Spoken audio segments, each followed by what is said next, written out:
Astra Abyssosk. What?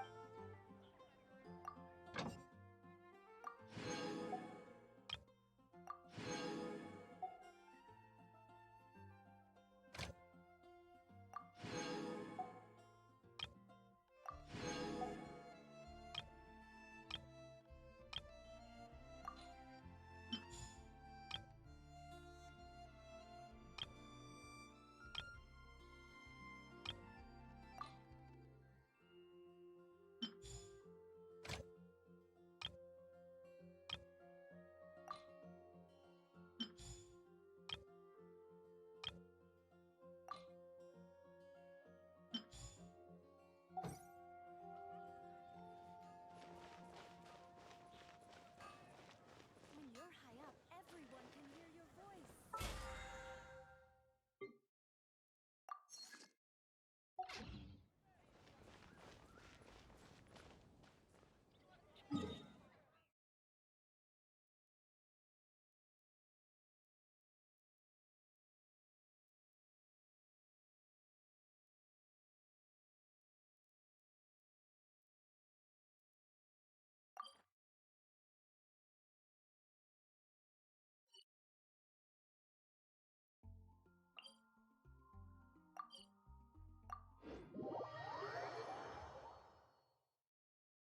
If you ever want to trade tactics, I'm always ready.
Rain outlines your fate. One with my blade.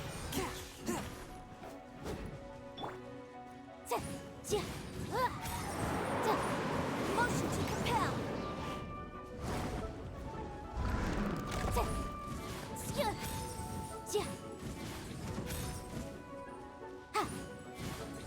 Incinerate.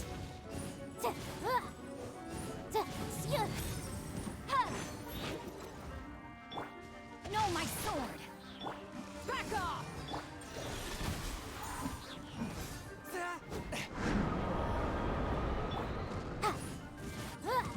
Boom boom! Time for your arraignment!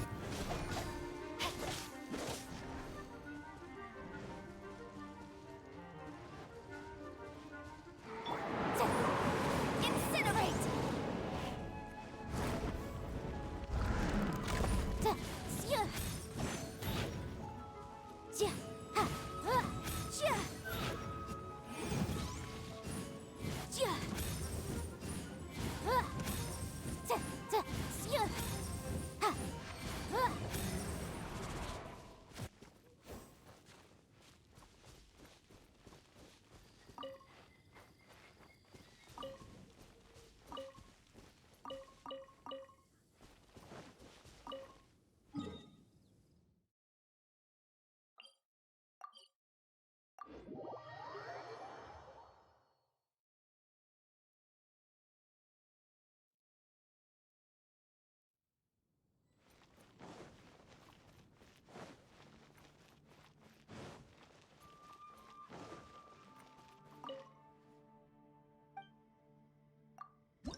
Motion to compel.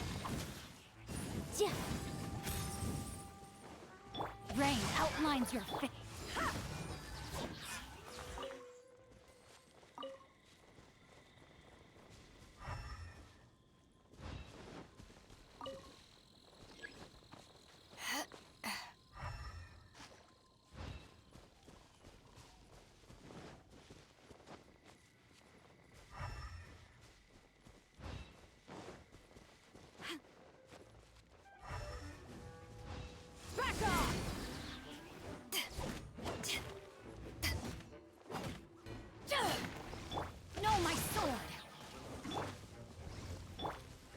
Swift and merciful.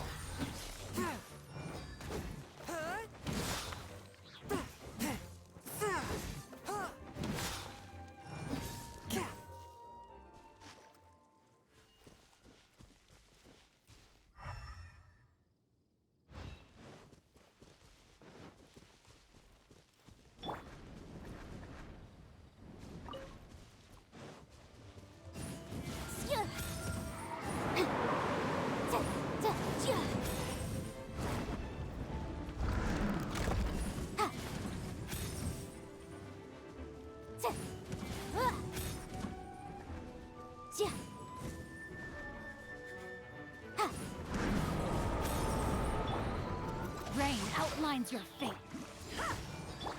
Forth, my blade.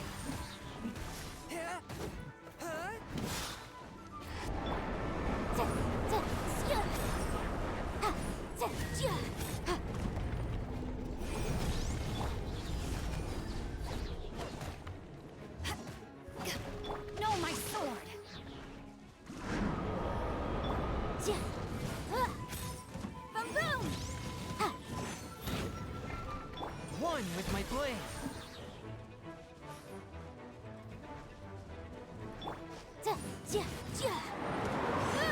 Incinerate! Wrap up the flame!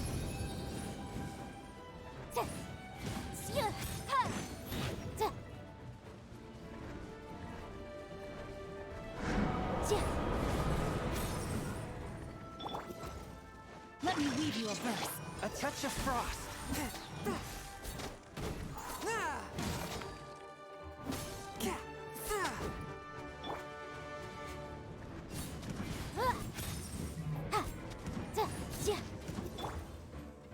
Submit for judgment.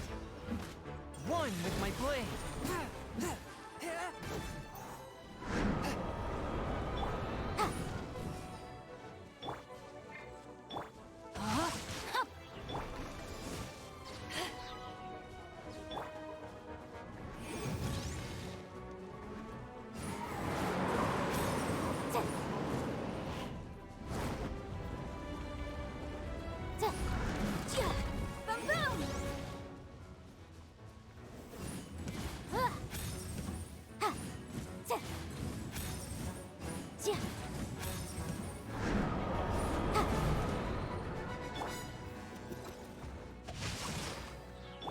Back off!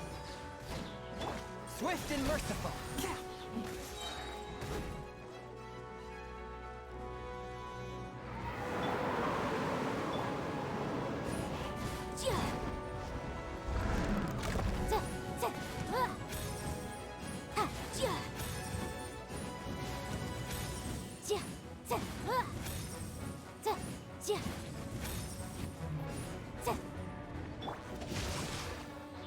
A touch of frost.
defines your fate.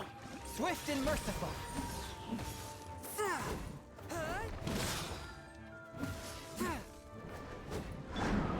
Motion to compel. Witness the power of Gugwa. Forth, my blade.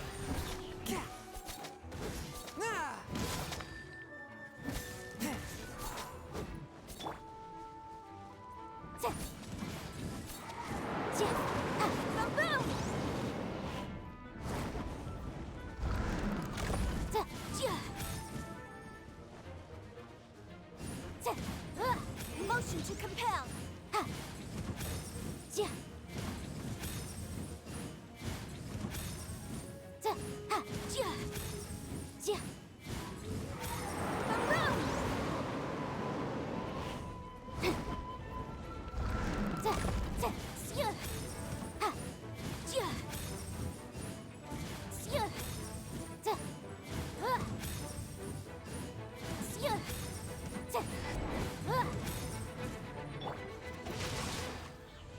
Swift and merciful. Ja. Ja. Ha. Ja. Ha.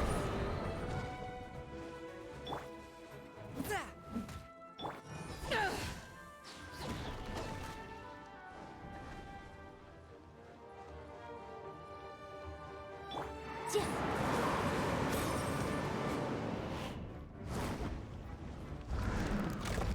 Ja. Ha.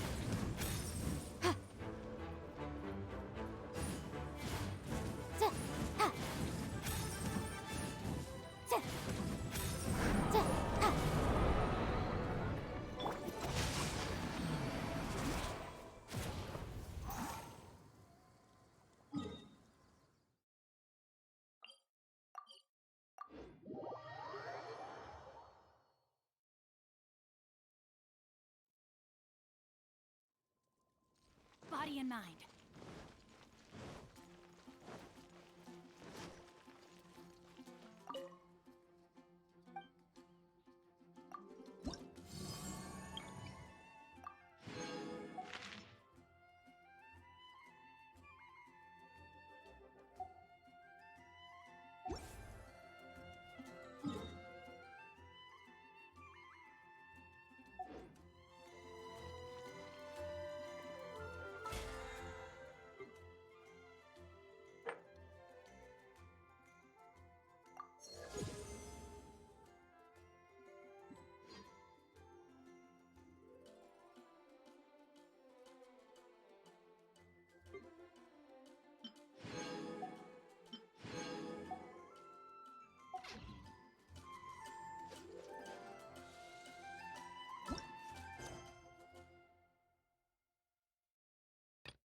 My family makes ornate umbrellas that block neither rain nor shine.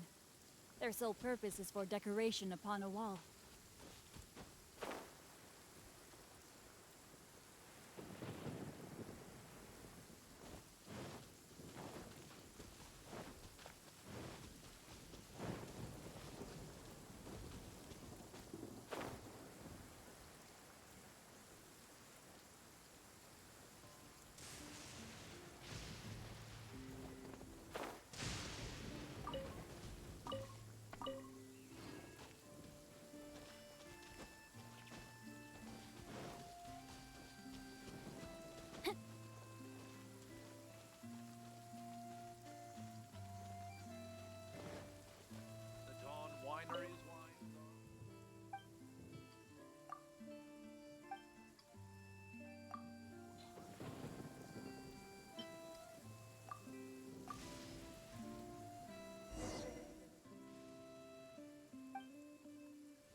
Maybe you're not you.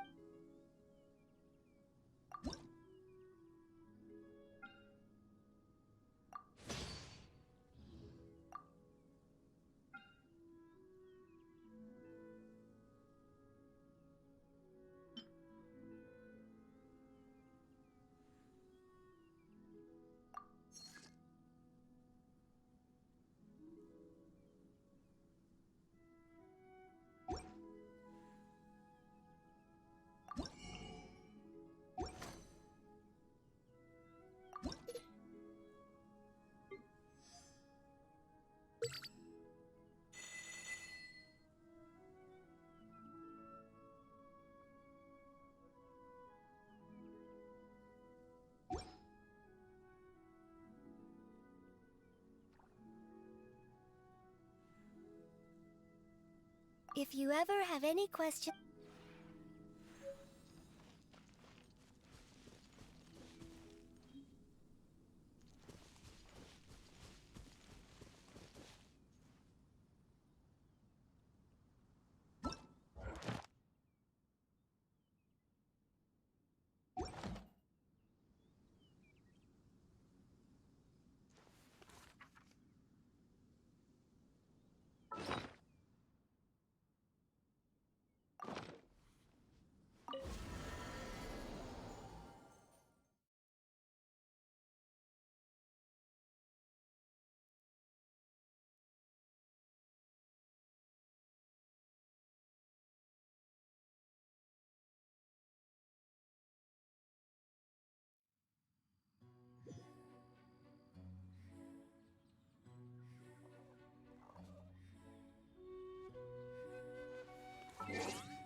If you ever want to trade tactics, I'm always ready.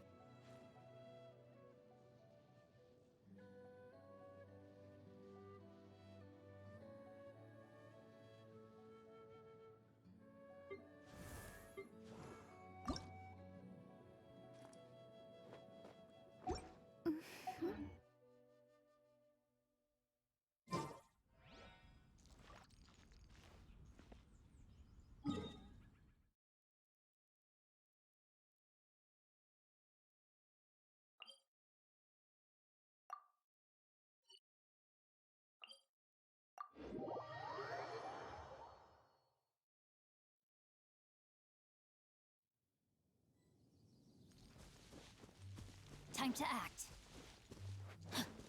Body and mind.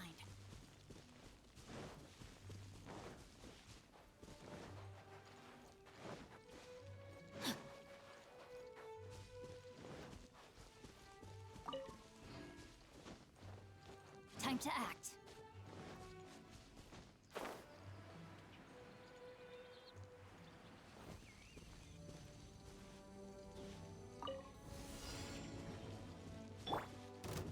Back off!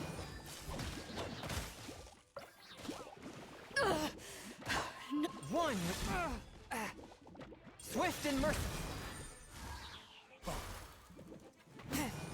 From whence you came!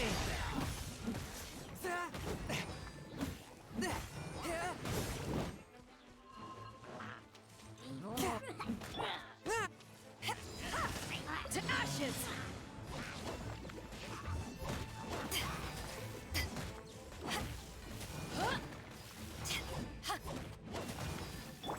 No, my sword! Ha!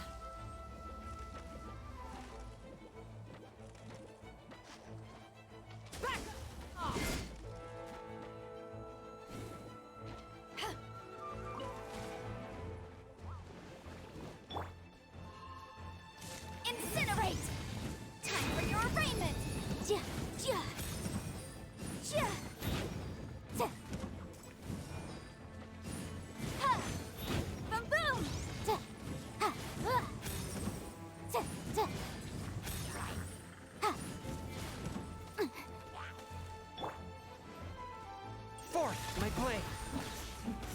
Submit for judgment.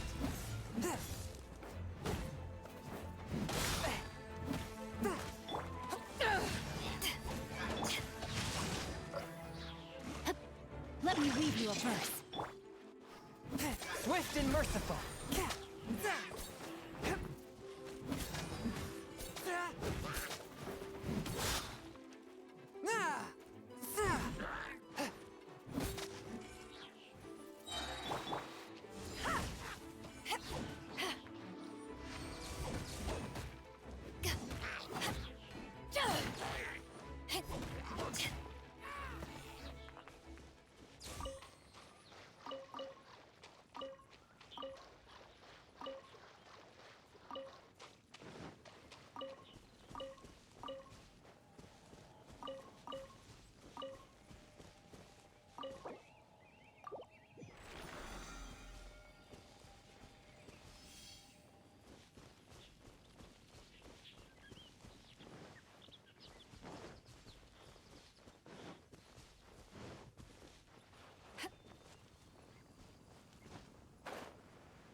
Rain outlines your fate. Forth my blade.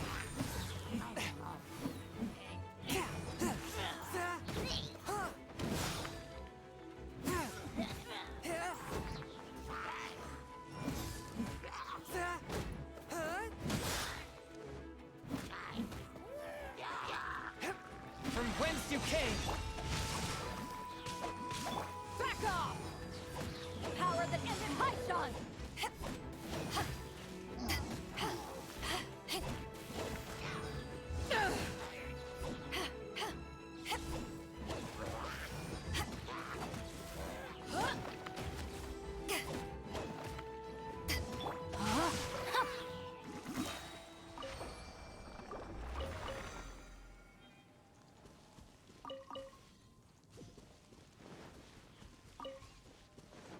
Body and mind.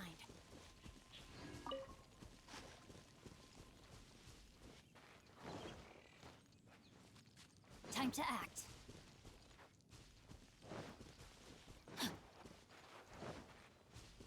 Time to act.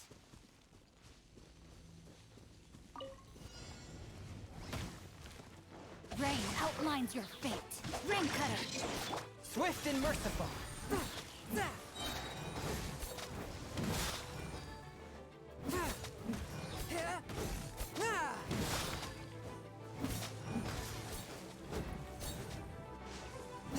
Submit for judgment. A touch of frost. One.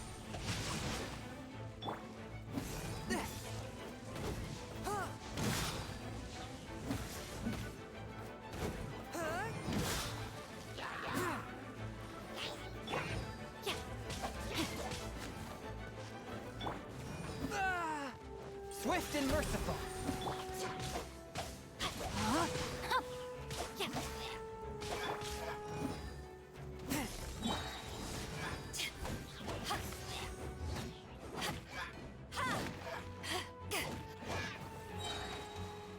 Eyes on me!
No, my sword!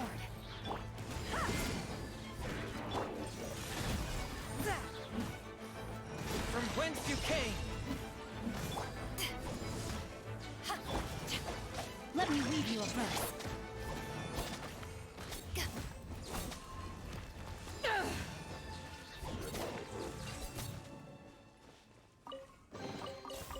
more the merrier.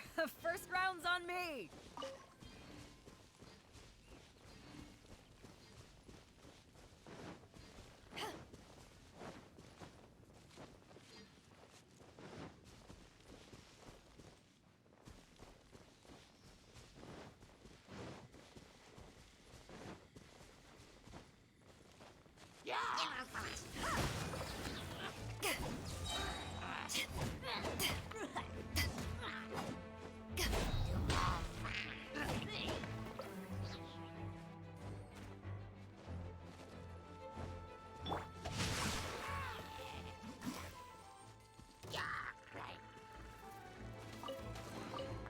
I hope we find long-lost ancient literature.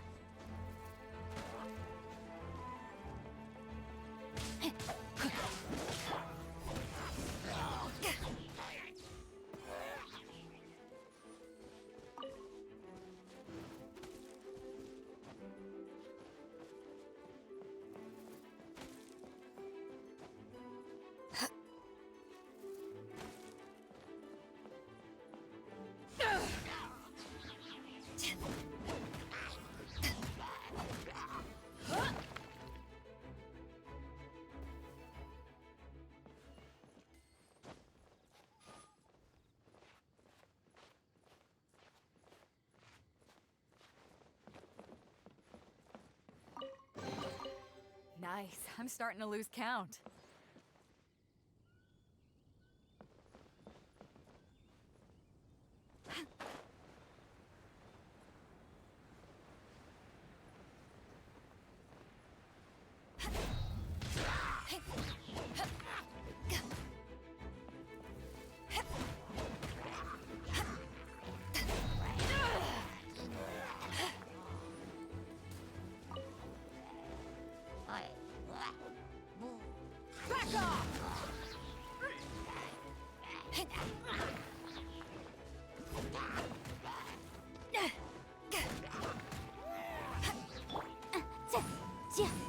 Incinerate!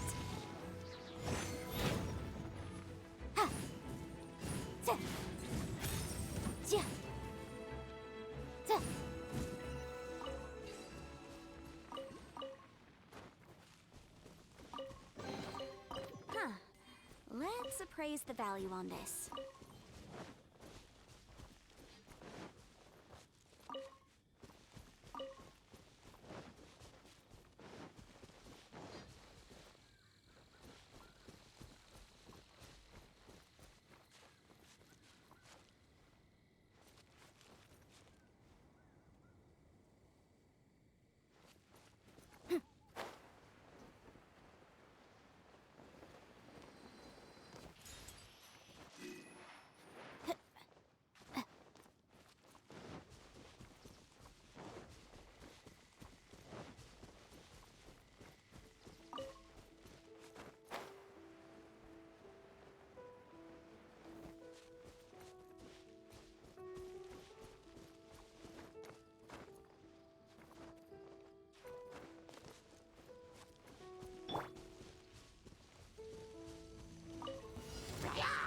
Rain outlines your...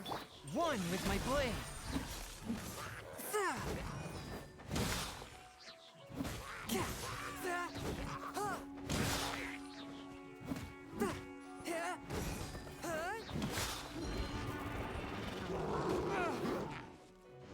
A touch of frost. Boom! Invisible evidence!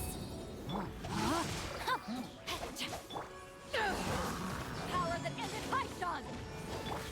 Witness the power of Gugwa!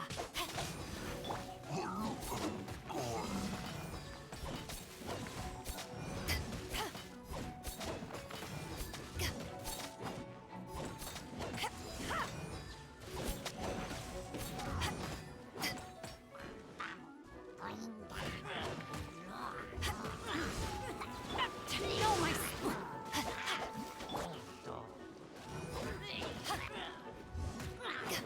Back off! Incinerate!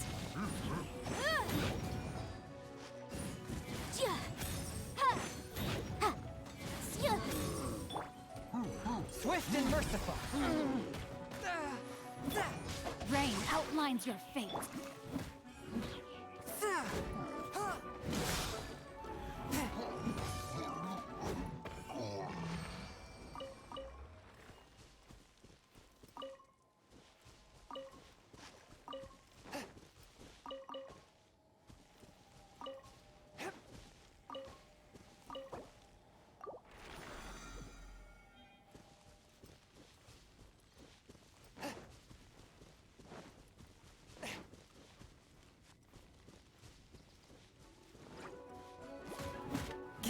Forth, like...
Swift and merciful.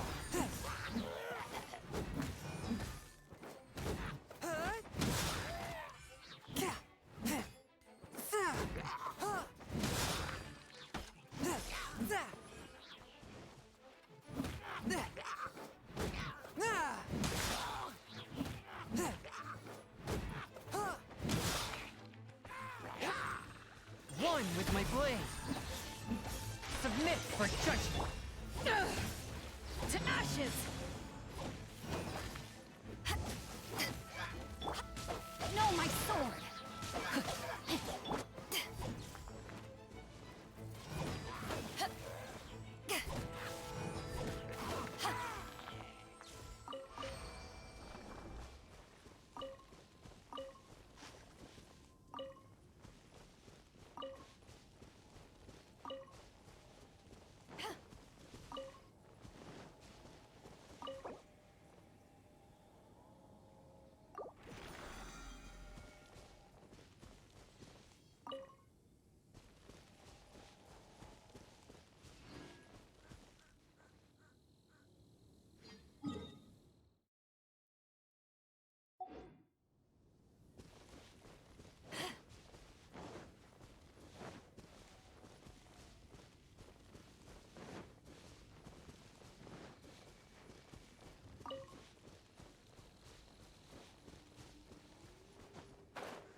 in mind.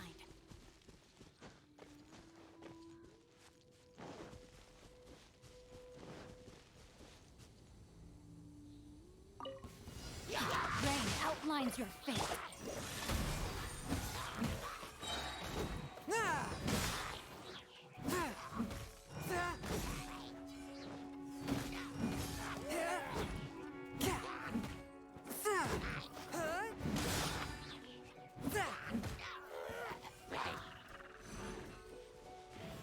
Let me weave you a verse.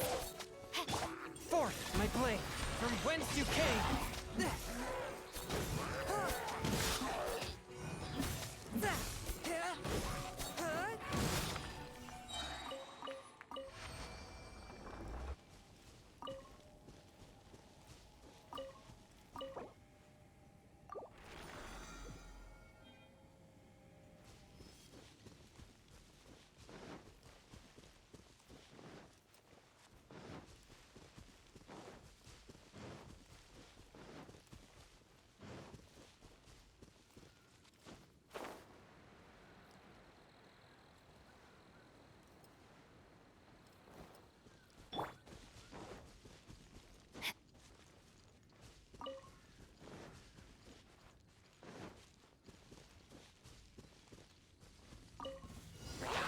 No, my sword!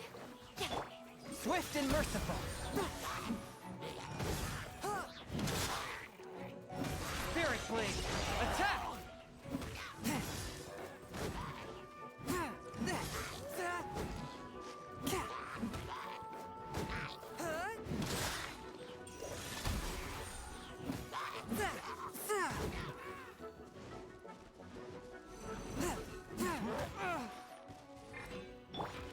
Rain outlines your fate. Submit for judgment!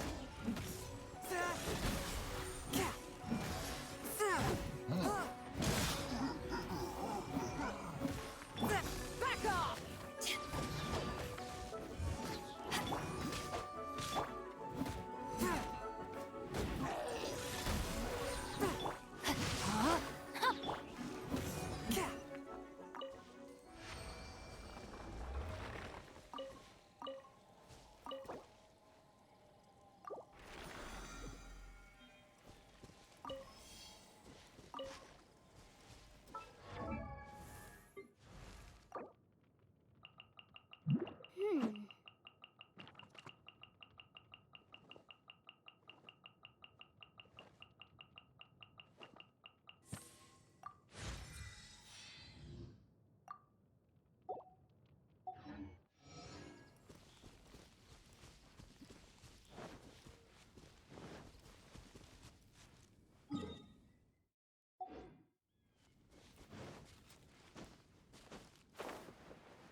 Unexpected, but welcome.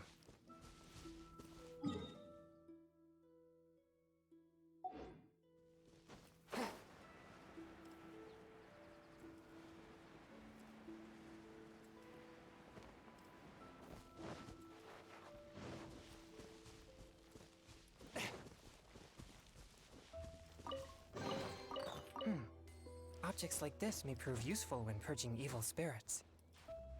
Huh?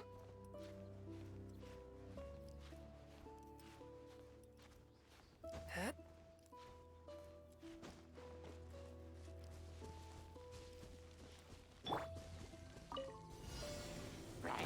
Rain outlines your fate.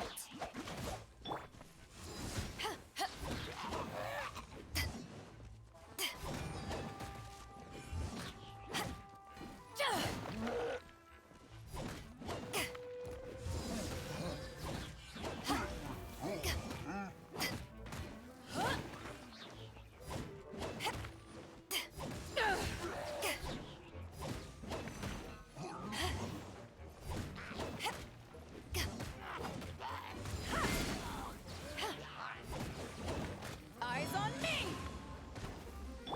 Ring cutter, time to act. Body in mind. No, my sword!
defines your fate.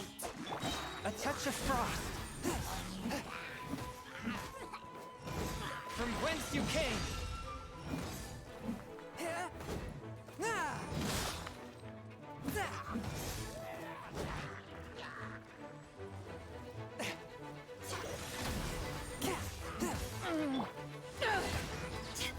To ashes!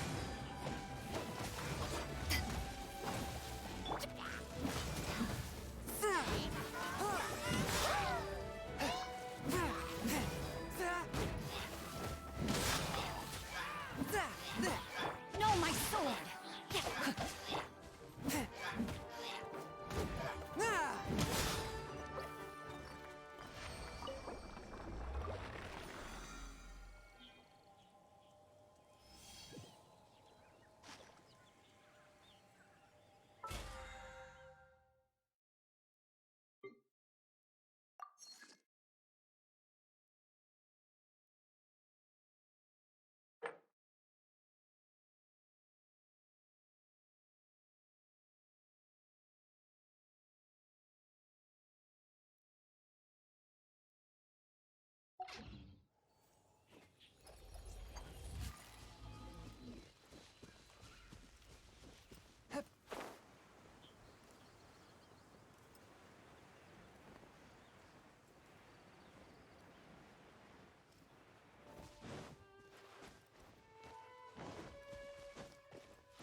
Ow!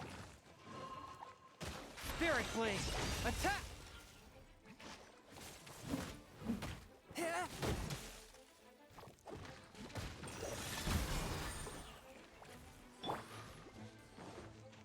Let me read you a verse.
Time to act.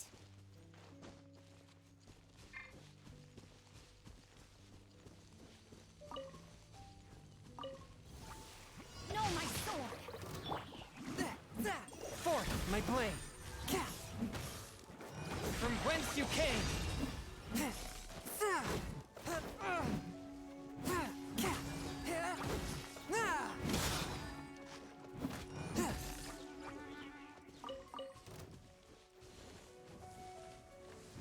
One with my blade!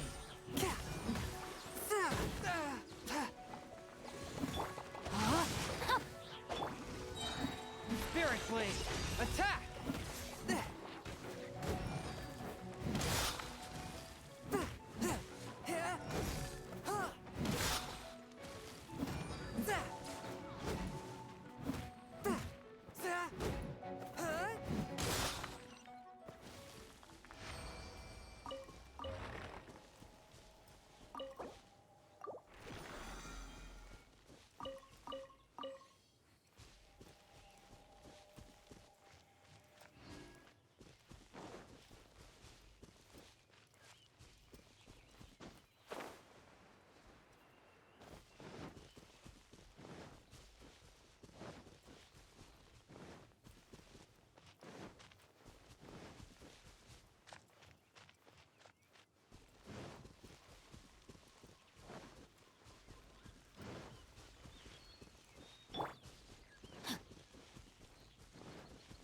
Body and mind.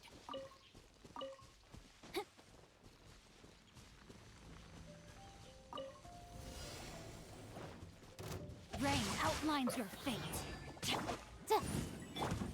Swift and merciful!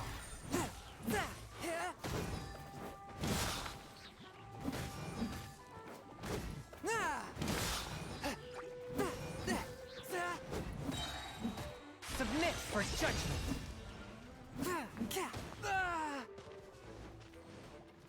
One with my blade!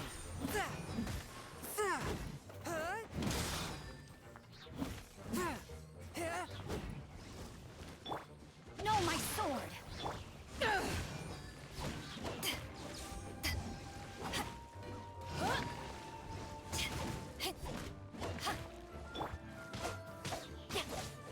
Ring cutter! A touch of frost! Spirit blade! Attack!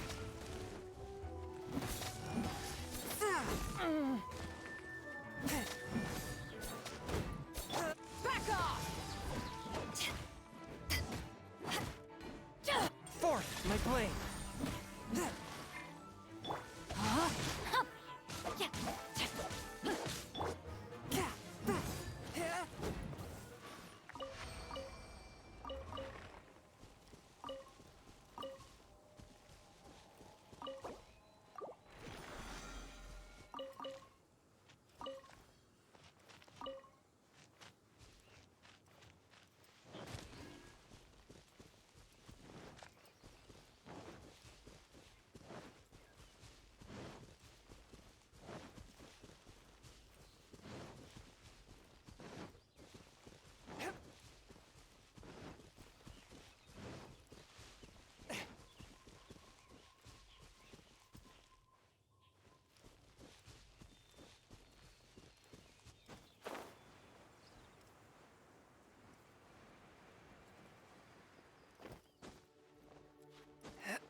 A touch of frost!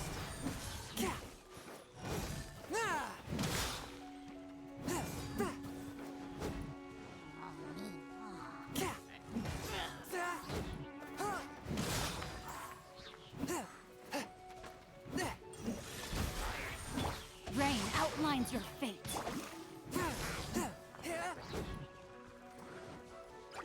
Submit for judgment!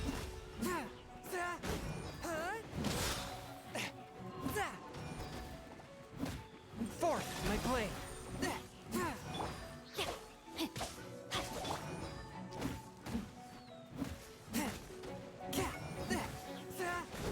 Not good.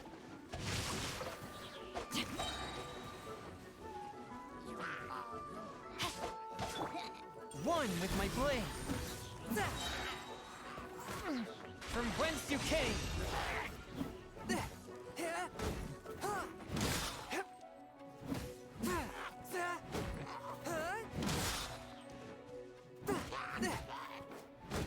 A touch. One with my blade.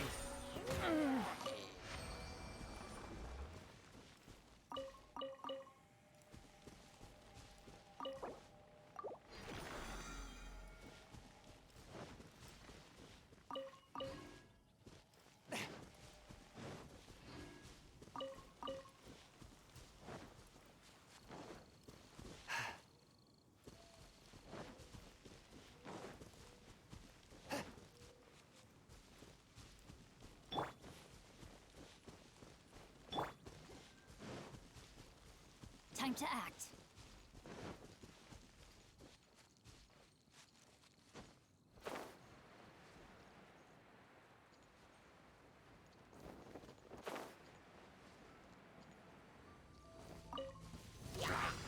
No, my sword!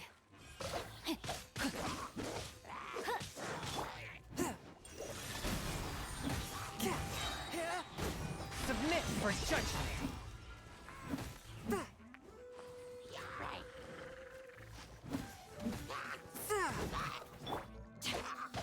Let me read you a verse.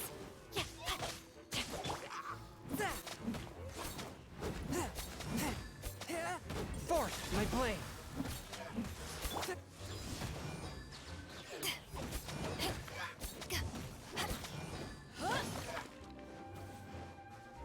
To ashes!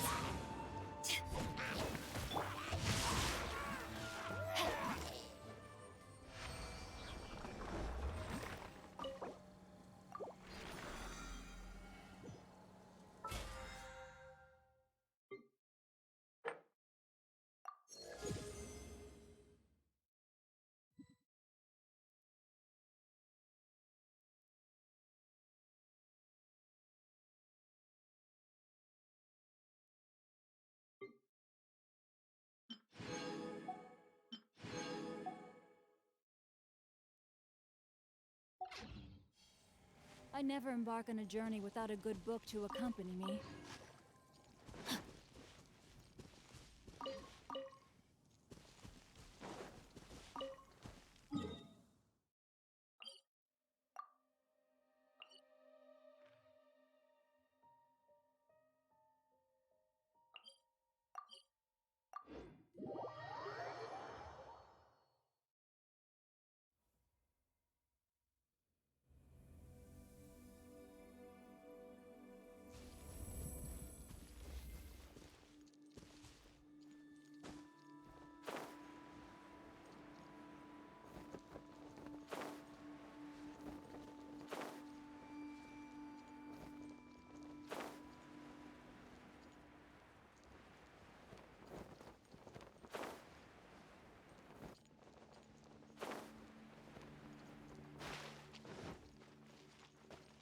Time to act.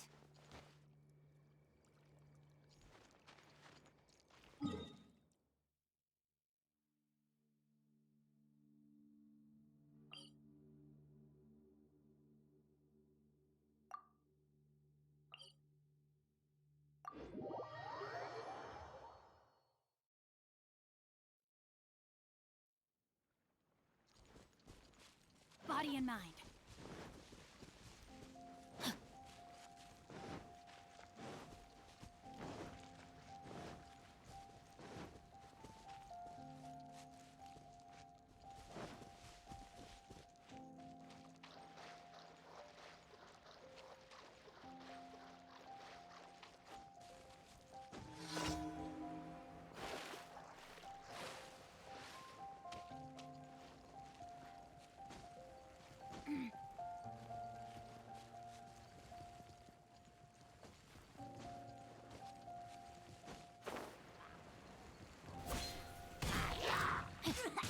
A touch of frost.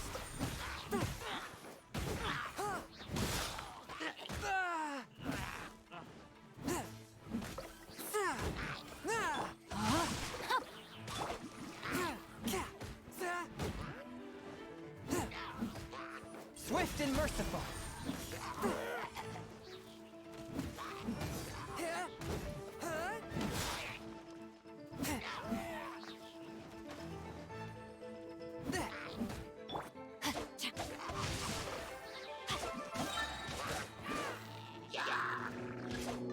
Witness the power of Guhua! A touch of frost. From whence you came.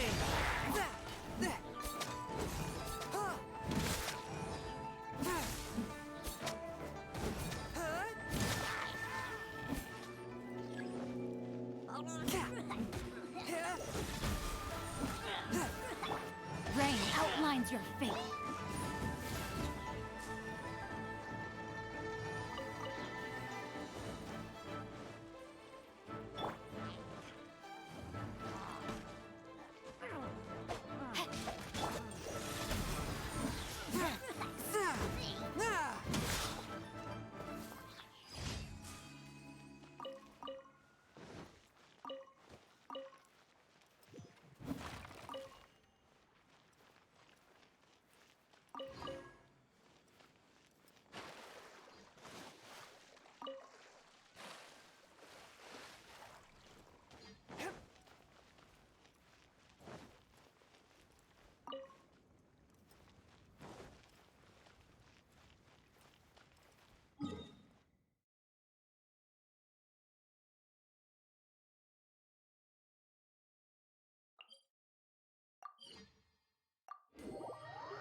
There is no purer form of water than rain.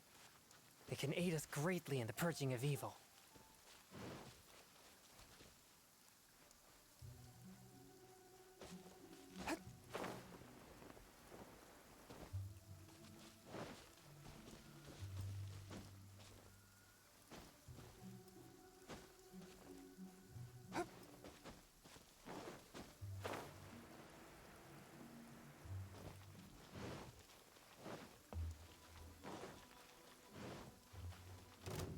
One with my blade. Submit for judgment.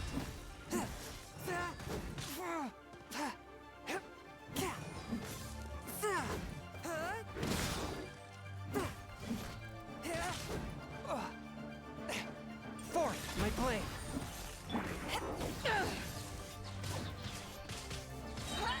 Eyes on me! Back off!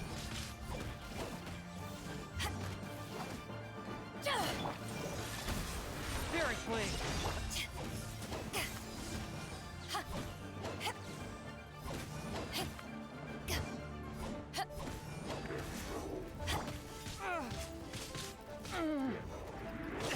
But how?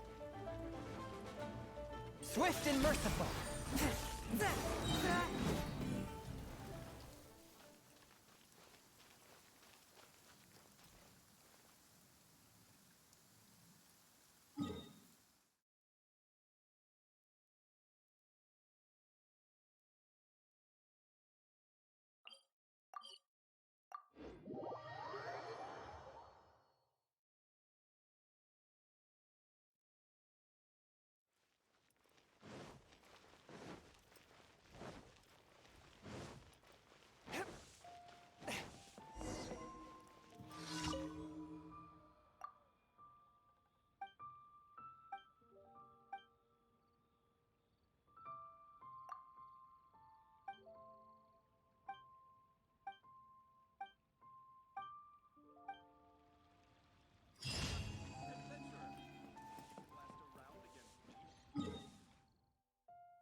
fun with my blade.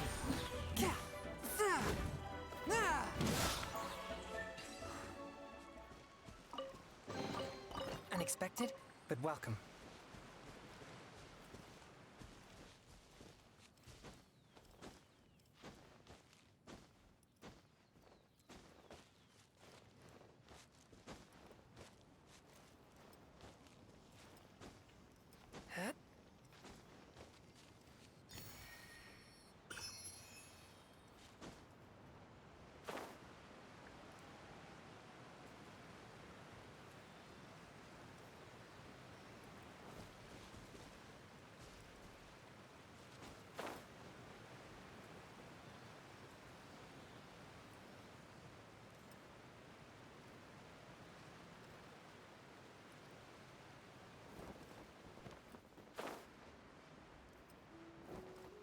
I ride on wind and cloud alike.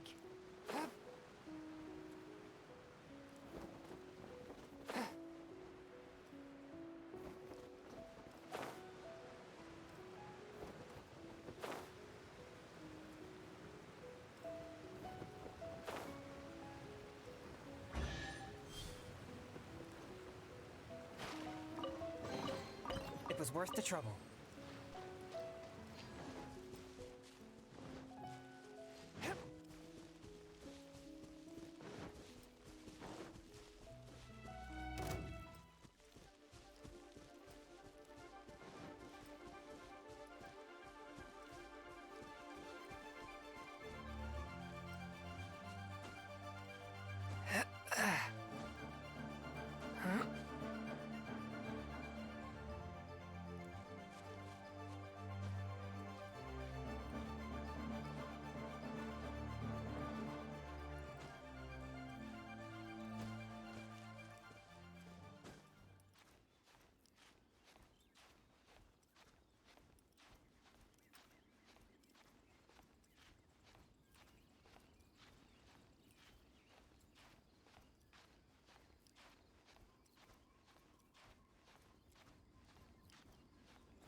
I ride on wind and cloud alike.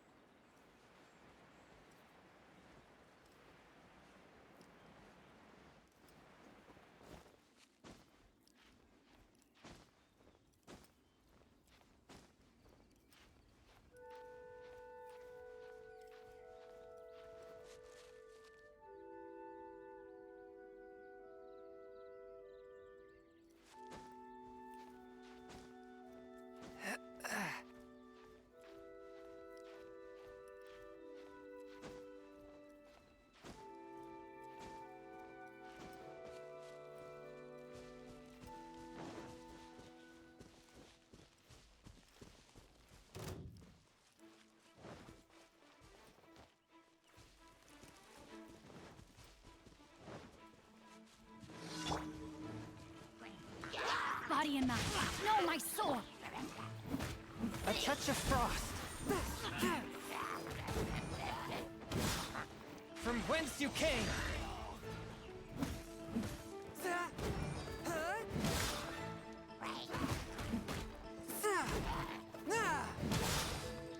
Forth, my blade.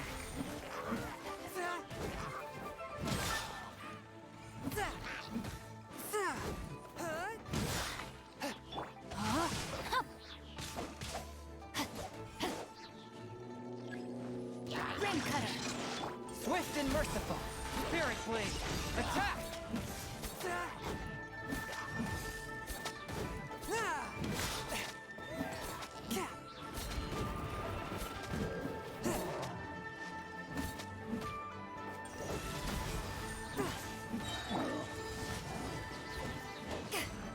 Power that ended Python!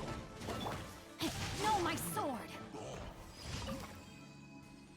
Time to act.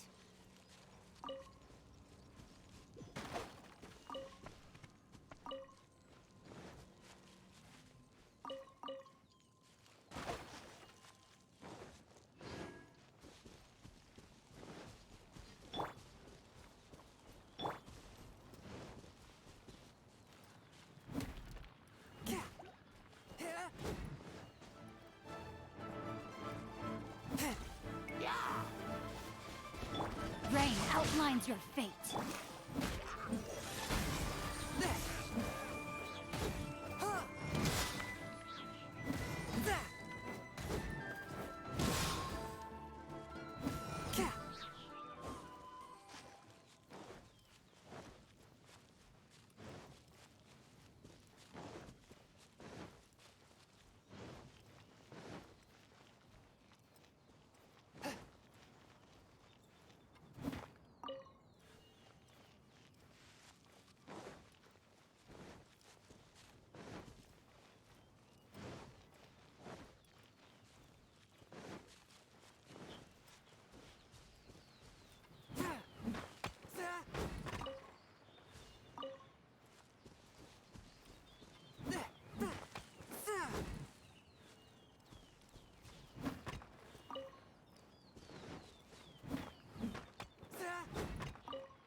Here, let me help you.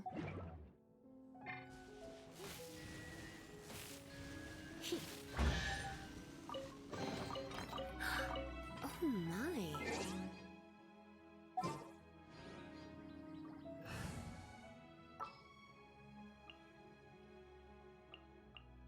Next time, be sure to make a...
Objects like this may prove useful when purging evil spirits.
was worth the trouble.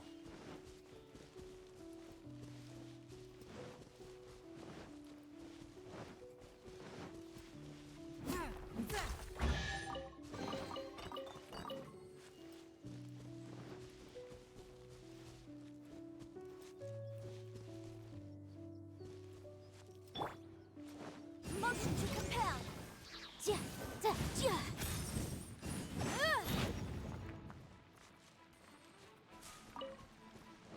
Ha! Incinerate.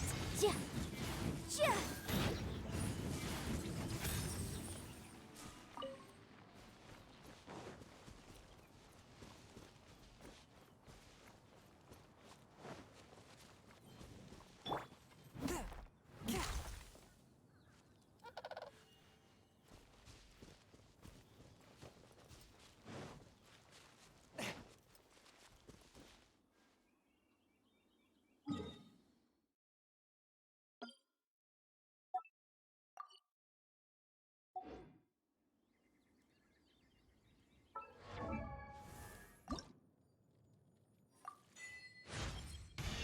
Never before have I fathomed such lofty heights of martial prowess.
No, my sword.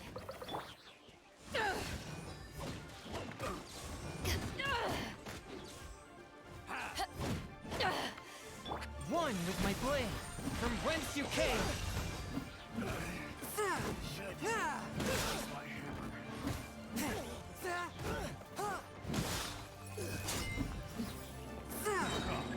Spirit blade, attack!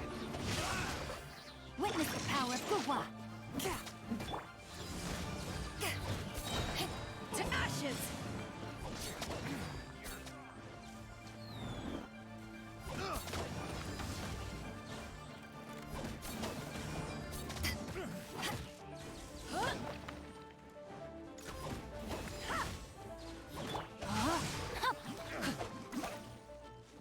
Body and mind.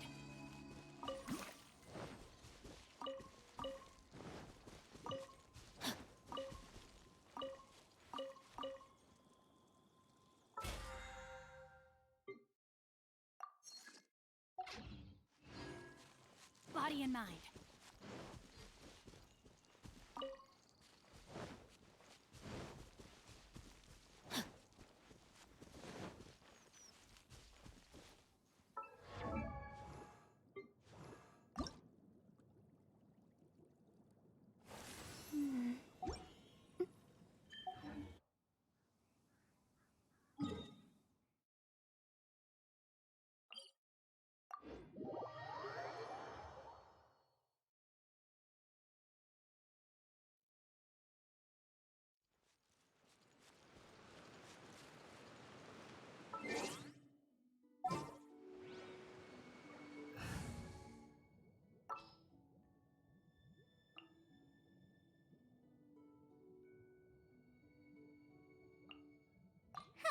Need my help as usual?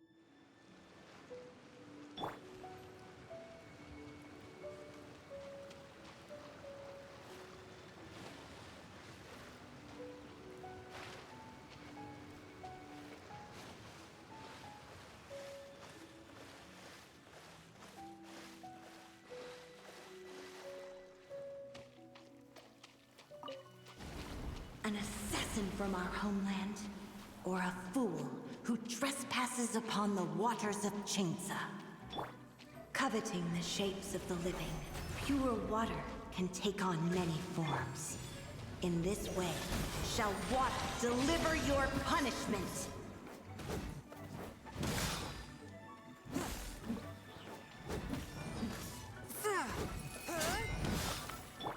Back off!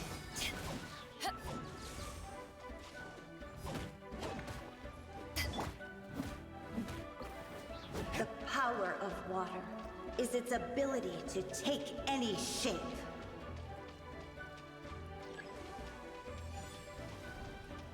Fourth, my blade.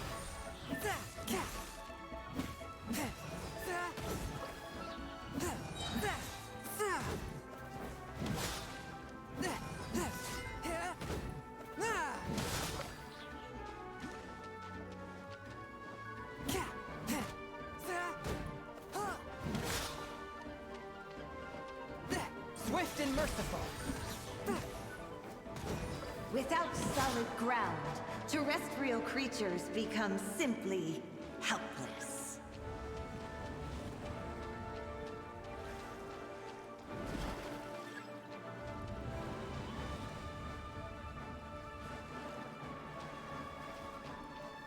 The power of water is its ability to take any shape.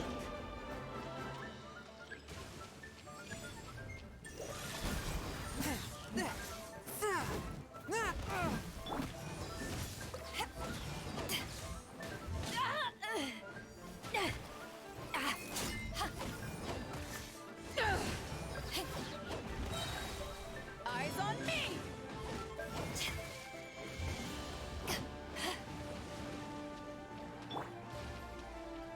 Can't handle your drink? Huh? One who is ignorant of water's treasures fails also to comprehend its horrors.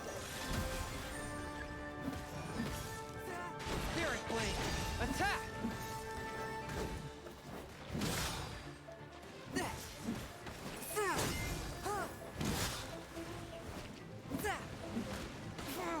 Swift!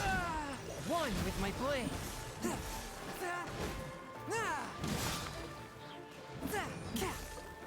Let's see what happens when you lose your foothold.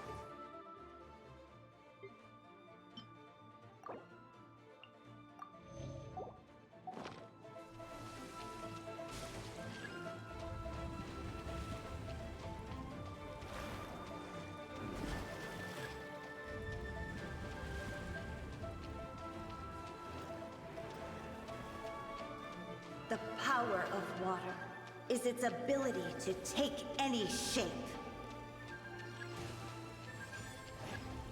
Fourth, my blade.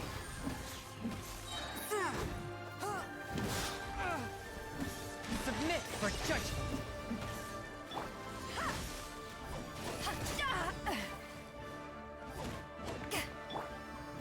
Swift and merciful. But how?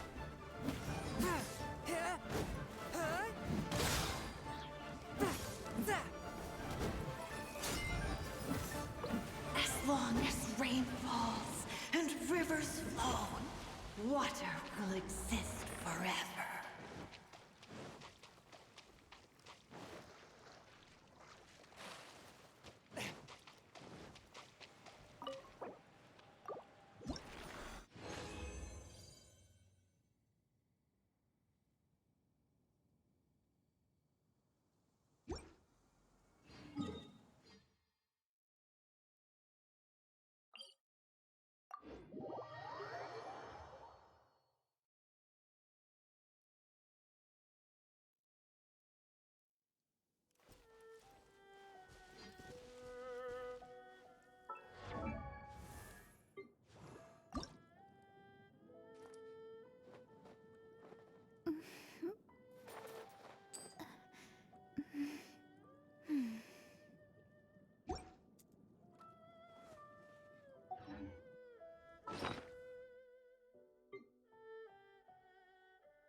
Ad Astra Abyss. Thank you for completing. There will definitely be something that catches your eye. Take a look. There will definitely be something that catches your eye.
I ride on wind and cloud alike.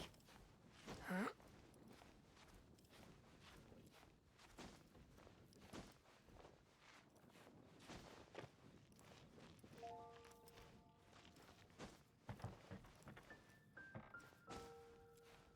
Huh?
spirit?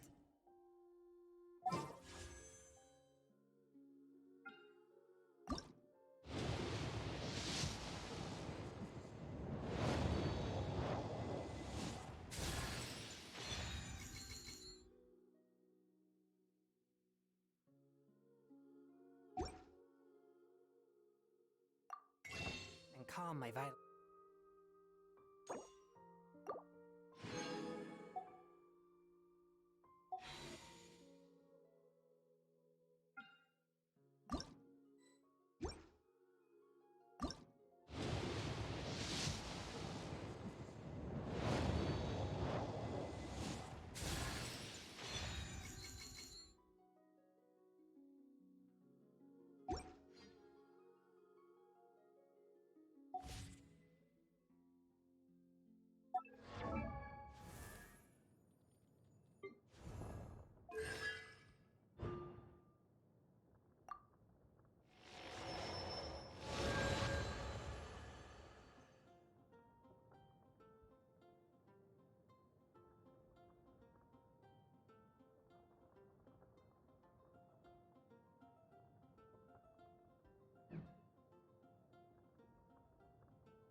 Honorary knight.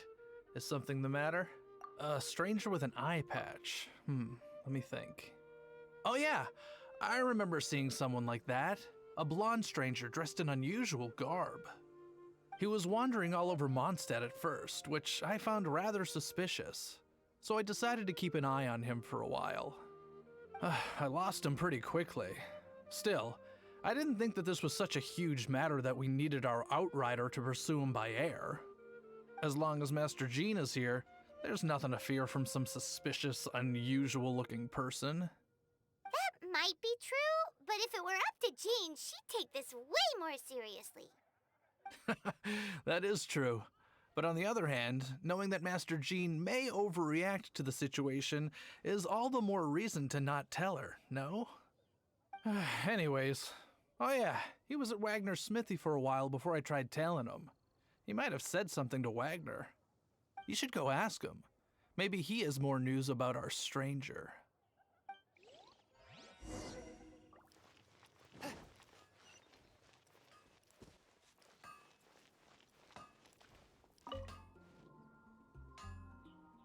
What?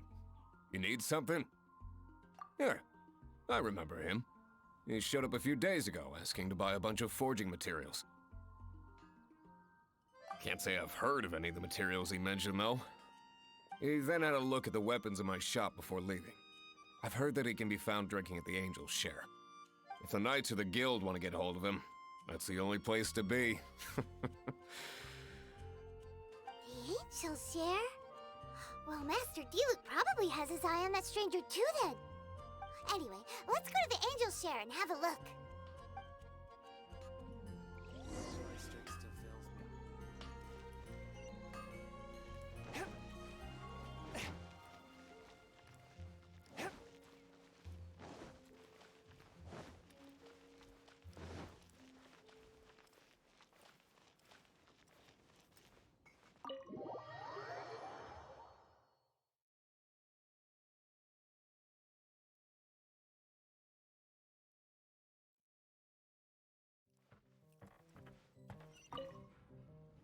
What will it be?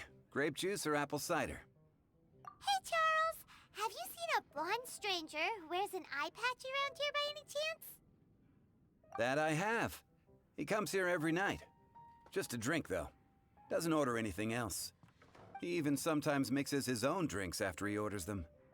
I don't know anything else about him, but from his selections and mixes, I'd say that he's quite the connoisseur. And what's Master Diluc's opinion? Why, I just gave it to you. Quite the connoisseur. Investigating everything as always. Guess that's Diluc for you. If you're looking for that gentleman, he ordered some new bottle of wine in advance yesterday. So he should be here today too. There's too many raucous patrons on the first floor, so if you want to wait, best to go to the second.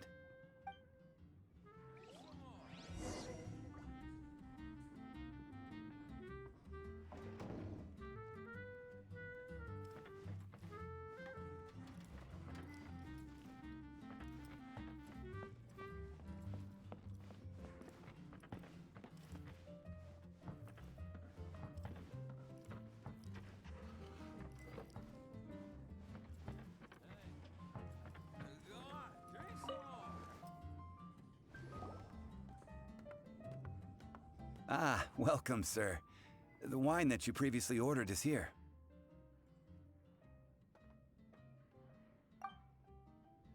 He's really here? Let's go downstairs and have a look.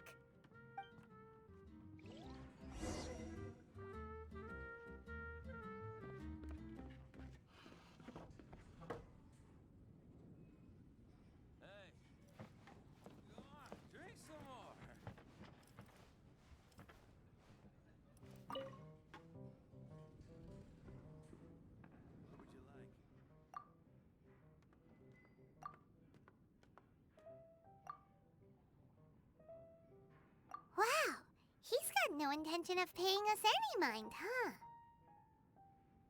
A traveler, you say? Why are you traveling? Well, that's as good a reason as any. Sit down over there, then. So, guess we've broken the ice. What a weird guy.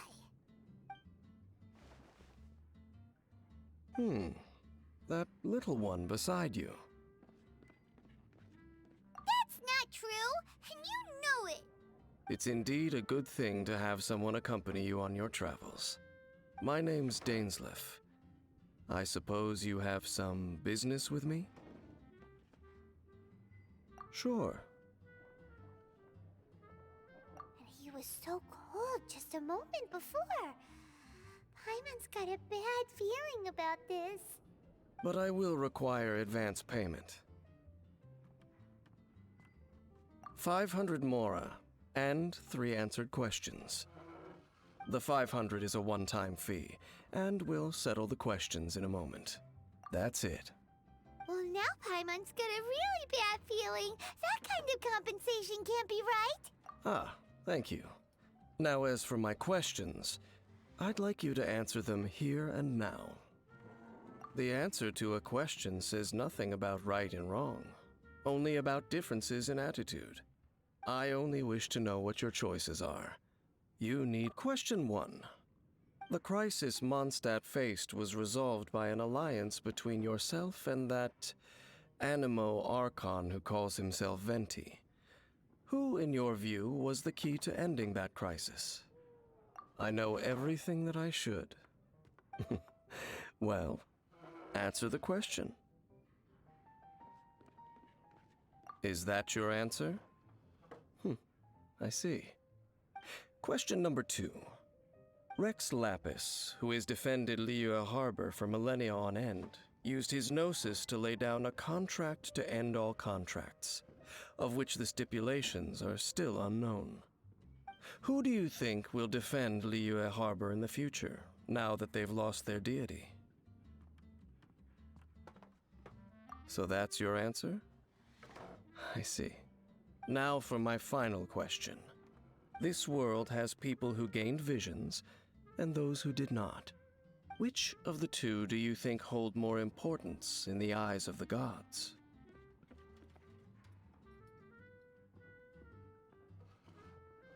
So, this is your answer then? I understand. As I thought, you really are similar to him. I'll take that 500 mora. And now I also understand your views on this world. As we agreed, you may now commission me. That said, I only take commissions related to the Abyss Order. Like you, I am currently on a journey. You intend to find your sibling, while I wish to oppose the Abyss. Ugh. Those creatures that serve the Abyss are the fangs and claws by which the Order spreads chaos in this world.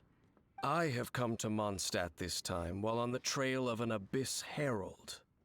An Abyss Herald?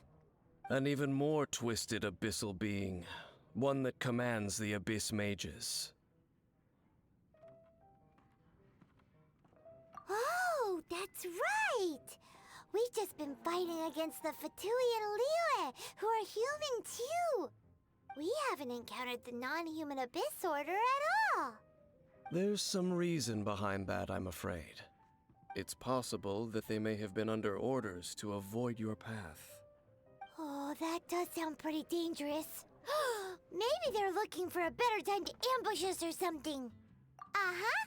We're super duper strong! That manner, it's just like his. Well then, let's go see for ourselves, shall we? According to the leads I have on hand, the Abyss Order has re-infiltrated the Temple of the Falcon. Let's meet up at the temple. Perhaps your questions about the Abyss will be answered there.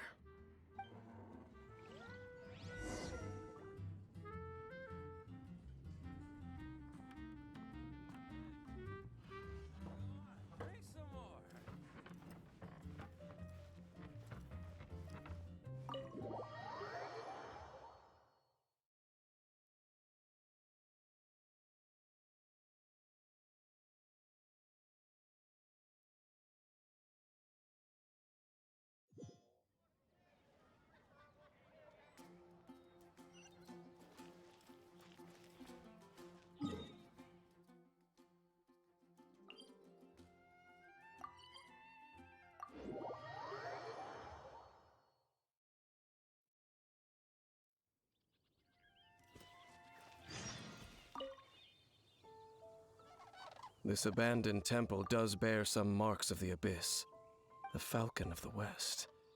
Though it can soar in the wind, it ultimately does naught but hover under the light of the gods. Oh, it's nothing. Let's head inside.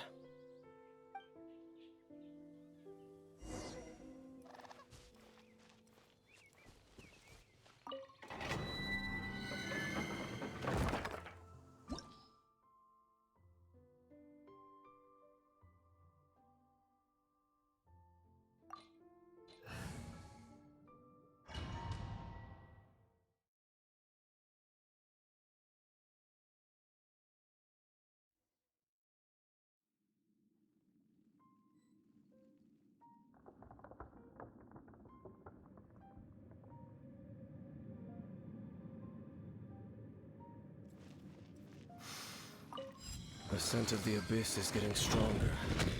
It's not far now. Paimon wonders what the Abyss Heralds look like. Do they look something like the Abyss Mages? Let's head further in first. If we do see that creature, that'll spare me the explanation either way.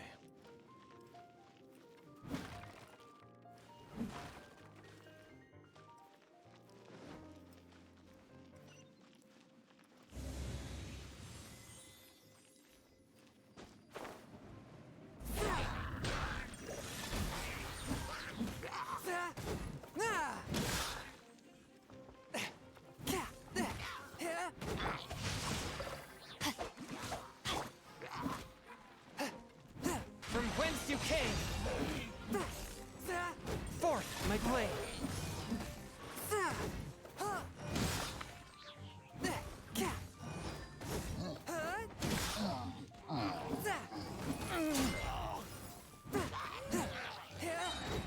Submit for judgment!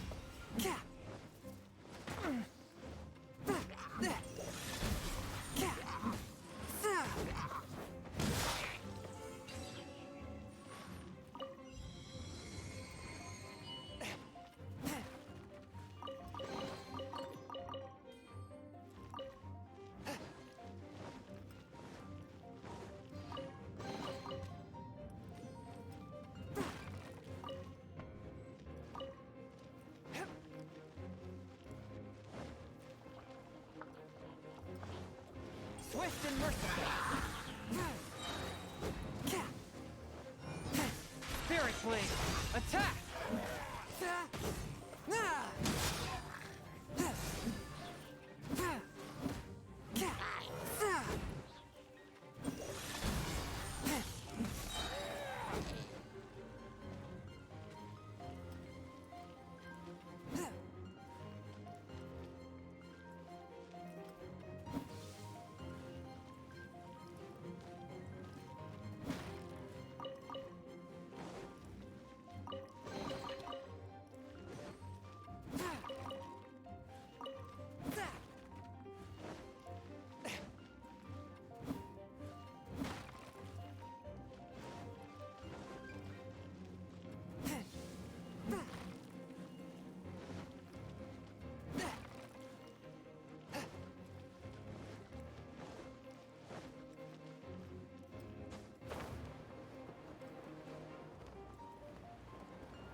One with my blade, from whence you came!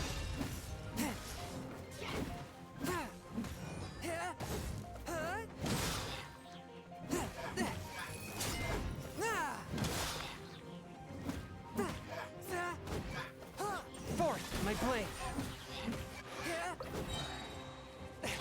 No, my sword! Ring cutter!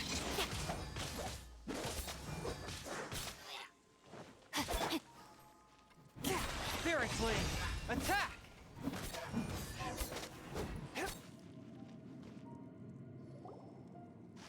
Just a few Abyss mages? Seems like that herald might have already left. The Abyss.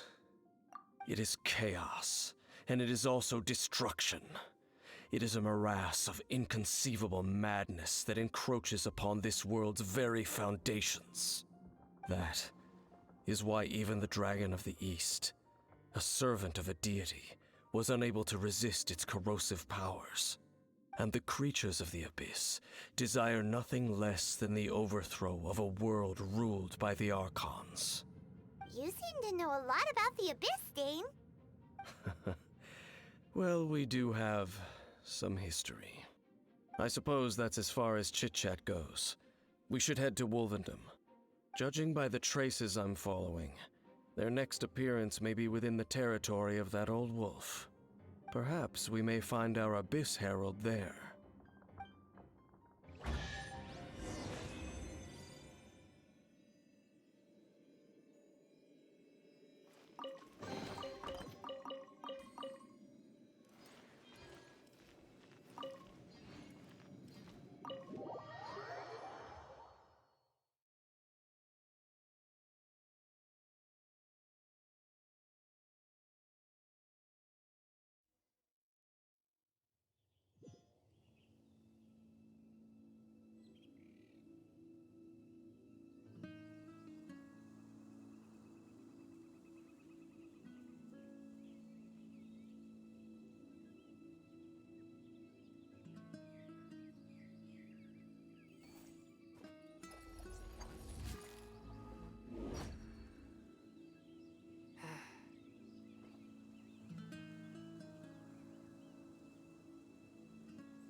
charge a higher rate to meet outside the office.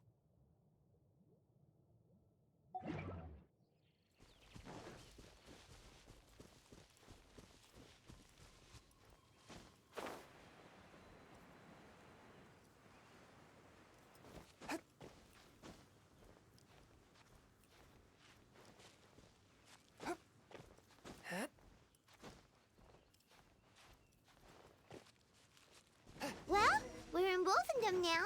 Think Dane's waiting for us up ahead? We should meet up with him quick, in case the wolves decide they don't like him.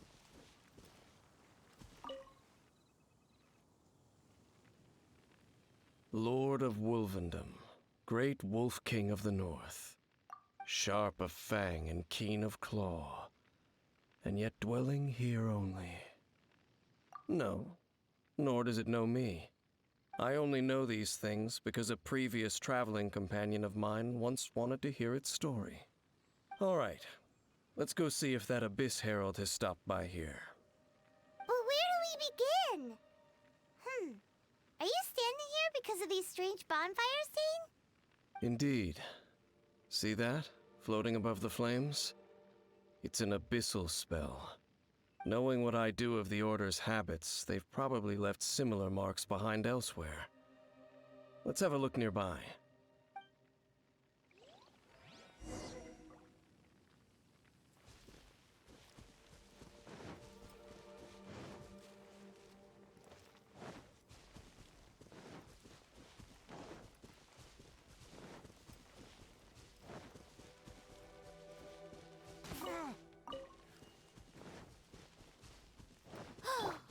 Do you think that those monsters by the bonfire are under the Abyss Order's control? Looks kinda scary. Let's beat them up first.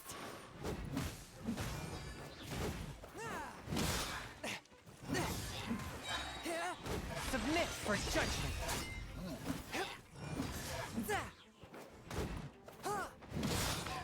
One with my blade.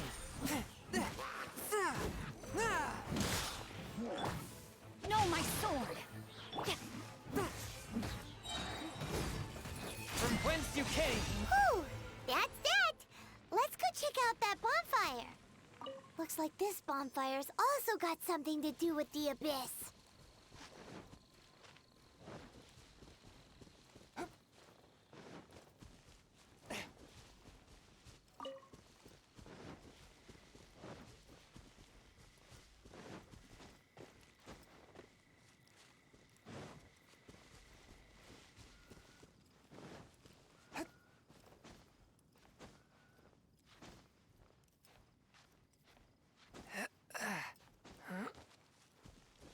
And there's another one of those bonfire spells. Looks like the Abyss really... Yikes! Where did these monsters pop out from? Let's clear them out, and quick!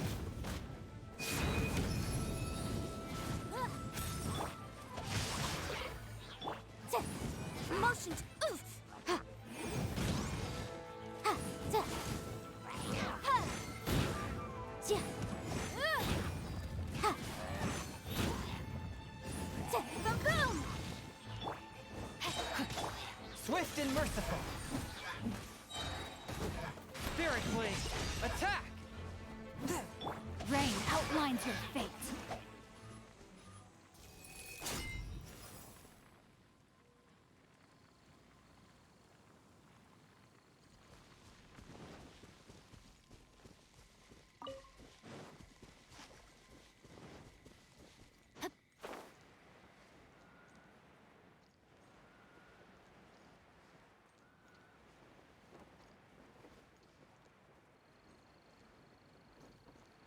Body and mind. Time to act.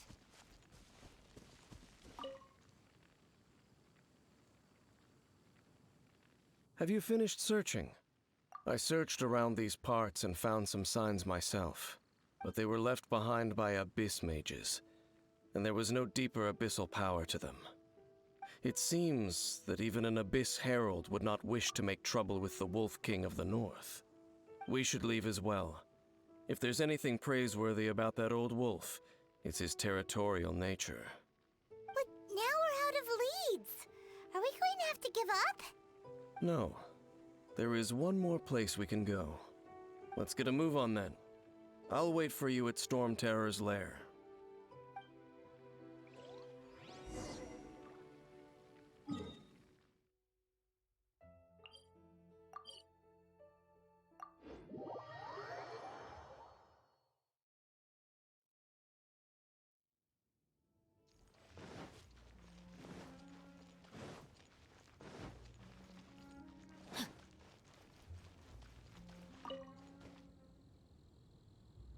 I've heard about what happened to you during Mondstadt's crisis.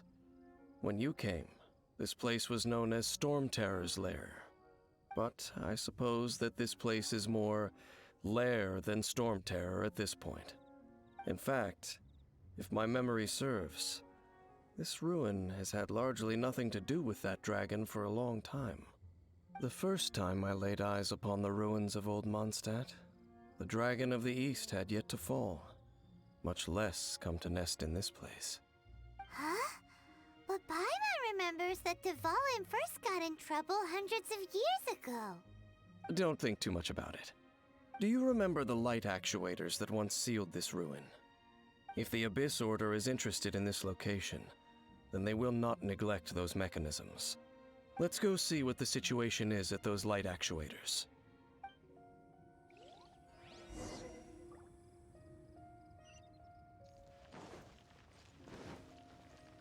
Time to act.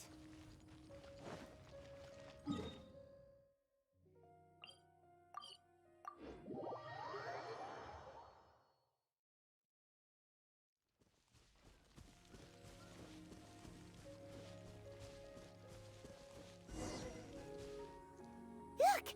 There are lots of monsters gathered over there.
Forth, my blade! From whence you came!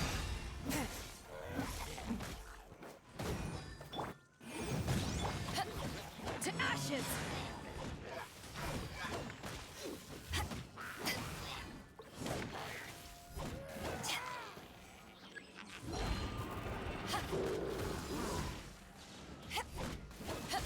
Witness the power of Gugwa!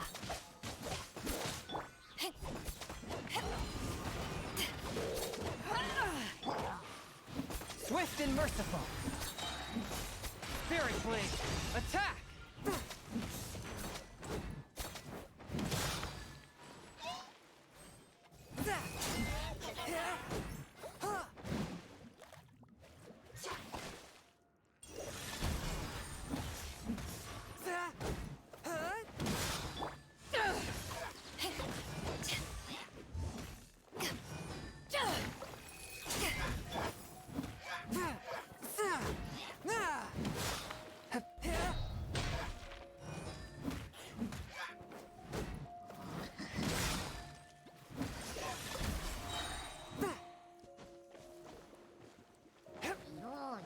Submit for judgment!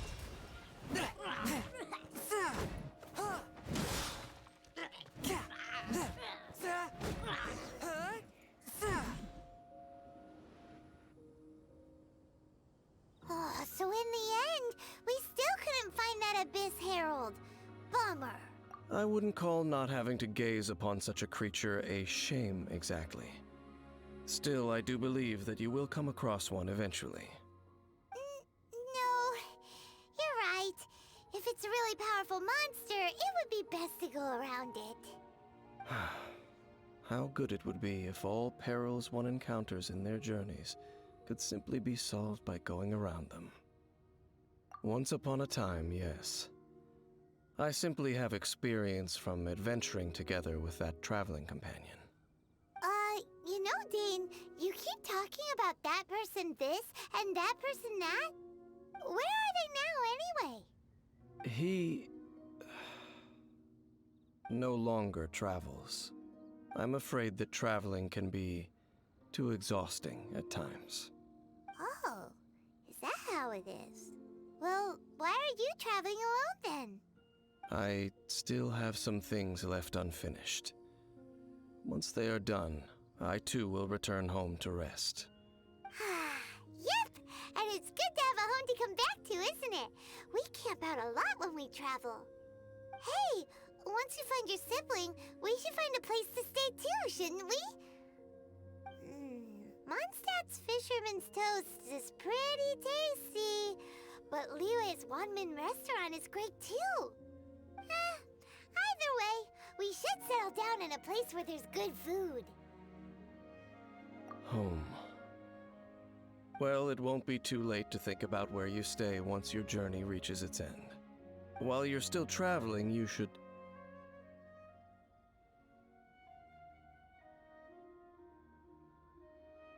Huh? What's familiar? A familiar feeling, you say? It could be someone you know well, or perhaps a monster.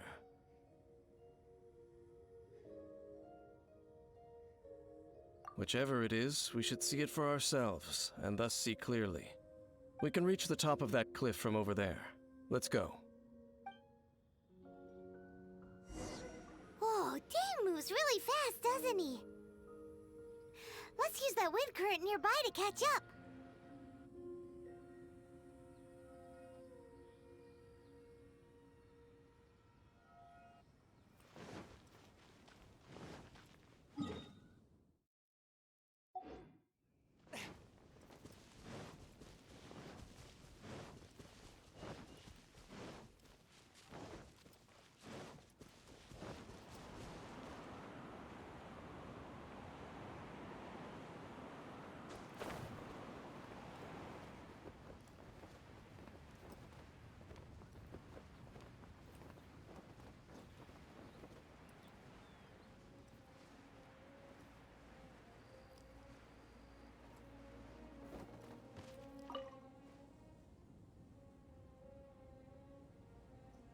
Can you still sense that familiar feeling that you spoke of earlier? But it doesn't feel like there's anything around here. No monsters, no people, nothing. Indeed. There doesn't seem to be anything strange about this place. It doesn't look any different from the last time I was here. My traveling companion brought me here on our previous journey. So, Dane, what about you? What's your favorite place? Me? I no longer remember. I merely followed my traveling companion around on that journey. That's all there was to it. Huh? A ruin guard's footprint. A ruin guard was wandering around here? No peace to be found, even for a single dandelion.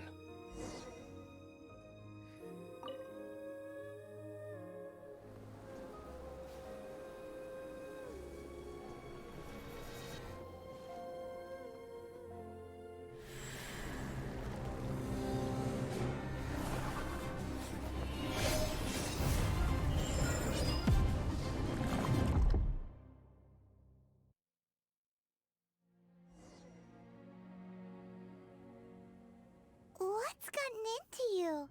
You were just spacing out. Huh? You mean your brother?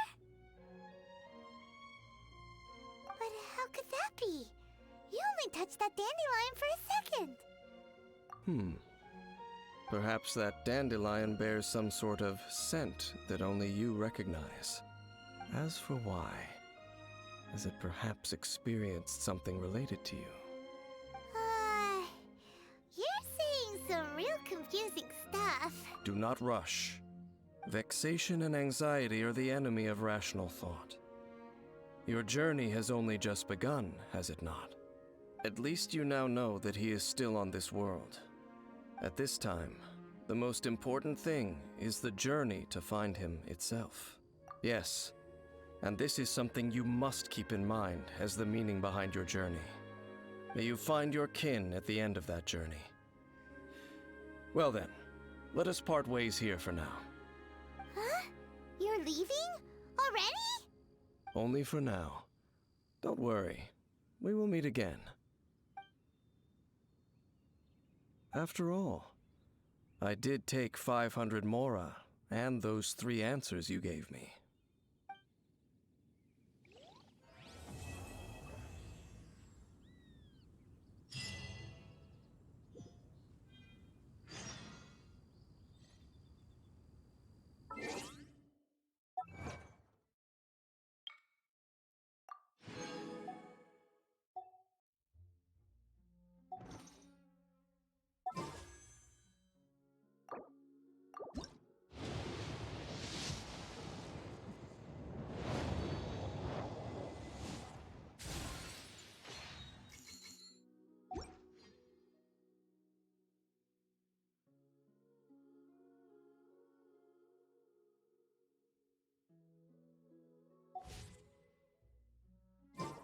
Heart be pure, evil be erased, mind be purged, world be...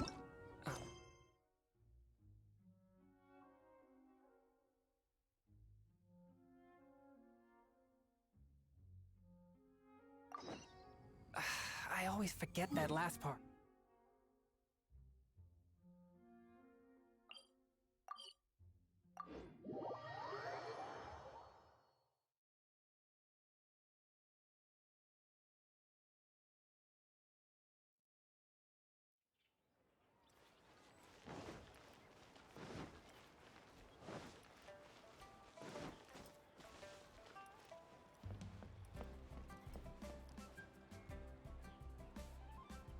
Yes! Yes!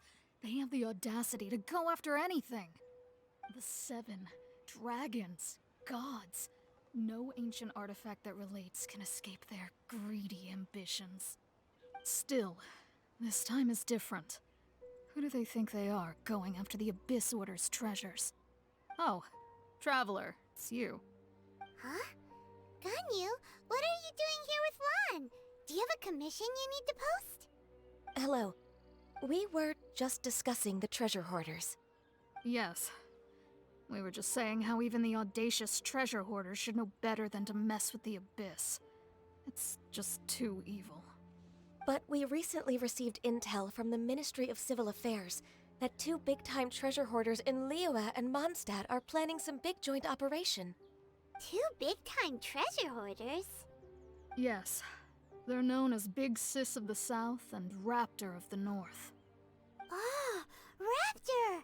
Paimon remembers he tried to run away from Amber in Mondstadt. But who is Big Sis of the South? You already know something then. I guess you must have crossed paths with the treasure hoarders many times before. You are correct. She's the head of the treasure hoarders in Liyue. As I understand it, the treasure hoarders all call her boss. Some say that the god of thieves even bestowed a gift upon her for her exploits, making her Big Sis of the gods. But that's probably just a wild rumor. Anyway, the treasure hoarders discovered some previously unexplored ruins that the Abyss Order has been secretly guarding in the shadows. Despite how dangerous that makes it, all the treasure hoarders can think about is what kinds of treasure could be inside. They have already devised a plan. They will send out a decoy to divert the Abyss Order's forces away from the ruins, then send an expert thief inside to steal the treasure. To this end, Big Sis and Raptor have reportedly recruited a certain Grand Thief from Fontaine. Grand Thief? That's quite an impressive sounding title. Oh, indeed. He is an extraordinary individual. The Grand Thief is highly respected in the treasure hoarders, in the same way that we adventurers look up to great adventurers. Ah, so you're familiar with the author of the Tevat Travel Guide, then? Correct. The Grand Thief is someone as renowned as her. So, despite being relative big-timers in Liyue and Mondstadt, Big Sis and Raptor had to put in a lot of work to convince a thief of his status to come and personally oversee this operation. With the major changes in Liyue recently, the Ministry of Civil Affairs and the Millelith already have their hands full. They don't have any time to investigate rumors about treasure hoarder activity. But anything related to the Abyss makes me feel like there is some unknown danger lurking beneath the surface. So I decided to come to the Adventurers Guild to post a commission. Leave this commission to us. Oh, thank you so much. Good to see this in the hands of a reliable guild member. Well then, good luck. The guild will take care of the details of this commission.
There are signs of treasure hoarder activity here. They must have come to these ruins. Let's go deeper inside. Paimon sure hopes Ganyu's information is reliable. There aren't many guards here. Looks like their plan to draw away the Abyss Order's forces really worked. My blade!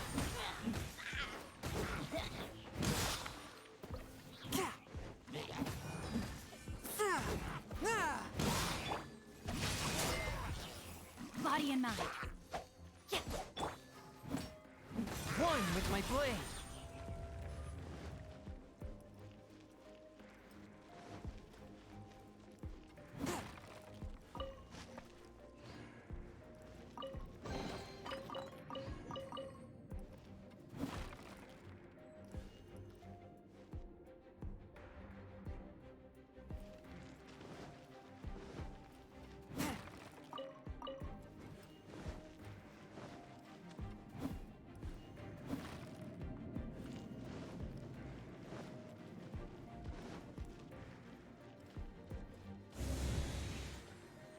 More signs that a treasure hoarder was here.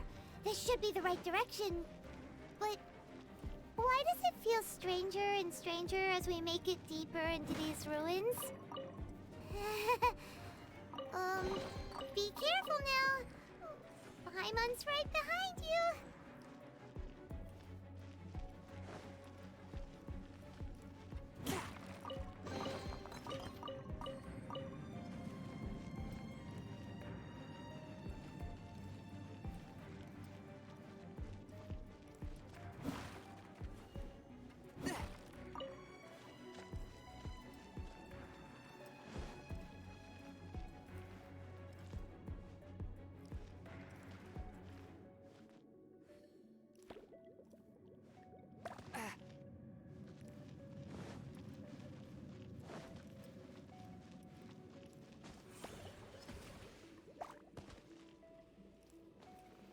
I ride on wind and cloud alike.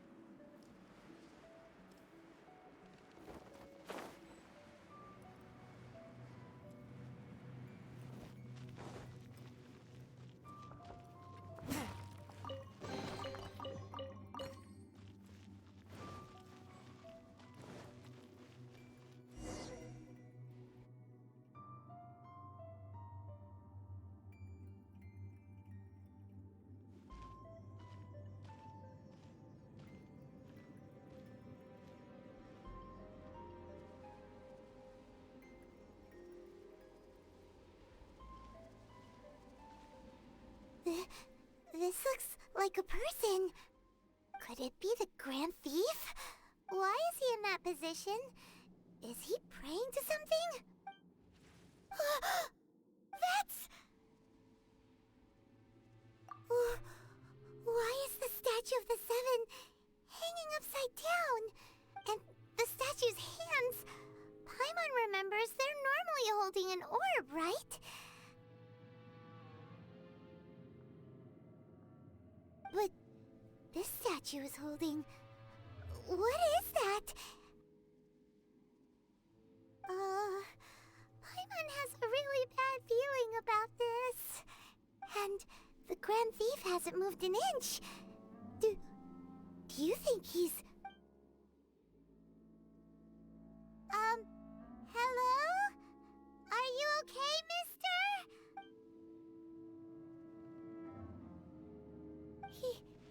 He's dead. Paimon doesn't feel so good. Let's get out of here, and fast! We should report back to Ganyu and Lon. Ah! Now what? We can't stay here! Quick, run!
You cannot spy on the secrets of the Abyss. You have come here. You have seen our secrets. For this, you must pay the price. As a herald, I will mete out your punishment. An Abyss Herald? Dainsleif. Oh, I thought you were just a couple of pests that stumbled in here by mistake. So, you are with Dainsleif, that constant annoyance in our affairs. Did he send you here to die? His resistance against the Abyss has gone nowhere for a long time. There is nothing you can do to change the tide. The Abyss is unstoppable. What is this power? Pirate's never seen it before.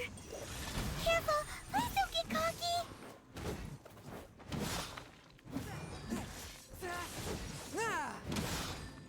Abyssal roar.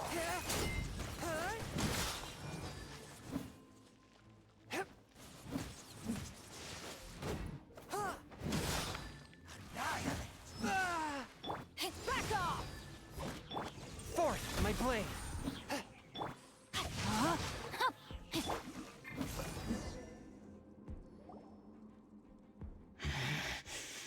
This power, it seems familiar. I see. So it's you. You are the one. In that case, I shall stay here no longer.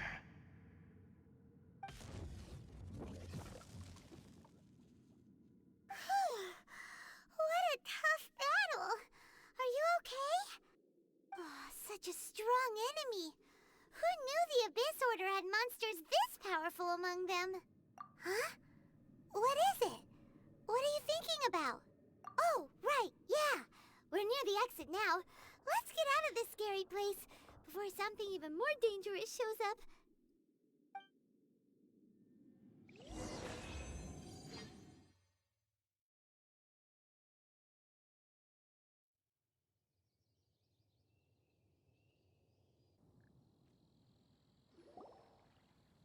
So, we meet again.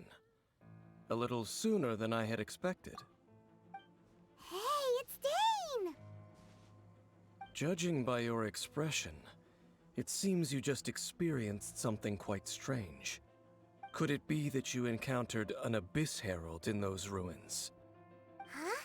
How did you know that? I've been on the Abyss Herald's trail. I didn't expect to find you here as well.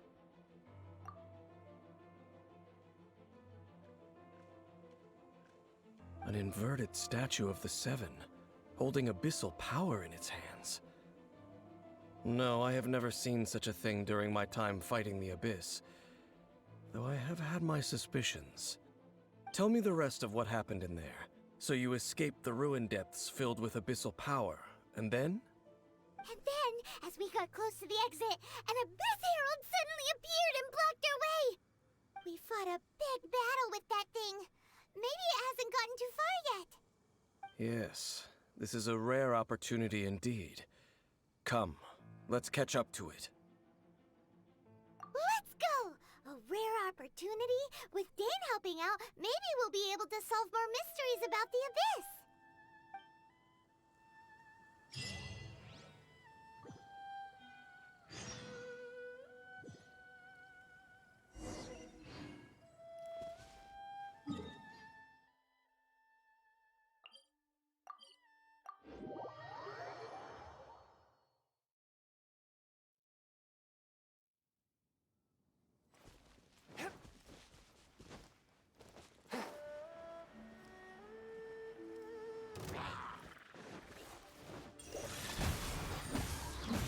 No, my sword!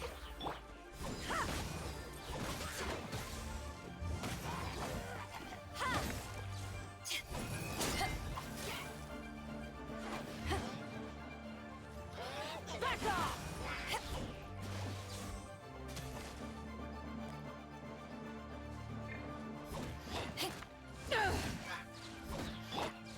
A touch of frost from whence you came.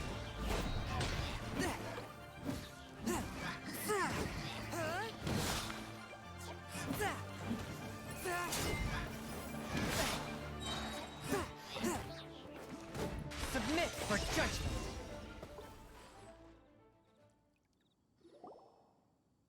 Those Abyss mages just now. Were they trying to ambush us? No. They were just digging through these abandoned ruin guards looking for something of value. Oh, is that so? The Traveler here seems to like doing that a lot too. Looking for chaos devices, chaos circuits, you know, that kind of stuff. They wouldn't be searching for such ordinary objects. In fact, I was nearby investigating precisely because Abyss mages often come out from that ruin to explore. They seem to be searching the remains of ruin guards for a certain valuable object to take back to the ruins.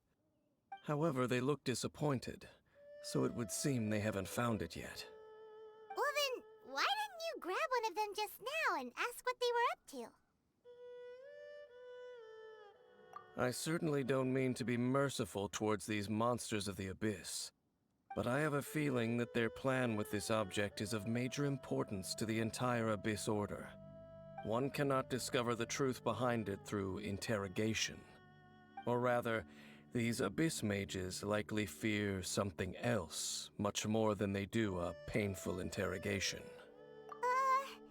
Paimon is getting goosebumps thinking about all of this. All right. We shouldn't waste too much time here. Let's continue our search.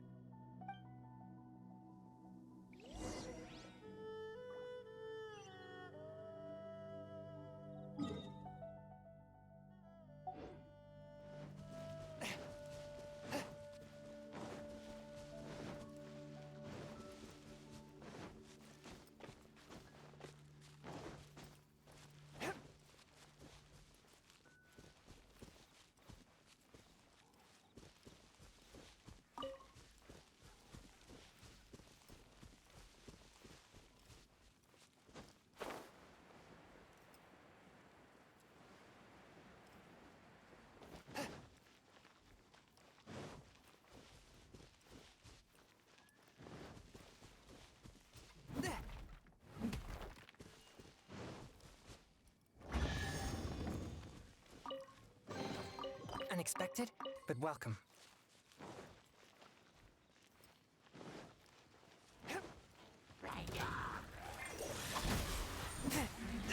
But how?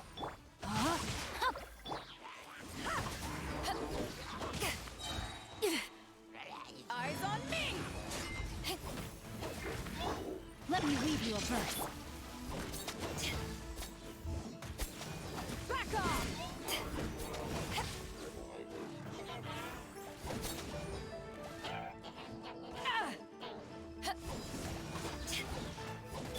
Swift and merciful. Spirit Blade, attack!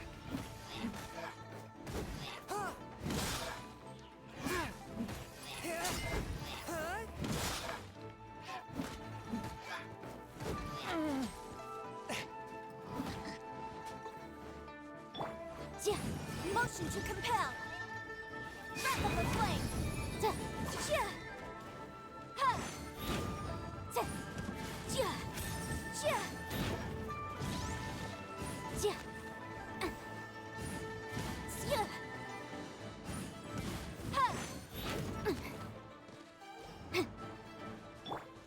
Rain outlines your fate.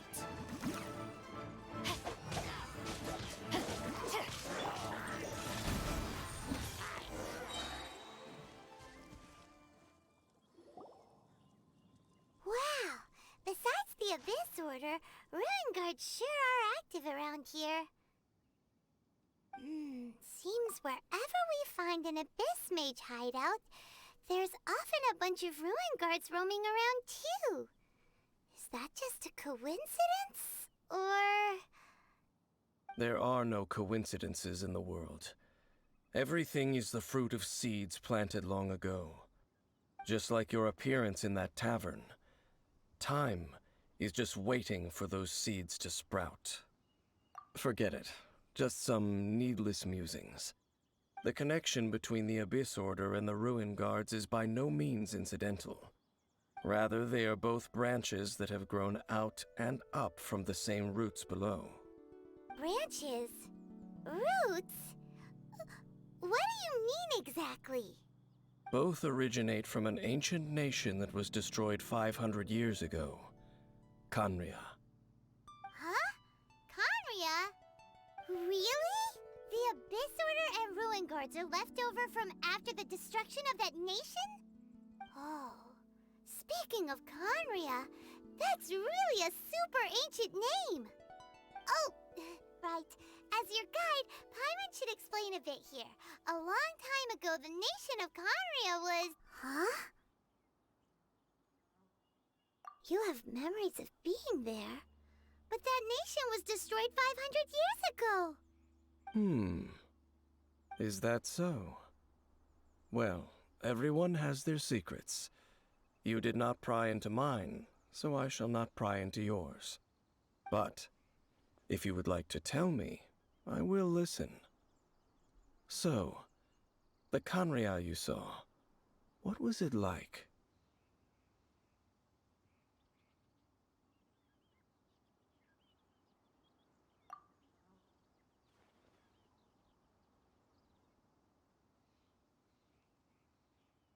So that's the complete story, huh? Paimon thought that you ran into that unknown god first. I see. So your first memory after coming to this world was being awoken by your brother from within that meteorite. It seems your brother woke up first. But the question is, how long before you? And then your brother told you that the destruction of Kanria plunged the whole world into chaos, and that you two should leave this world called Tevat? The destruction of Conria? He said that? That destruction you witnessed, that's history from 500 years ago. It seems the first time you awoke in this world was indeed during that period. Huh. So your brother must have understood this world better than you did, because he woke up first. And it was shortly after that that you encountered an unknown god who blocked your path, so you couldn't escape. Oh, Paimon knows this part really well. I understand. When you awoke at that time and hurriedly tried to leave for another world, you didn't know anything about Kanria. But now, since you have come to gain some understanding of Tevat, you are able to guess that the war you witnessed all those years ago must be the war that ended Kanria. Am I right? If that's the case, you must have been flipping through all sorts of books during our adventure these past few months. Before going to Mondstadt, you had just looked at some vague materials. Later, we managed to gather a whole bunch of old books from all around Mondstadt and Liyue, but you told Paimon they were useless. So, the whole time you were just trying to learn more about Conria so you could find your brother? Oh, yeah! You can travel around the 7 nations to find the 7. But where can you go to find a nation that was destroyed 500 years ago? I probably know more about Kanria than both of you. Kanria was a nation without a god. Not because it had a god that died or abandoned them, but because it never had a god to begin with. It was a powerful nation, built purely by humans. An unprecedented, flourishing, and glorious civilization. It was the pride of humankind. A nation without a god? Later events unfolded just as you remember. It was all destroyed by gods. You mean that... 500 years ago, the gods descended upon the world and brought desolation to Kanria. The pride of humankind was uprooted and crushed, like a weed removed from the garden of the gods. How could that be? The history books don't say anything about that. Yes, well, continuing to discuss the past now will only dampen our spirits. Let's keep moving. I will tell you more of what you want to know as we continue our search.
It's more ruin guards and abyss mages. Dane was just saying how these ancient machines are from Conria. So, did Conria have a lot of ruins that needed to be guarded? No. Ruin Guard is the name modern people have given these machines. No one called them that 500 years ago. These Ruin Guards were known as Field Tillers by the people of Conria. Field Tillers? What a strange name. It's not like you think. Field Tiller was just a code name. The people of Conria like to give code names to their weapons. The land is not to be tilled with farming tools, but rather is to be fought for with steel and blood.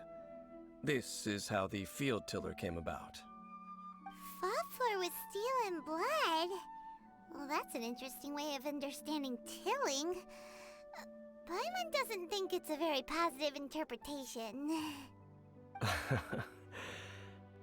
After the destruction of Conria, these masterless field tillers went completely out of control. They wandered aimlessly over the centuries, gradually spreading to every corner of Tevat.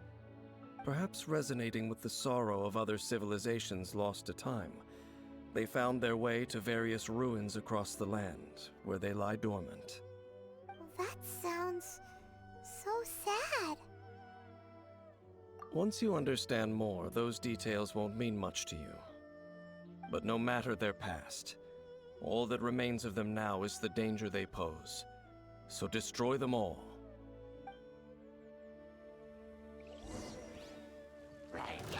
One with my blade.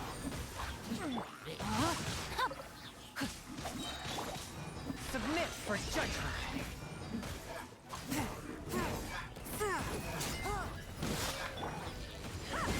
To ashes!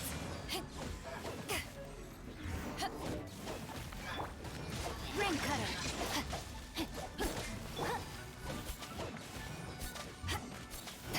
Back off!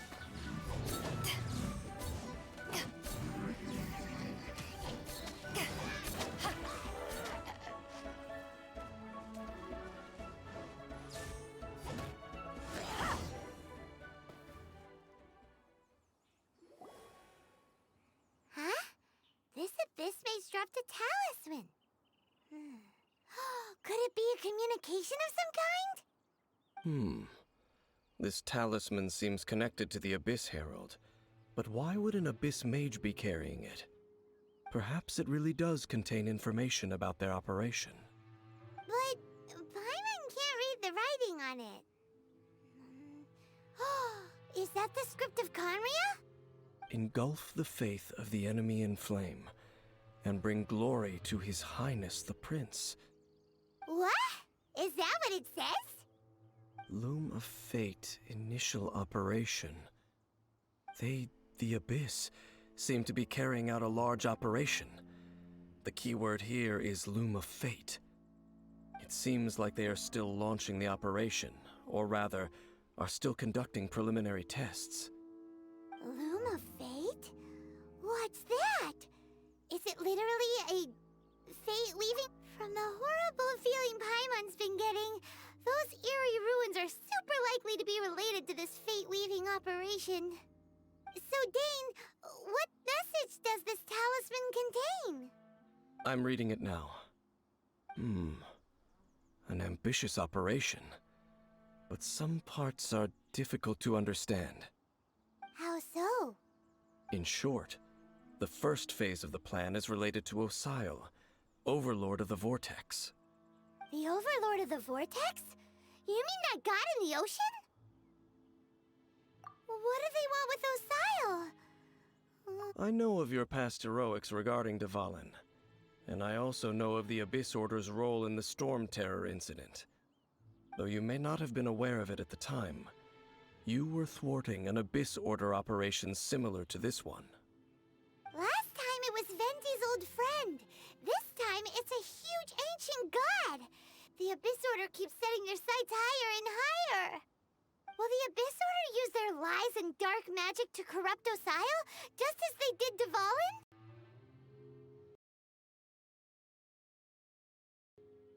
No. From the contents of the talisman, this operation goes one step further. They won't just corrupt Osial's mind.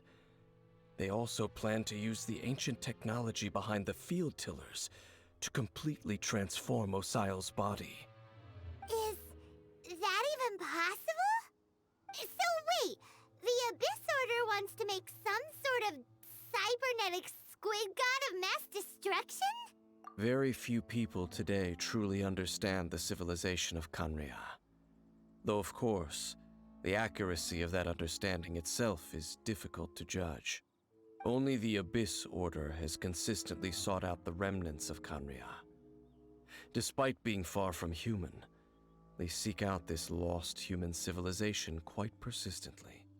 The talisman's message states that they will use the defiled statue as a base, attaching Osial's limbs to construct a mechanized god. And the new core that shall replace the orb usually held by the Statue of the Seven is the eye of the very first field tiller. The eye of the very first field tiller? Oh, Paimon gets it! All those Abyss mages are looking for the special eye, right? It would seem so. This whole thing keeps getting more complicated. But basically, it all has to do with that eerie statue of the Seven we saw, right? Yes. According to the talisman, the eye should be placed in the hands of the defiled statue, thereby imbuing the newly born god with the power to topple the divine thrones of Celestia. Oh boy, the Abyss Order sure isn't holding back with this plan. Since no one knows where the first field tiller is, how about we take the information about the statue as the starting point for our investigation? Yeah, that tone-deaf bard is too difficult to track down anyway. Let's go to the cathedral first and ask around. Maybe we'll learn something. The cathedral. Huh? What's the matter, Dane? Nothing. Let's get moving.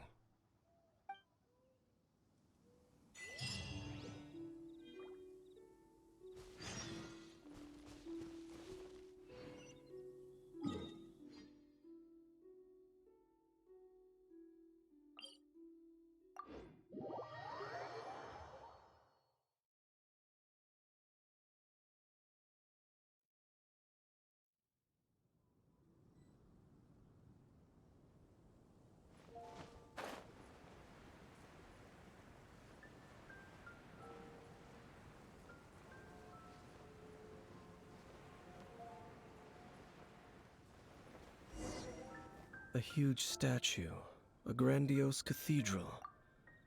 The people of Mondstadt clearly spent a great deal of resources and energy to construct them. But how aware of this was the Animo Archon on receiving this gift? And how much did he give back in return? Faith doesn't ask for anything in return, though. Does it? As long as the gods have a clear conscience about it all, there's nothing I can say about it. Shh! We're about to enter the cathedral! Don't say anything bad about the Animo Archon! And actually, the Animo Archon is... never mind! I never specifically said I would enter the cathedral. I'll leave you two to mingle with the sisters. Huh? You are the honorary knight of Mondstadt. They will surely allow you to poke into these affairs with their utmost trust. Having me tag along would only make them suspicious.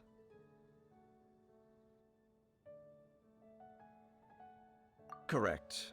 And just as our little friend said, I might say something bad about the church at any time. When a non-believer steps onto holy ground, the result is never pretty. I have never received the favor of the gods in the past. I don't see any reason I would need it now, or in the future either. That's enough about that. While we've been chit-chatting, the Abyss Order continues to act. Okay, then we'll just go in ourselves and ask around. I should warn you about one thing. Don't go mentioning the defiled statue inside the cathedral. The Church of Favonius wouldn't ignore the matter of the statue. But if they rashly tried anything against the Abyss Order, it would only ruin whatever element of surprise we may have. Also, meddling in the affairs of the Abyss usually doesn't end well for anyone.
Hi, how have you been?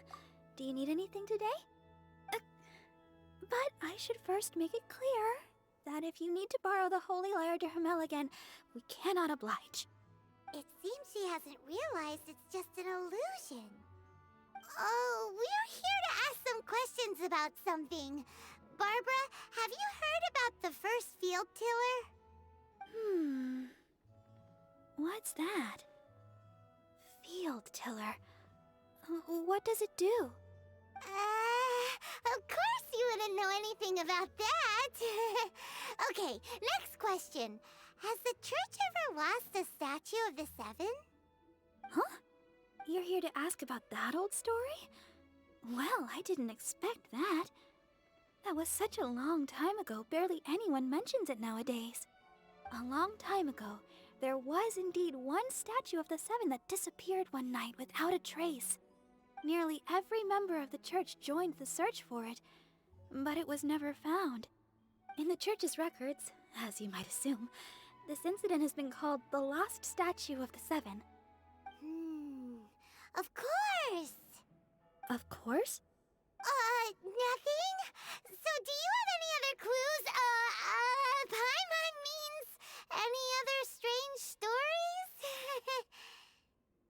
Sorry, Barbara, but we can't tell you about the statue we saw just yet. Like Dane said outside, it's for your own good. Other strange stories? I'm not sure. Let me think about what other unusual incidents are in the church's records. Oh, the Tyrant's Final Fury? No, that's from another time. Probably unrelated. The Tyrant's Final Fury? Oh, this refers to a time of great danger that engulfed Old Mondstadt, the place now known as Storm Terror's lair. Many, many years ago, there was a time when balls of fire would rain from the sky whenever anyone approached Old Mondstadt. Balls of fire raining from the sky? How terrifying! People at that time believed it was a curse laid down by the god of storms, so they referred to it as the Tyrant's Final Fury. This strange phenomenon continued for about a year. No one was ever able to solve it. It just gradually ceased on its own.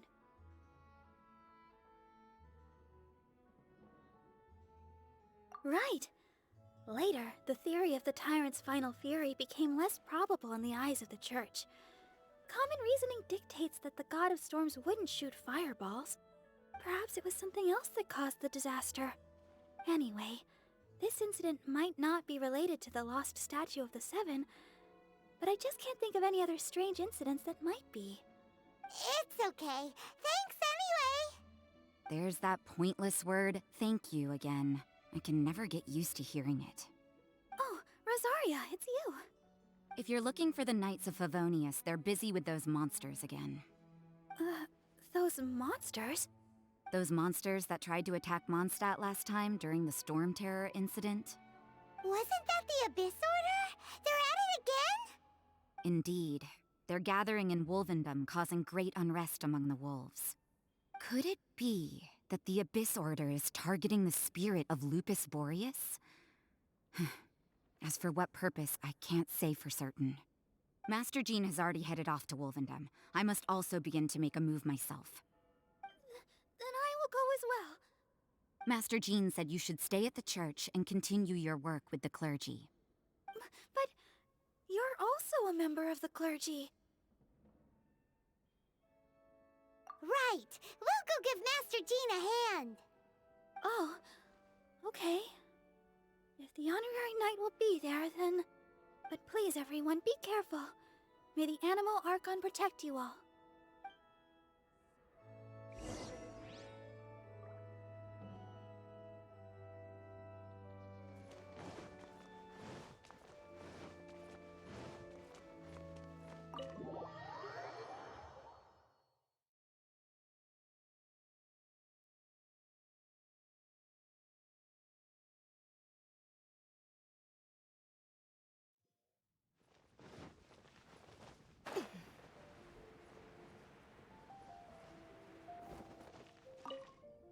I see.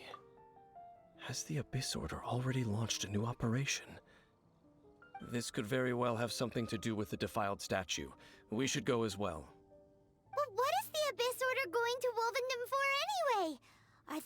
to do the same as they did with Dvalin? Not again! No, that's not likely. Unlike Osile, who was just suppressed, Andrias died long ago. Today, it is just his spirit that stands guard over Wolvendom. The Abyss Herald may just be targeting the spirit of Andrias in an attempt to garner some information from one of the Animo Archon's old companions.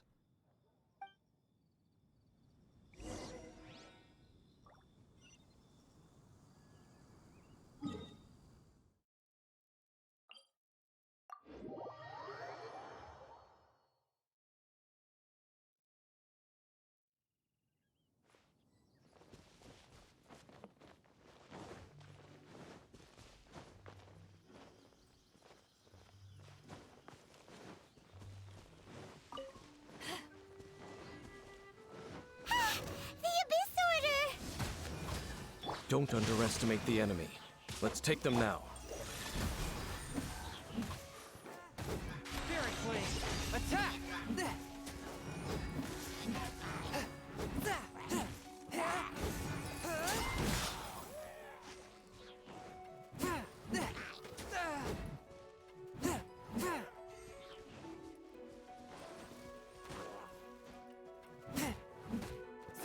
Force my blade!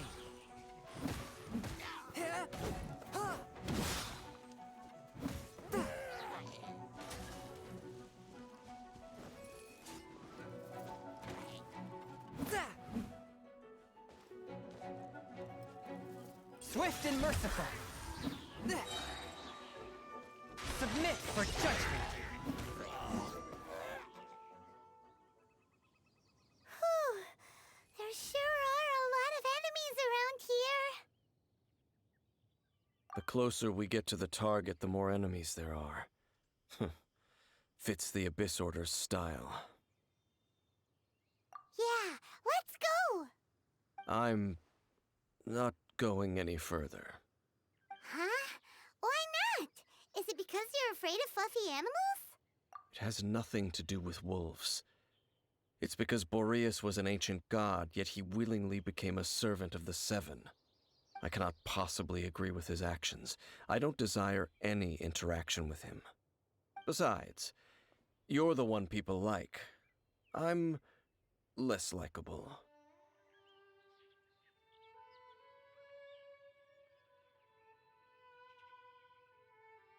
There's nothing special about gods anyway. It's just my opinion, but a word of advice. Always be on your guard when around gods. You shouldn't place too much trust in them. But at the same time, don't go too far in the opposite direction. Don't go trying to overthrow them or hunt them down, even if the god in question is your sworn enemy. Don't trust them and don't hunt them. That's some awkward advice.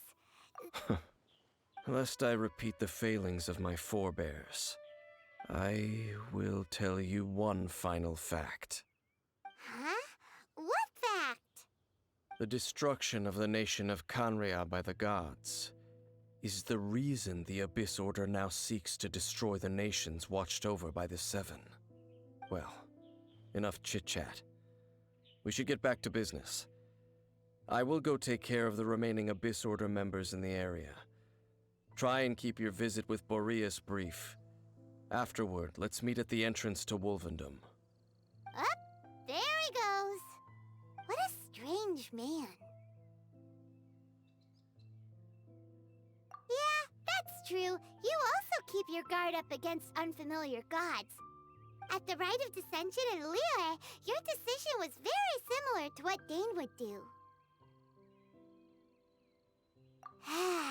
Not the easiest situation. Honorary Knight, Paimon, what are you two doing here? Oh, Master Jean! So glad we found you.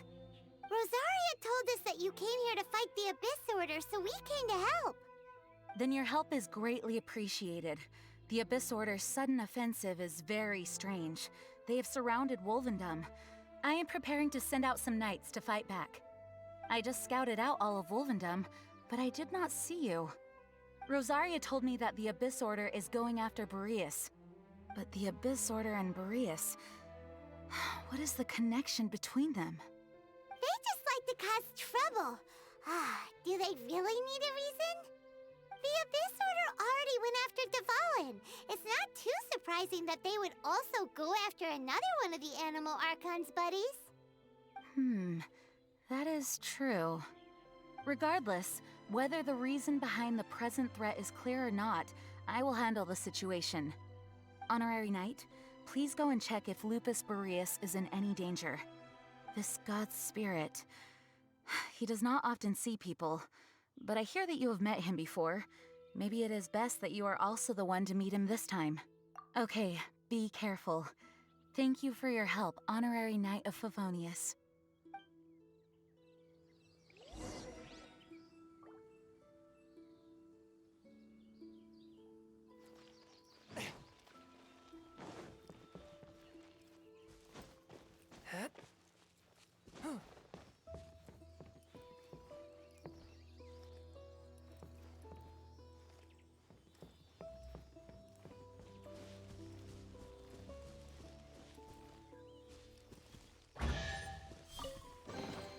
It was worth the trouble.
Look!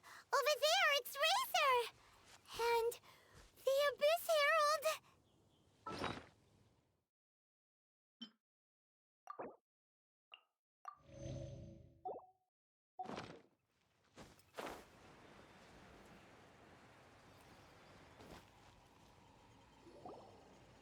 You, not welcome here!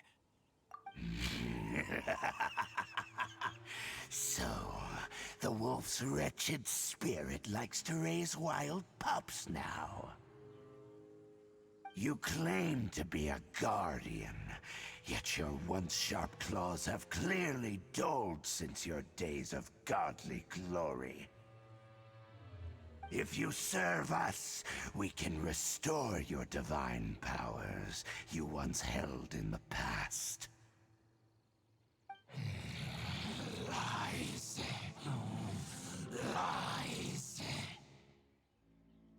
What the heck is this ceremony? He looks like he's in a lot of pain. Oh no! Is this the same thing they did to corrupt Devalin's mind? Wolves never surrender! But this can't go on. No matter how many times you resist us, your efforts are all in vain.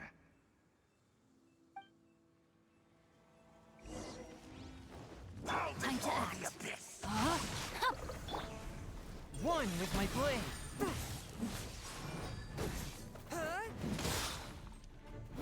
Back off! Power that ended Haishan! Witness the power of Gugwa.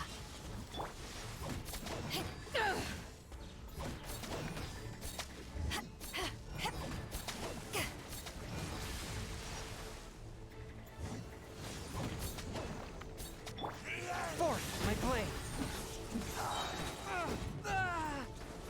Spirit blade. Attack!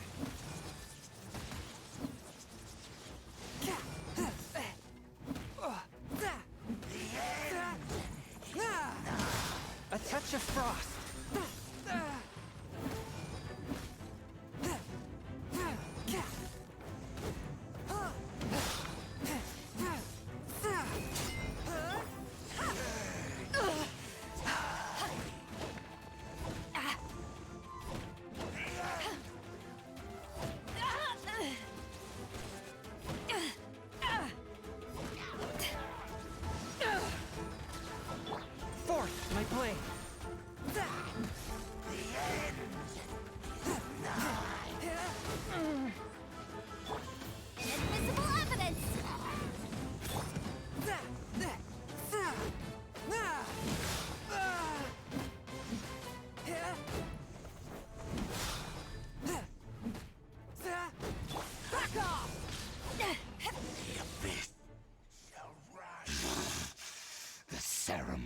was interrupted. How fortunate for you. How does an old spirit have such determined will? No matter. This is but a small unforeseen variable. Our grand scheme will not be affected.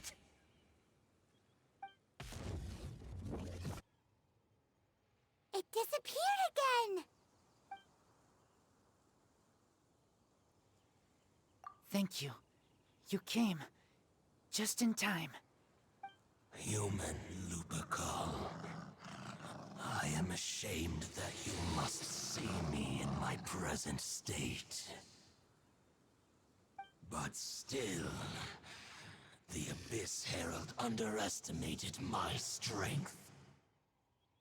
Lupus Boreas never refuses trial, but scary outsider, not respect trial rules.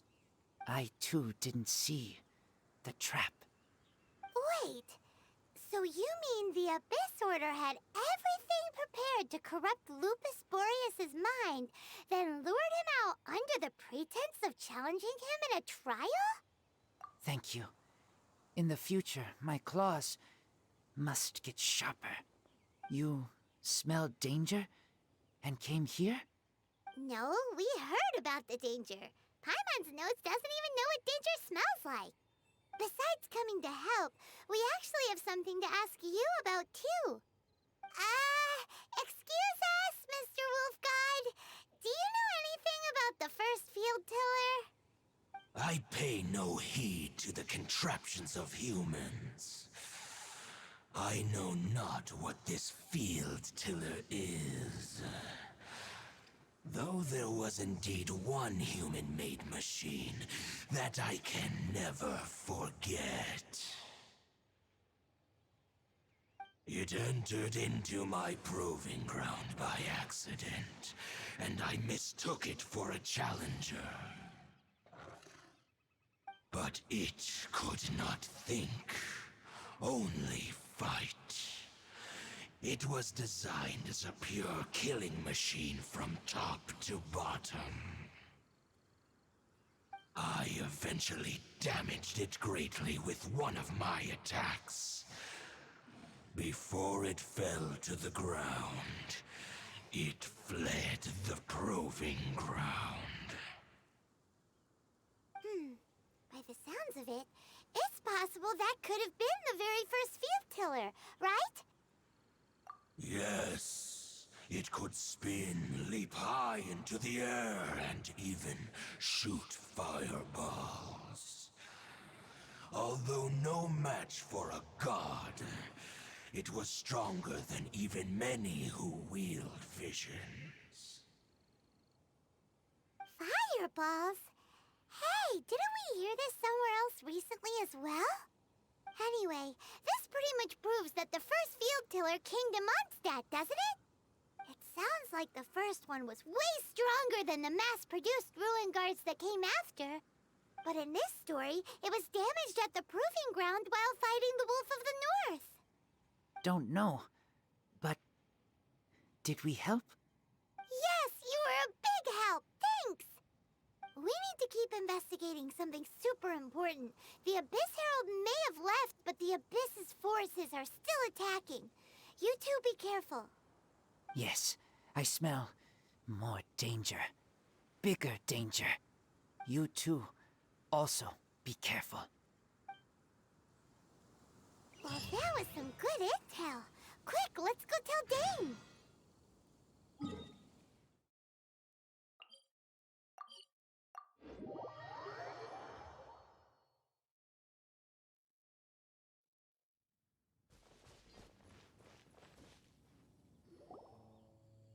Dane, there you are. Did you see Master Jean? I saw her, but purposely avoided her. As both the Lion Fang Knight and acting Grand Master, she naturally would have some reservations towards me. If I'm not careful, one day I may find myself becoming the object of one of her investigations. But back to the matter at hand. I defeated some of the Abyss forces, but wasn't able to gather any information. Did you have more success?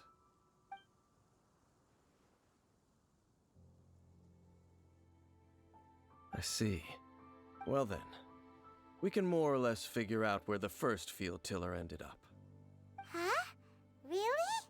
Just from the Lupus Boreas story? That information combined with a more comprehensive analysis. For example, the old story you told me you heard in the cathedral. Exactly. The strange story told to you by that young sister, long mistaken to be a curse rained down by a deceased tyrant.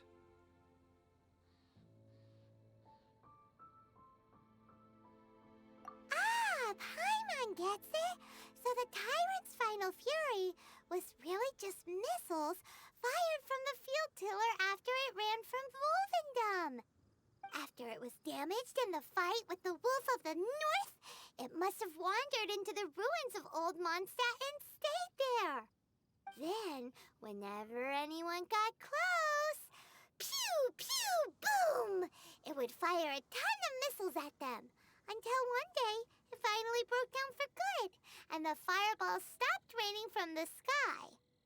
Back then, the people of Mondstadt hadn't seen many ruin guards before, so they came to interpret it as the tyrant's final fury. It looks like we need to make a trip to Storm Terror's lair and comb the entire area. What do you mean? Huh? You mean... Oh, Paimon remembers too! We saw that abandoned ruin guard sitting atop the tower when we went there before. Can't forget something like that.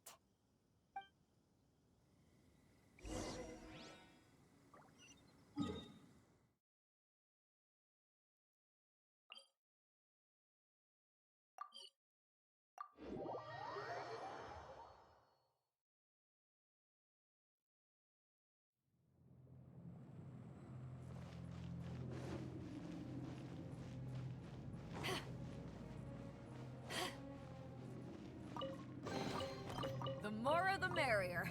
First round's on me.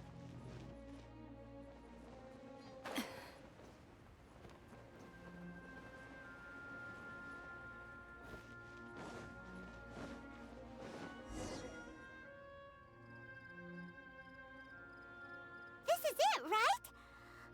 Okay then, use your elemental sight to look for the eye. Ooh, so what did you see? Huh? Nothing? Oh, but Paimon was so excited! What's going on? Are you sure you did it right? This requires another method. Using elemental sight on a field tiller is of no use because it is not powered by the elements. Let me give it a try.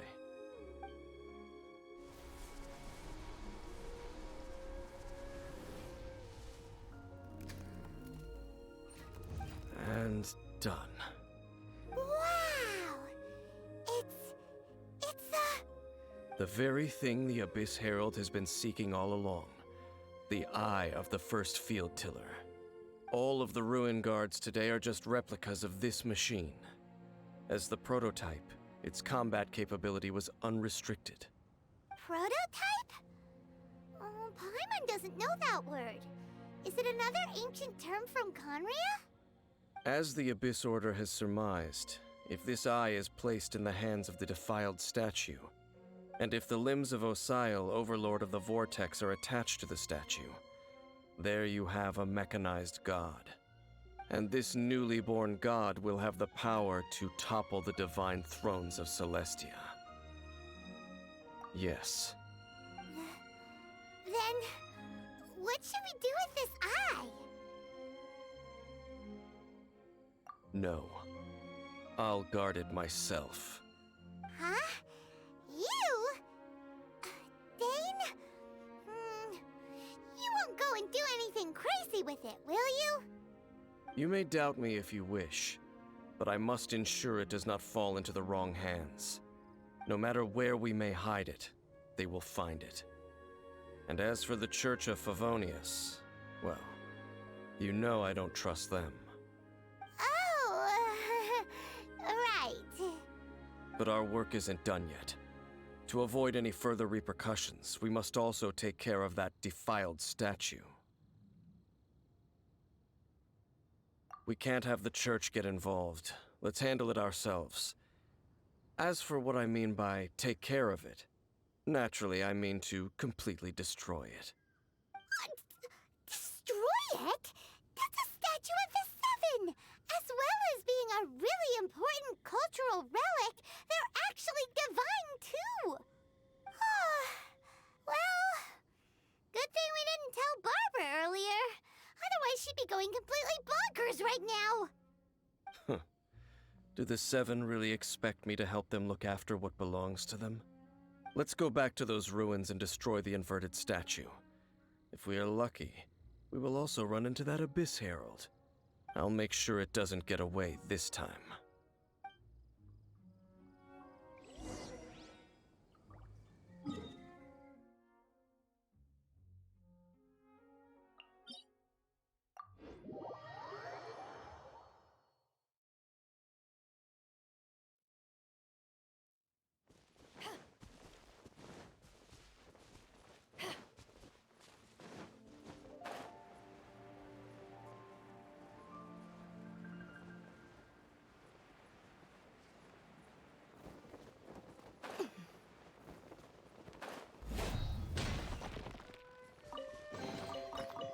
Where have you been hiding?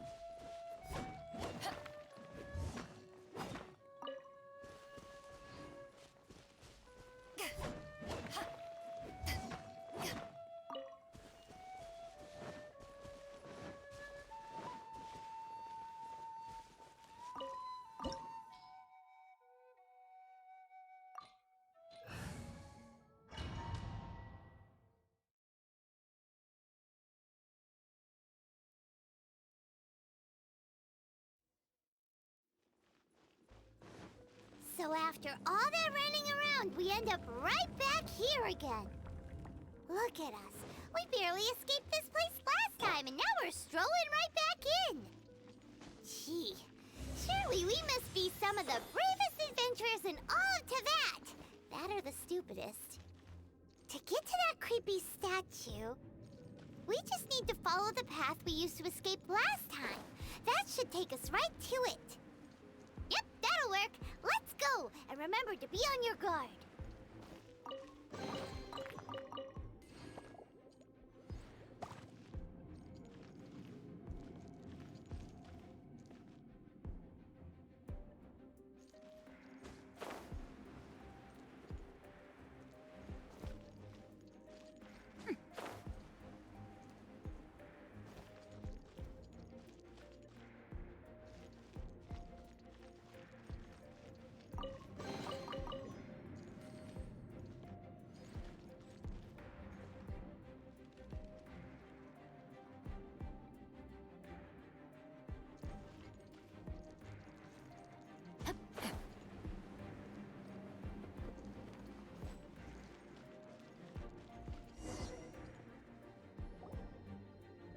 Looks like we're here.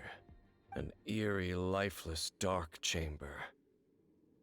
I understand the evil aura you were describing earlier. Oh, such a scary place. Be careful to not be overwhelmed by the power of the defiled statue.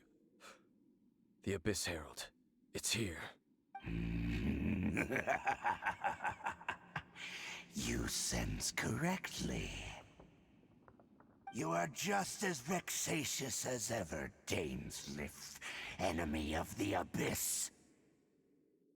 I sense your soul is stained by terrible bloodshed, perhaps from your darkest nightmares, unless... Oh, and something far more dangerous. You reek of a corruption familiar to me. Then we are the same. We're both dangerous. But dangers from outside of the Abyss Order must be caught and caged. It is your words that forever reek of corruption. Time to silence you!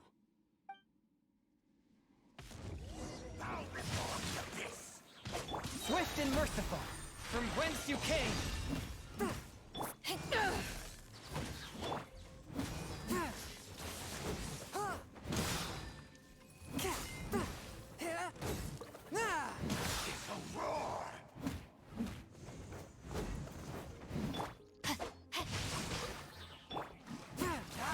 Forth, my blade. Spirit blade, attack!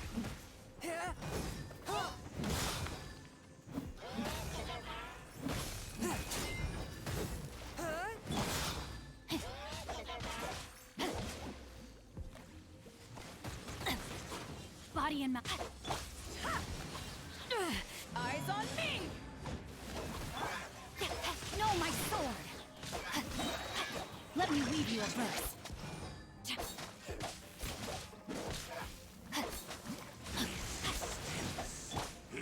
You got it.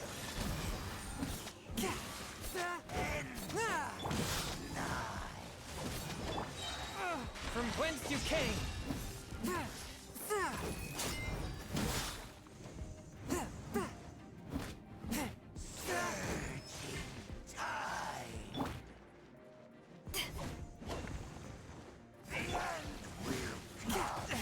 But how? One with my blade. Back off!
Prince.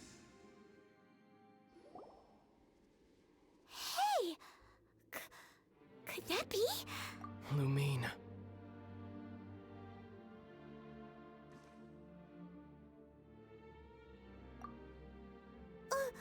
Wait! He just blocked an attack against the Abyss Herald. Your brother? And the Abyss? Lumine. Why are you with Dane? Uh-huh.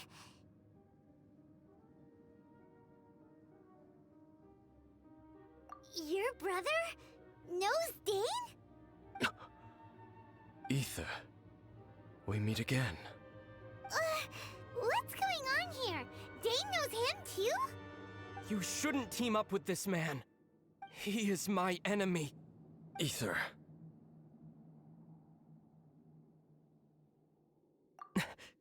But it must be said. Don't try to stop me. Don't try to stop the Abyss. That man Dainsliff was the Twilight Sword, one of the royal guards of the final dynasty of Conria. 500 years ago, he failed to prevent the destruction of Conria. A curse of immortality was laid upon him, to forever wander the wilderness, while he watched the people he was supposed to protect turn into the monsters of the Abyss. You're saying Dane is from Conria? The same Conria that was destroyed 500 years ago? And you said the people turned into monsters? You're trying to tell Paimon that the Abyss Order is not only related to Conria, but is actually the people of Conria themselves?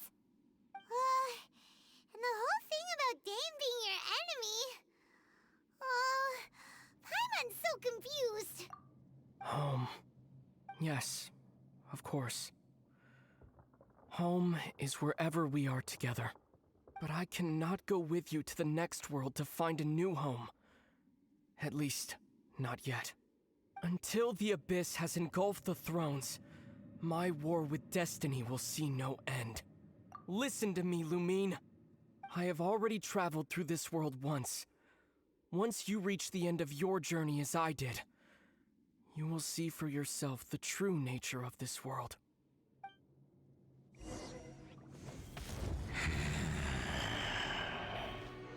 So we'll meet again. Though we need not rush, sister. I have more than enough time to wait for you.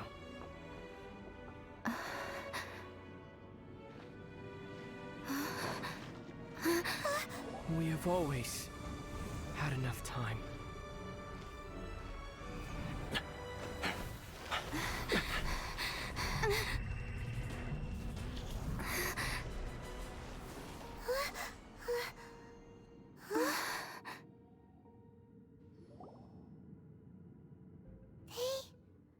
Left. Oh, don't be too sad. We'll find them again. Look on the bright side. At least we got some really useful information. Uh-huh, that's right. At least now, as well as the Seven, Dane is also a key part of finding your sibling too, right? That's right. By the way, what they said just now is all pretty confusing. Did you understand it at all? Oh, well then, let's go over it again.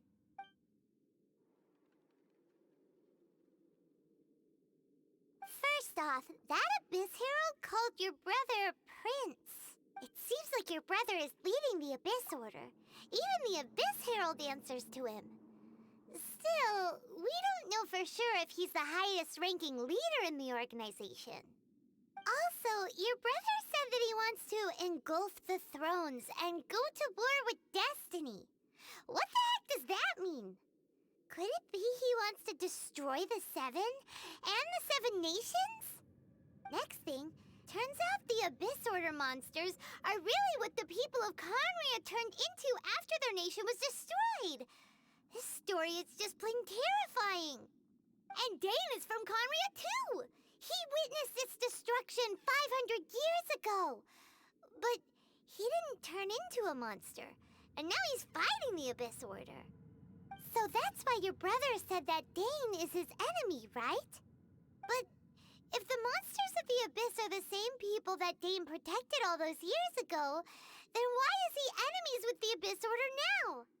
Also, how come after all this time we've spent searching for your brother, it turns out he's on the side of the Abyss? What's up with that? Yeah, you're right. Then we can't let ourselves get down about it now. Our journey's not over yet. Let's get a move on. Time to leave this terrible dark place and get back to the surface where the sun shines bright. If your brother wants you to reach the end of your journey, show him what you're made of. Come on, traveler. Let's go.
never imagined your brother would have sided with the Abyss.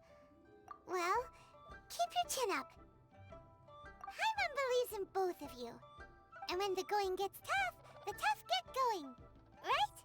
He said we needed to reach the end of our journey. Paimon bets he still has lots more to tell us. And we won't find out what this journey is or where it will end unless we keep going. Aw, don't mention it, partner. Travel buddies are supposed to look out for one another. Although, where should we go next? If we want to continue with the journey... Oh, you mean the god that took your brother away in the first place? You're right. After all, everything that followed, all this confusion, it all started with her. Yeah, Paimon bets she's the key to understanding this whole mystery. Well, we've ruled out 2 gods so far, the Animal and Geo Archons. So, next...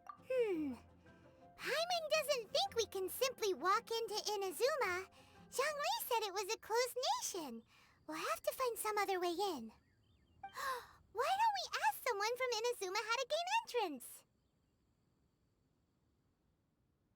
Oh, Paimon's thought of someone already! Atsuko in Liyue Harbor! She's from Inazuma! Let's see what she has to say!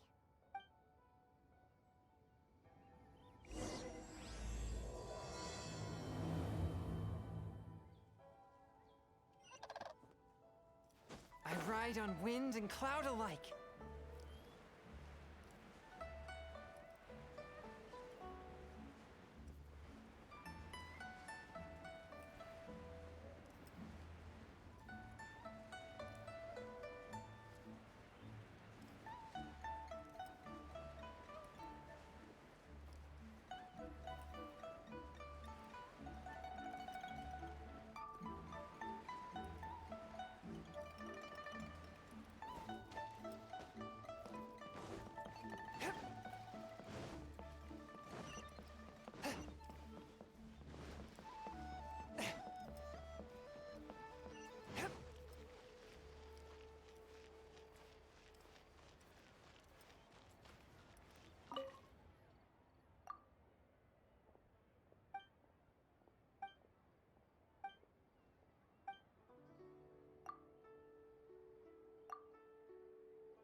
Sent to the Ministry of Civil.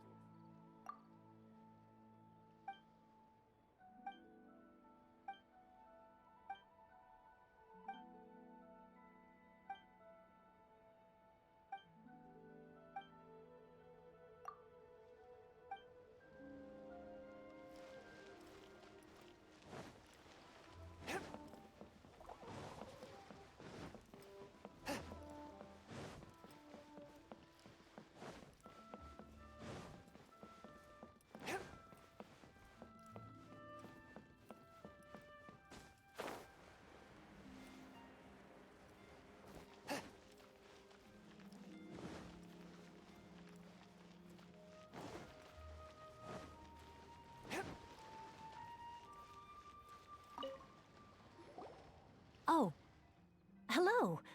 Oh, I mean good fortune, right? I'm still learning to talk like a local. Is there anything I can help you with? We wanted to ask, how do we get into Inazuma? Oh, so that's why you're here. Well, there is a way. Great! We came to the right person! But the chance of success is incredibly small. Huh. Incredibly small? Then how did you get out of Inazuma in the first place? It was in leaving Inazuma that I found out just how dangerous this method truly was. All I had to rely on was a little wooden raft that I'd put together myself. There was a storm raging ahead of me, and my pursuers were close on my tail. After I'd escaped their clutches, I floated on the open ocean for I don't know how many days. My rations and fresh water supply soon ran out, and I remember getting to the point where I was sure I'd reached the end. Then, I blacked out. But, to my surprise, my journey didn't end there. Or to put it another way, a new beginning found me. Ah, that's right. I escaped by the skin of my teeth. The fact that I'm even alive to tell the tale must be a sign that the gods were watching over me. What a horrible journey! And you set off knowing how dangerous it was? Why? Well, because everything is just too restrictive over there. The atmosphere is so stifling.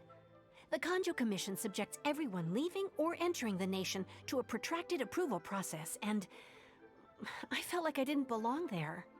Kanjo Commission? What's that? Along with the other two commissions, they oversee everything in Inazuma. We usually collectively refer to them as the Tri-Commission. I suppose they're equivalent to the 8 trades under the Liyue Chising. One of the obligations of the Kanjo Commission is to conduct rigorous identity checks on all individuals leaving or entering Inazuma. All non-nationals are processed centrally on Rito upon arrival. Meanwhile, the Tenryo Commission is responsible for implementing the recently promulgated Vision Hunt Decree. They act like the executive arm of the Raiden Shogun's rule. Loyal, yet unfeeling. It doesn't feel good to speak ill of my home like this. But after spending so long under that oppressive atmosphere, I begin to lose all hope for the future. What I mean to say is, unless you have an extremely compelling reason to go to Inazuma, you should abandon your plans of trying to get there. You should know that the sea around Inazuma is engulfed in a perpetual tempest of wind and rain. Supposing you survived that, you would still need to get past the samurai guards that enforce the Sakoku Decree, the closed nation policy of Inazuma. And even if you did manage to find a way, you'd still have to produce the necessary documentation at the Rito Center for processing Outlanders. Otherwise, you'd be kicked out immediately. Seems like they really don't want anyone setting foot in Inazuma, huh? They only set that up as a port to guarantee a supply of goods and information to the island. Most Outlanders would be unable to acquire the documentation needed.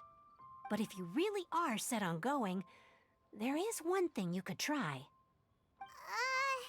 The raft idea sounds a little on the dangerous side. Plus, Paimon would definitely get seasick. That's not what I meant. You could ask someone from the Crux Fleet if they have some way of getting you to Inazuma. They're well known in Liyue. Voyaging far and wide has made them a well-traveled group with a wide range of experiences. They may just know how to break through the storm. But it's an armed fleet, right? Why would they agree to a request like this? That part is up to you. If you're able to persuade their captain, Beidou, then the hardest part will be out of the way. The Alcor is the flagship of the Crux Fleet. I heard that it's currently anchored by Guyunstone Forest on a supply run. This might be your best chance. Then there's no time to lose. Let's go find Captain Beidou.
Swift and merciful.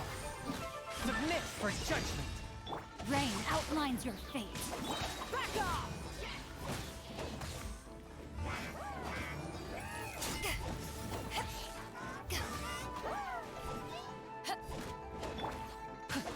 Rain cutter. A touch of frost.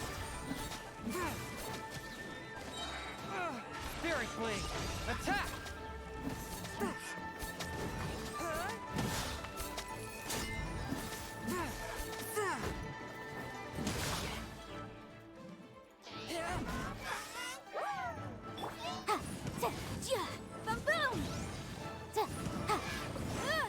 Replica flame!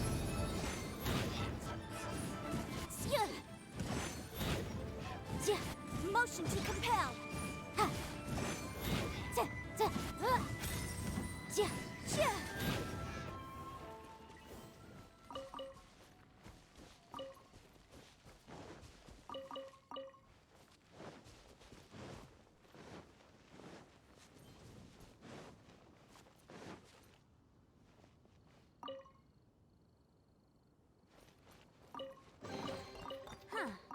Let's appraise the value on this.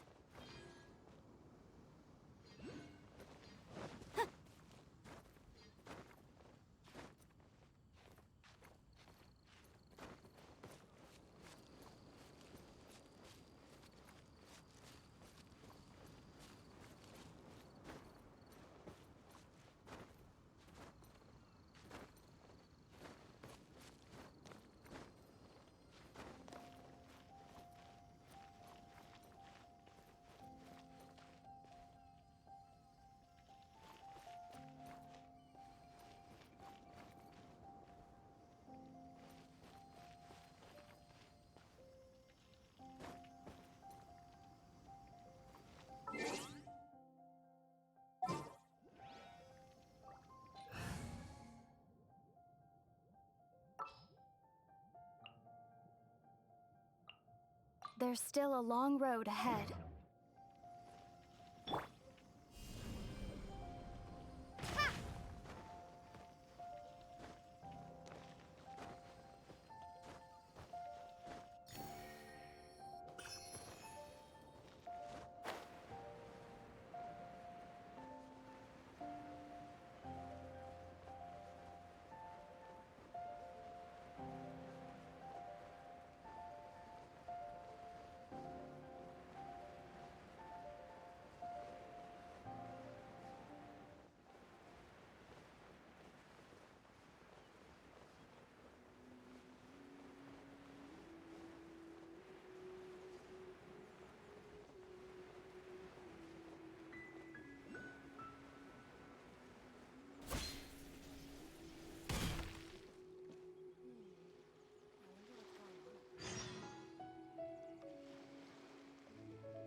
All clear as far as the eye can see. All clear as far as the eye can see.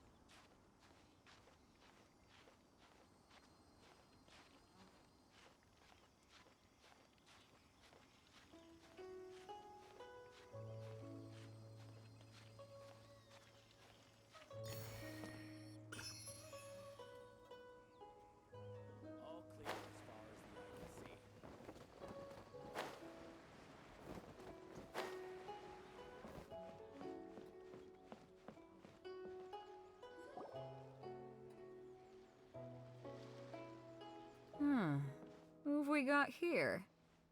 Wait, I know you. You're that traveler, aren't you? The one who fought against the Fatui Osile, right?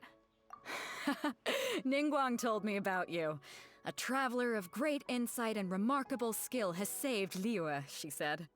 She's a hard one to please, so praise from her is high praise indeed. I remember thinking at the time that it'd be good to meet you in person. Judging by the clothes on your back and this floating thing, I guess that time has come. Hey! The name's not Floating Thing! It's Paimon! Paimon? What a fascinating being. You two give off not only the essence of wind and earth, but also of... yes, the stars. Huh? The fragrance of what now? That's the weirdest compliment Paimon's ever heard. Pay it no heed. I mean only to say I am certain that it is by fate, not chance alone, that we should meet. And that gives our encounter meaning. You're not far off, but they go by a different name in Inazuma. This young man is Kaidahara Kazuha, a temporary addition to my crew for reasons I won't bore you with. Occasionally he opens his mouth and flowers come out instead of words. With this fine ship and the soft sea breeze, would it not be romantically irresponsible of me not to acknowledge it with a line or two of poetry? Well, I can't argue with that. Okay then. Once the clash is underway, I'll give you a chance to perform. Only if the mood takes me, of course. Poetry for poetry's sake tends to lack meaning. Hey, you don't want to pass this opportunity up too easily, especially seeing as our great hero here might be in attendance. Oh, wait a minute. What's the clash? Also, just to clarify, by great hero, do you mean... Huh? I thought you might be here to sign up. You're telling me you've never even heard of it? The Crux Clash is a martial arts tournament that I hold. There'll be a whole bunch of folks taking part to showcase their talents. There are two important rules. One, competitors must be renowned fighters. We want those with real martial arts ability, not just people taking part for the fun of it. So, you've got nothing to worry about there. I don't think there's anyone out there who hasn't heard of you. Two, you can't take part if you've got a vision. Otherwise, things get a little one-sided. You must be feeling confident, but you might want to watch out. There are a few crouching tigers and hidden dragons lurking around in Liyue. And with Liyue's savior taking part in the tournament, now that's gonna turn a few heads. I think we can expect a healthy turnout this time. But we didn't come here to take part in a martial arts tournament. Well, before you dismiss the idea completely, you might be interested to hear that the prize this time round is particularly sought after. Get this. It's a masterless vision. Supplied by myself, as a matter of fact. If the tournament champion can reawaken that vision, it belongs to them. Is there really such thing as a masterless vision? When a vision bearer dies, the light in their vision will fade away. But the shell that housed that light remains. As for whether this shell has any practical application, well, this remains to be seen. But my intuition tells me that while it remains in the world, it may just be possible for someone else to inherit it. Yep, and the way I see it, a vision is a badge of recognition from the gods. So if anyone's able to rekindle it, it's gotta be an individual of exceptional strength and talent. Organizing the clash is my way of uncovering hidden talents. And hopefully this time, getting a vision to glow again. So if you don't have a vision, this is the perfect opportunity to get your hands on one of your very own. Yeah, we're interested in getting to Inazuma, not fighting in some tournament. Inazuma? You want to go there? Well, why didn't you say so? Inazuma, no sweat. In that case, if you win the tournament, I'll give you a choice. Masterless Vision, or a ticket to Inazuma aboard the Alcor. Up to you. You just want her to take part in your tournament! What's wrong with that? The more talent we have, the better the tournament will be. I couldn't let a competitor like you fall through the net. What are we gonna do? Looks like we pretty much have... Great. Then let's get you signed up. Head to the tournament arena in Guyun Stone Forest. Kazuha and I will be over soon. It seems like it will only be a matter of time before the answer is revealed.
Before we sign up, let's see who the other competitors are.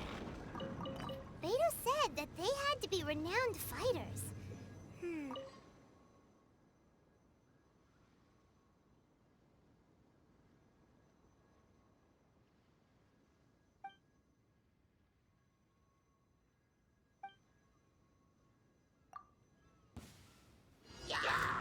Drop!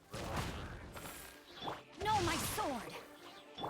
One with my blade. Submit for judgment.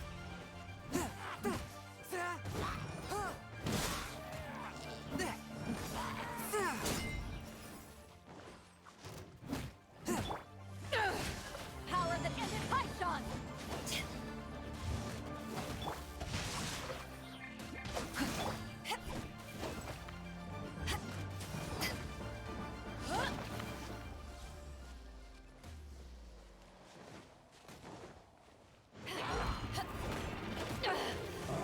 You haven't won yet. Let me weave you a verse. Swift and merciful. Spirit blade. Attack.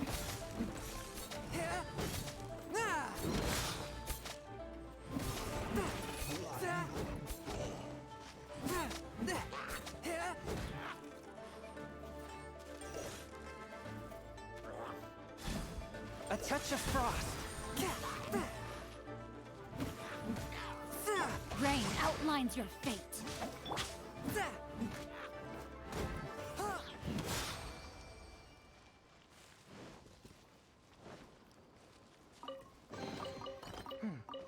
Objects like this may prove useful when purging evil spirits. Hi there! Are you here for the Crux Clash too? That's right. Nothing beats real-life combat for honing your skills. That's what our master taught us. But this tournament is more than just a chance to put training into practice. It's also a chance for us to obtain the masterless vision. Exactly. With a vision, we'd quickly become our master's top students. This master of yours must be pretty incredible, huh? Are they someone famous? Famous? He's the founder of the Lingshan clan, and his skills are unparalleled. Liang and I are both proud disciples of his. You probably wouldn't have heard of it. It was founded quite recently.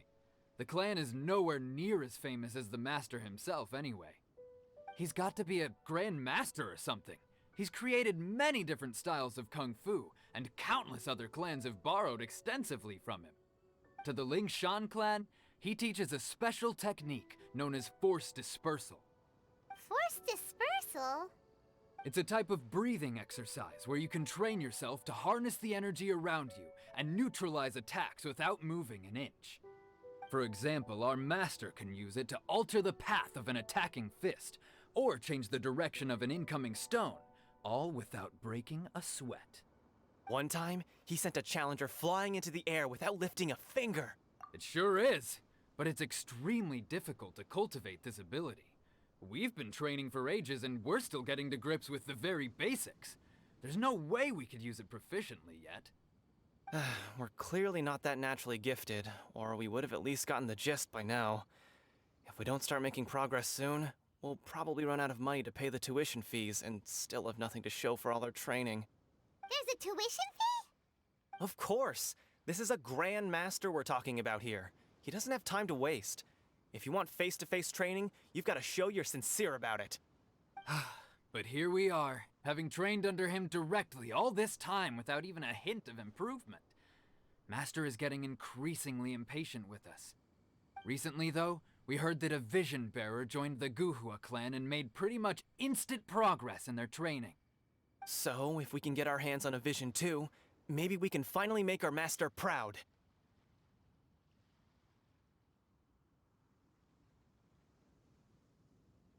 Well, we have to try something new. Otherwise, we're stuck in the same situation. Exactly. It can't hurt to try. And if it turns out it does work, the Lingshan clan will go down in history. Folks will come from far and wide. Heck, we could even become the dominant martial arts clan in all of Liyue. See you in the arena.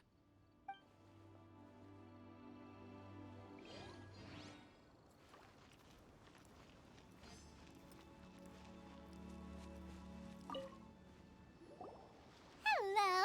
Are you here to compete in the Crux Clash? You bet I am. Have you put your names down yet? Well, I'd have a look at the entrance criteria if I were you. Then allow just anyone to take part. The Clash is a comprehensive test of fighting ability. Anyone who turns up for show over skill is gonna get their butt handed to them. Nobody wants to see that, right? Yeah, we heard a rule about that. So, Paimon's wondering, are you a renowned fighter? Me? Only a former runner-up in the Chihu Rock Freestyle Combat Summit. Oh yeah. Uh-huh. Also, that doesn't sound like the most official tournament out there. What? You... Nonsense. Have you been living under a rock? It's been going on for years. There were plenty of competitors when I took part. Not to mention, I've helped the Millilith catch treasure hoarders before. There were 2 of them trying to escape. I soon sorted them out. They tried to sneak past me under the cover of darkness. They didn't know what hit them. I planted a left hook on the skinnier one's face and sent him flying. Then, the big guy pulled out a knife. I stood my ground, of course. A roundhouse kick sent the blade hurtling into a beam above us. I told you. Unarmed, outnumbered 2 to 1, but I still got the upper hand. I'm not saying I came out completely unscathed, of course, but the fact remains that I did manage to subdue the both of them, and hand them over to the Millilith. I received quite the commendation. Oh yeah. Uh-huh. But for us, even 4 or 5 treasure hoarders at a time is all in a day's work. Alright, we're gonna keep looking around. I'll see you in the arena, but I don't plan on losing to a pair of children anytime soon.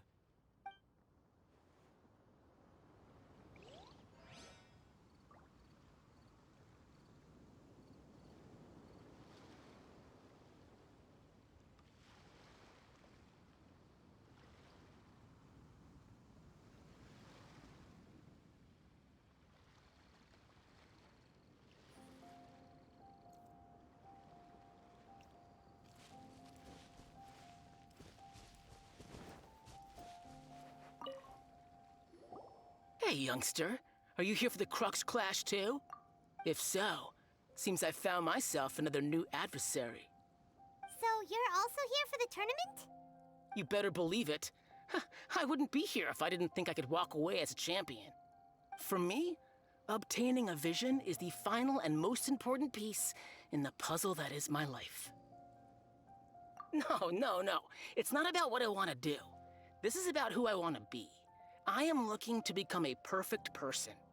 I know how that sounds, but let me explain. I've lived a successful life so far, without any setbacks. I've passed every exam I've ever taken, enjoyed numerous successful business ventures, and seem to get on with just about everyone socially. In most people's eyes, I am already the very embodiment of the perfect person. Though, of course, I'd never let the praise get to my head. I know I haven't reached perfection yet, because there's one thing I'm still missing. A vision. You have so much self-confidence. That's not important. I have a contact in the Crux fleet who was happy to vouch for me, so they very kindly made special arrangements on my behalf. I've also brought along a bit of an entourage for moral support. It's such a blessing, really, to have so many good friends in my neighborhood. Of course, I also put in a few good days' practice, concentrating mostly on rare and esoteric styles of Kung Fu. As a high achiever by nature, I seem to have gained another fan. Don't let my aura overwhelm you, though. You'll need your wits about you today. Now then, if you don't mind, I need to finish my pre-competition routine. It's not too long now before you'll get to see me in action. So, to recap, we're up against an inflated ego, some gullible guys paying way too much for their kung fu classes, and another guy who's just really average.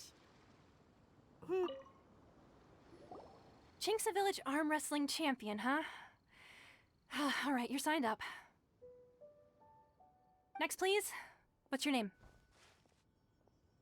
Wait, aren't you? Oh, did I hear that right? Is it really them? Huh? Aren't they a vision bearer, though? Why are they trying to enter the clash? I have to ask, aren't you the traveler that helped Liyue fight off that ancient god? It's really her! The one that spoke with Lady Kuching at the rite of parting. Oh, I wonder if I can get her autograph later. I trust you are aware that only those without visions can enter the tournament? Really? But from what I've heard, the things you're capable of in combat are nothing short of extraordinary. You walk into the most dangerous situations imaginable, face off against all sorts of monsters, even the Fatui, and always come out on top. Yep, she still doesn't have a vision, though. See for yourself. My apologies. I didn't mean to be rude. I'm sure a great hero like yourself would have no reason to lie. Now, could I ask you to provide a few claims to fame? It's just a formality for you, of course, but I have to make a record of competitors' achievements as part of the sign-up process. So far, I've got defeated the ancient god Osial, so that's one. Do you have any others? Yeah, and also a dragon, too!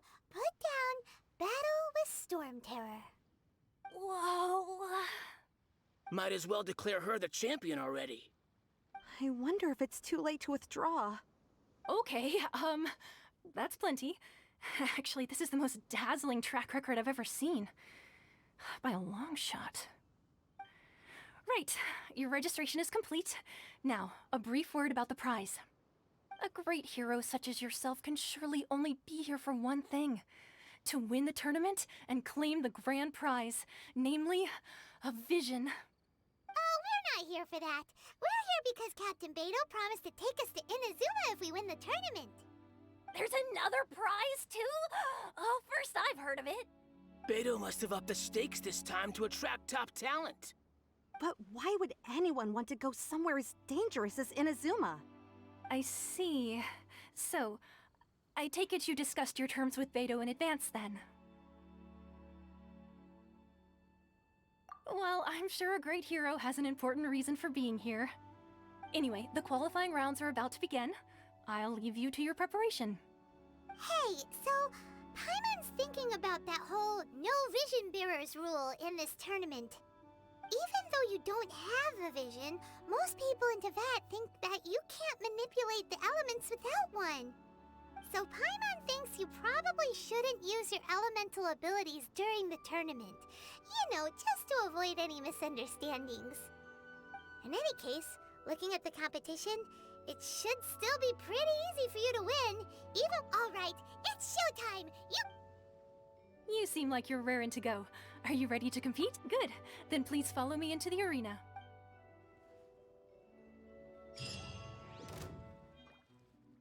Our next competitor is seen by many as the favorite to win this tournament.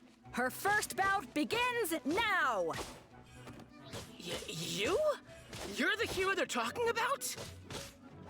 What a strange guy. Why was he so confident to begin with? Well, now that we've won, let's go and see Beto. She'll probably have something to say to us.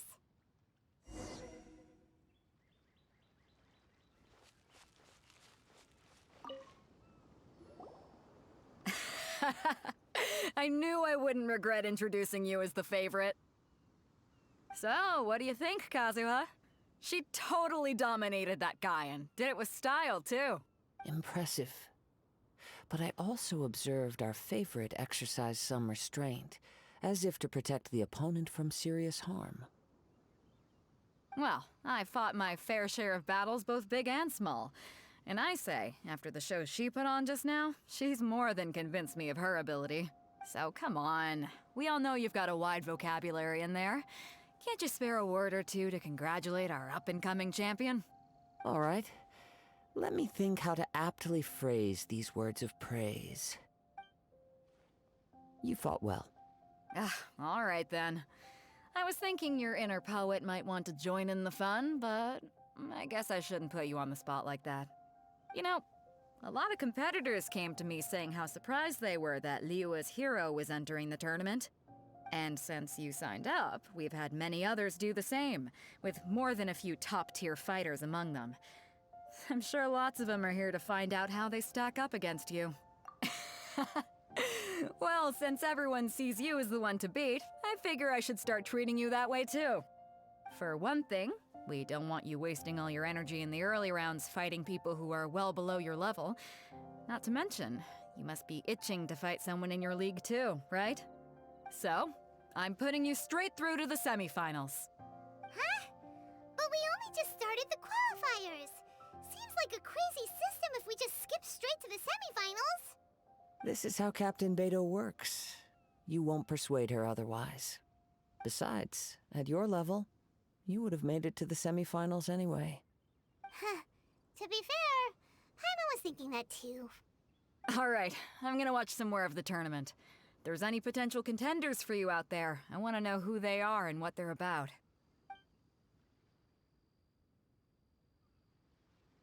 We're finally here, folks. The real show is about to begin.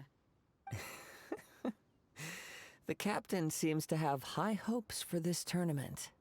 I have not seen her so excited in quite some time. Your opponent has fought many rounds to get to the semifinals. This makes him a seasoned warrior. You may well be stronger than him, but this should not give you cause to lower your guard. Very well. Show me that you are ready to push through the storm that lies ahead. All right, that's enough chit-chat for now. The audience is waiting. Go find the crew member that signed you up. She'll take you into the arena.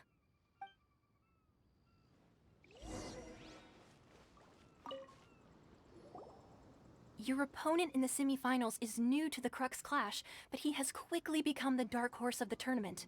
I do not doubt your abilities, but I would suggest that you make sure you are fully prepared before you begin.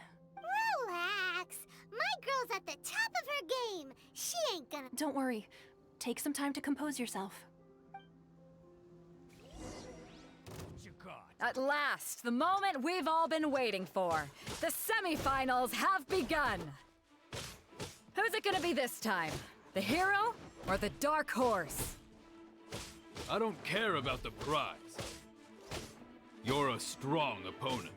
That's what I'm here for.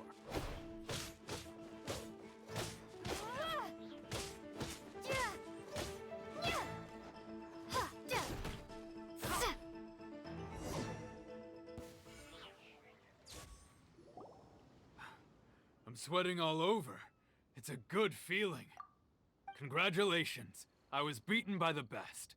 I need to train harder. Right! For a moment there, Paimon, if you had a vision, you'd definitely be one of the strongest around. I wanted a vision once, when I was a kid. People said that if you're strong enough, you'll have your chance to get one. But mine never came. I lost interest eventually. You can't depend on a vision like you can your own body. I've fought and won against vision bearers before. The power they have was given to them by the gods. I don't envy it. Huh? You mean you didn't sign up to try and get your hands on that masterless vision? No, I didn't.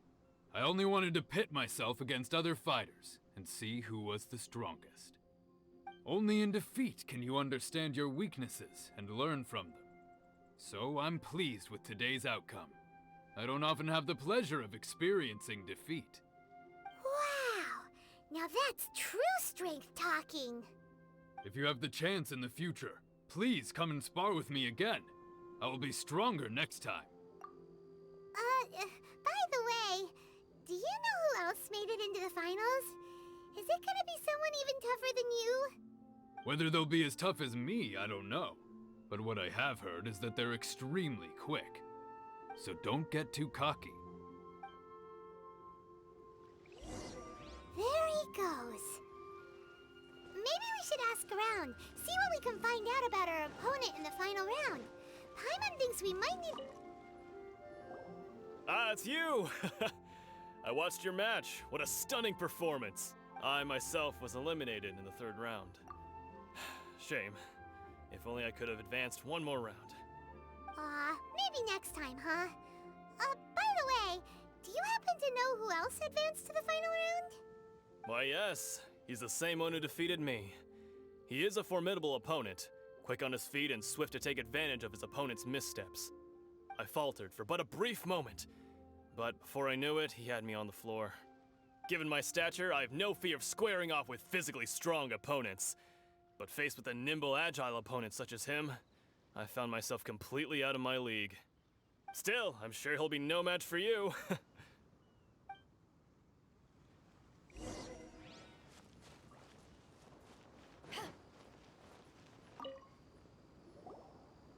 there!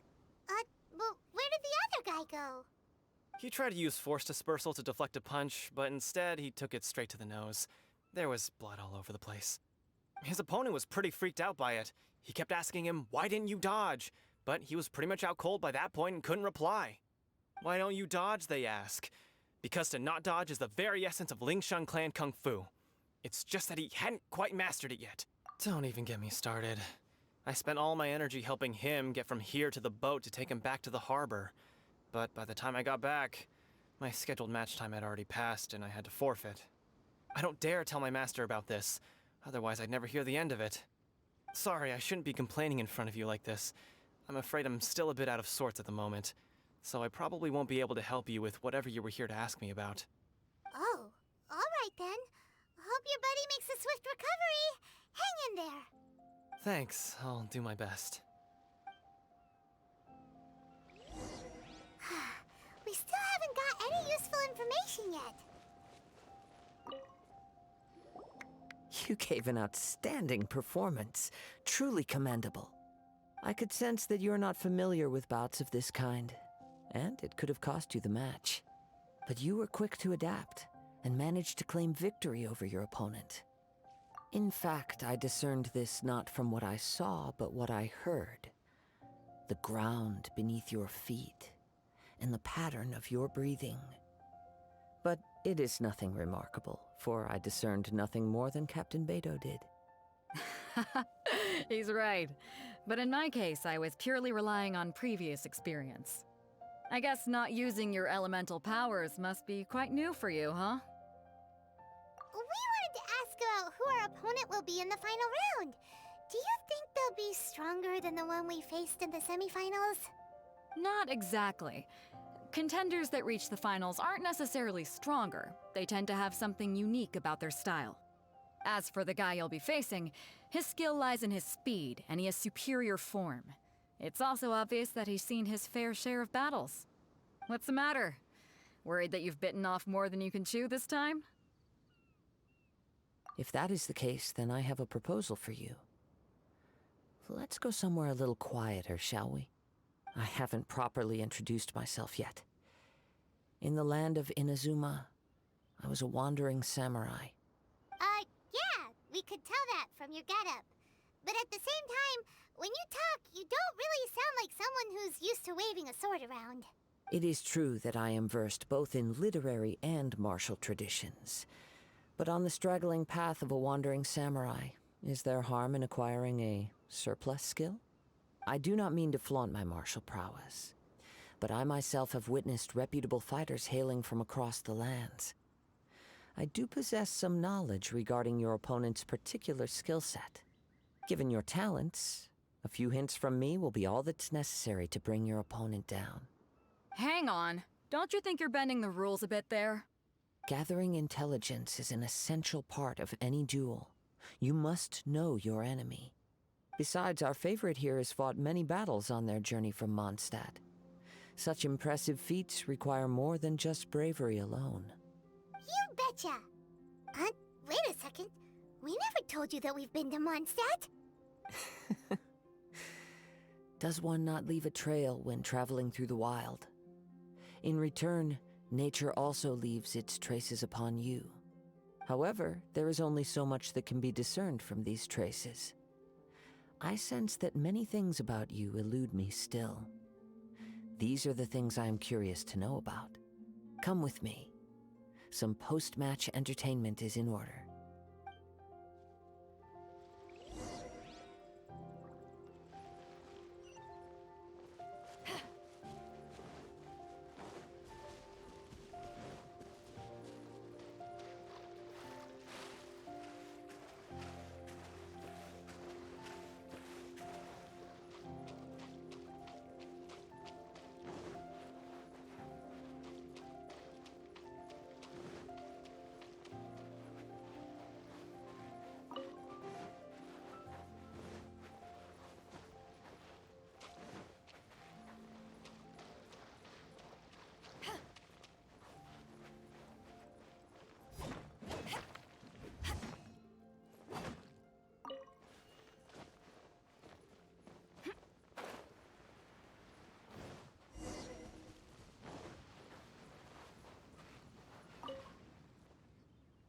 Now that we're alone, let me cut to the heart of the matter.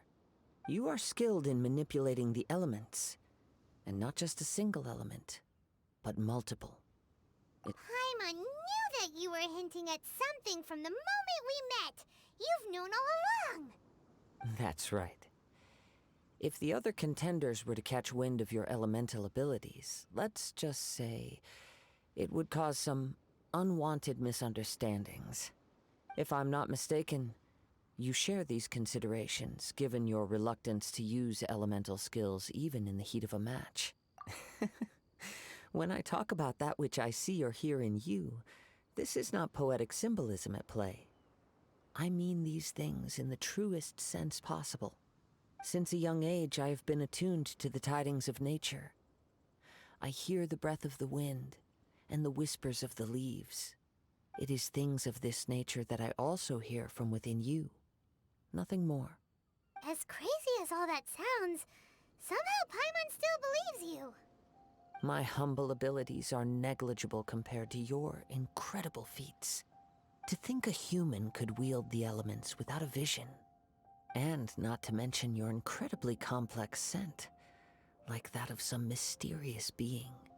Hey, stop evaluating us based on our smell! It's weird! Could you perchance enlighten me as to how you managed to obtain your combined elemental abilities? Extraordinary.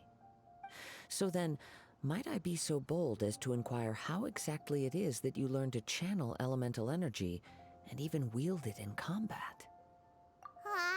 It's nothing really. Paimon just told her whatever came to mind. It's been a long journey, and many things have happened along the way. Somehow, she just naturally learned to use the elements through it all. Honestly, even Paimon doesn't understand how it all works. Perhaps such unfathomable things are the essence of the gods and the visions they grant. However, I still wish to have the honor of seeing how you wield the elements. Perhaps it may yet reveal something to me. Of course, I too shall share with you all that I've learned. That will make it a fair exchange.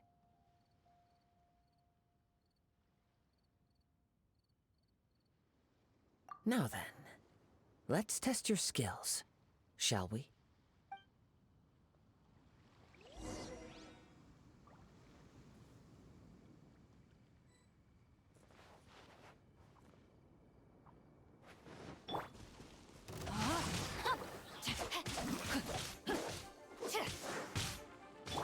Forth, my blade!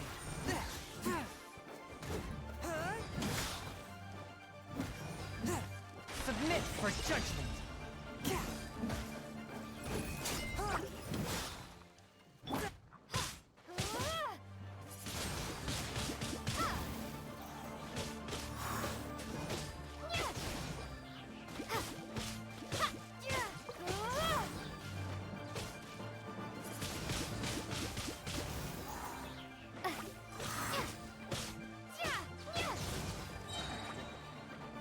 Prepare to be blown away!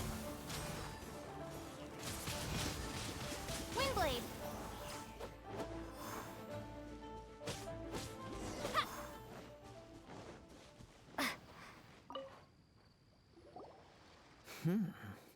Your skills in battle are truly beyond reproach.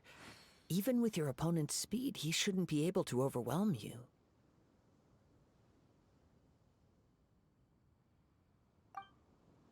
Your opponent is skilled at controlling his breathing and maintaining balance, which enables him to execute moves that many would find impossible.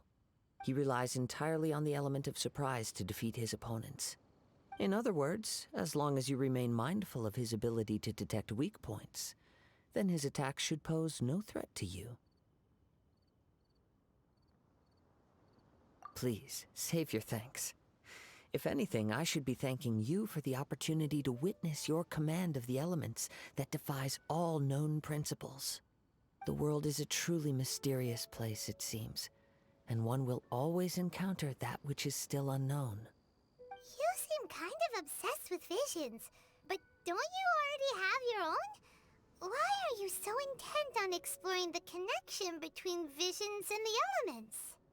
I desire to know what meaning visions have to the gods, and what influences the gods' decision to grant humans these visions. My apologies. You must be completely in the dark regarding such matters. For allowing me the honor of witnessing your mystical ways, I am willing to answer any questions you may have regarding Inazuma. So that's what you're curious about? Then allow me to tell you more. As you well know, a vision hunt decree is currently underway in Inazuma. Visions are a gift bestowed by the divine. People that have accepted this gift are now having their visions confiscated inexplicably, sometimes in circumstances that leave their original recipients dead. In the outset, supposing each of the 7 archons had their criteria for granting visions to living beings, then does the current Electro-Archon now doubt these criteria, or even the act in and of itself? Not to mention, with no new Electro-Visions having been granted for such a long time, it would seem that we can infer something of the Raiden Shogun's feelings on the matter. She sounds less like an Archon and more like a tyrant. As far as I know, she is an Archon that pursues eternity. She will relentlessly carry out her will with no regard to what others may think or feel. Liyue's contracts are meant to benefit all who reside within Liyue. But what does Inazuma's pursuit of eternity bring to its people? It goes without saying that the people locked within Inazuma do not fare well these days. Sounds a lot like something the god you encountered in the beginning would do. Oh? Have you encountered the Electro-Archon before? With time, we will change. But the Shogun will remain the same. If you wish to find her, she will forever be there. There will come a day when I too shall wish to understand the answers to eternity from her. Ah, the time for your match is approaching. Oh, right! We got so distracted talking about Inazuma that Paimon forgot all about the tournament! If you have no other matters to attend to, then we can return together. Very well. Let's go. I wish to see who will obtain the vision.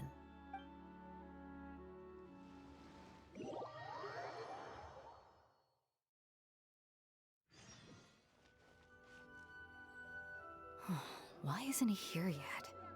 Never mind. We can start by making your entrance first. Everyone, listen up! Your attention, please! We've reached the climax of the Crux Clash! This is the final match! We've seen many exciting battles today, and now, at long last, the two finalists have emerged. Now, I'd like to introduce our first combatant. Though few have seen her, her reputation knows no bounds. She strikes fear into the heart of Osile, and the mere mention of her name causes even Fatui Harbingers to turn pale in the face. Introducing Liyue's traveling hero! Wow! I've been waiting for this moment. I'm sure everyone witnessed her thrilling match in the semifinals. But today's final round will surely take things up a notch. As for our other combatant, he still hasn't arrived. Oh, come on, what could be taking him so long? You can't just forfeit for not showing up like in previous rounds. This is the finals. Apologies, everyone just sit tight.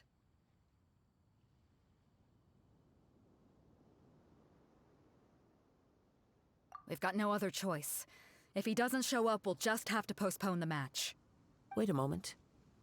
Something doesn't seem right about this. Captain Beidou, perhaps we should check on the prize. Traveler, come with us.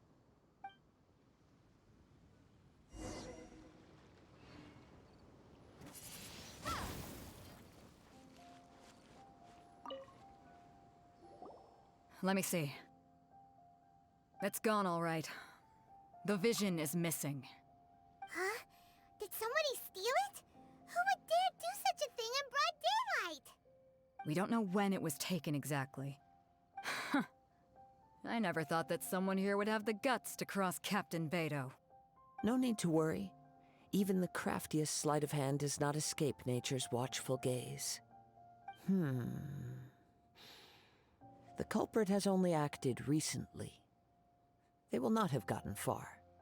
The vision was the prize that I had offered, and it was my responsibility to look after it. I will be certain to get it back. Well, if you insist. I'll leave the matter to you then. I'll stay here and try to offer some explanation to all the spectators that came to see the match. If you would, please come with me. But we're on an island. Where could he have possibly run to? Come with me. I can sense the winds are coming.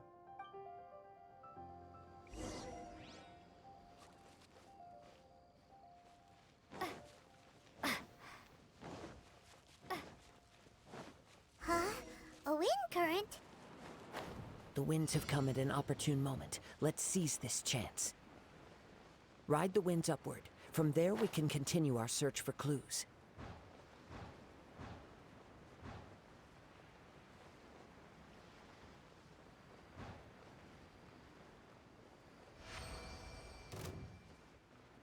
By the way, what made you suddenly think of checking the prize in the first place?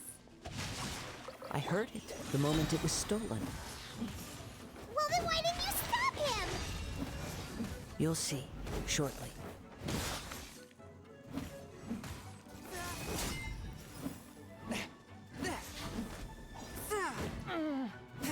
One with my blade. You can't run from death.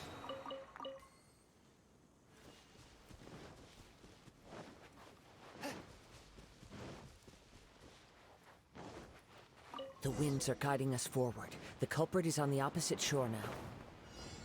You can hear that too? What does it sound like? Hubris. This way. Follow me.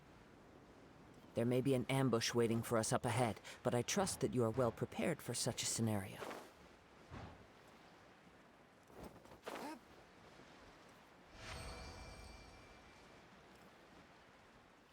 Riders, they're here! Get them! Treasure hoarders, just as I expected. In which case, please stand back.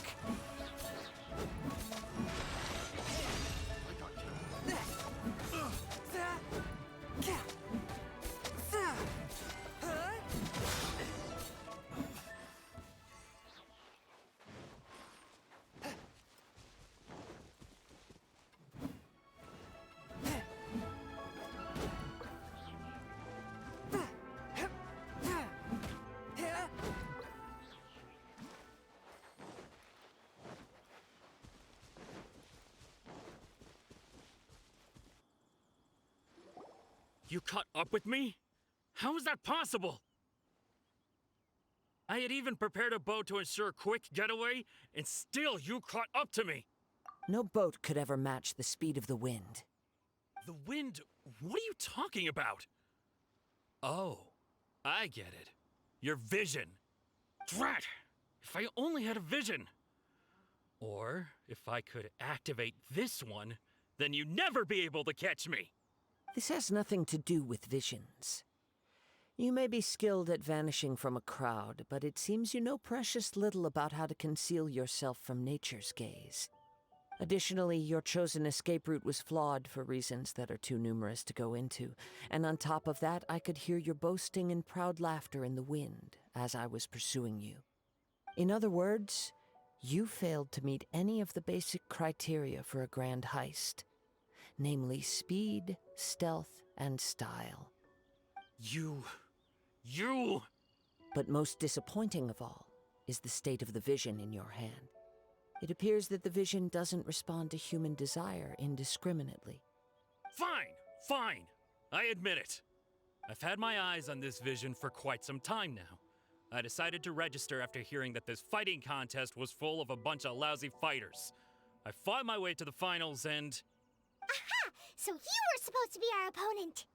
I'd intended to win the contest through skill alone all along, but then you showed up.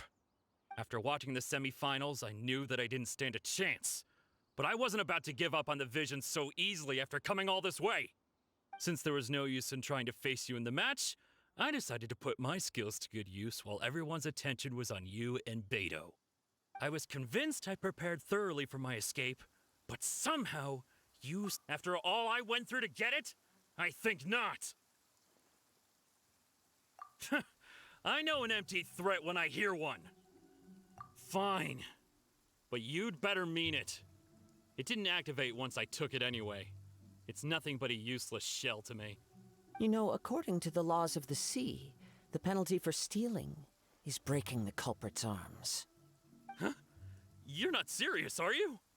Not to mention that the item you stole was a prize. You didn't show up for the final match, and you damaged the reputation of the captain of the Crux fleet. It seems that it would be only fair to brand the word thief on your forehead with a hot iron. Whoa! We don't need to go that far, do we? I never would have guessed you could be so cruel. If this is where talking gets me, then forget it. I'll risk a fight. What are you trying to do?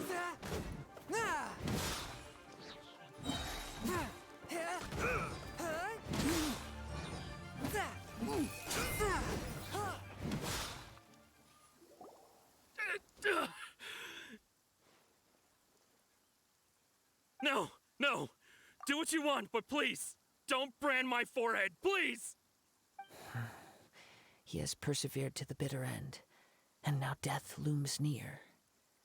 Yet still the gods do not bestow their favor upon him. Put down the vision and leave. I've changed my mind. No further punishment for you. Huh? What's wrong? Are you asking for more punishment?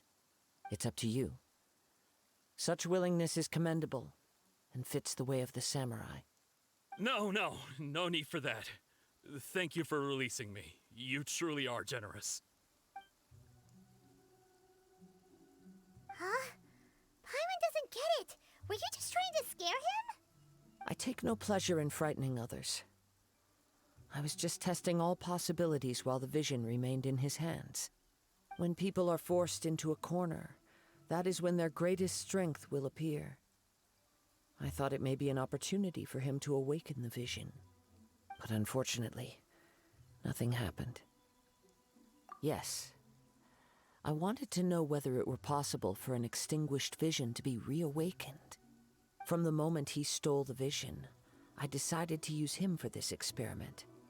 I've tried many other methods in the past, though few tales tell of a masterless vision reawakening. After seeing you command multiple elements, I figured that nothing is impossible.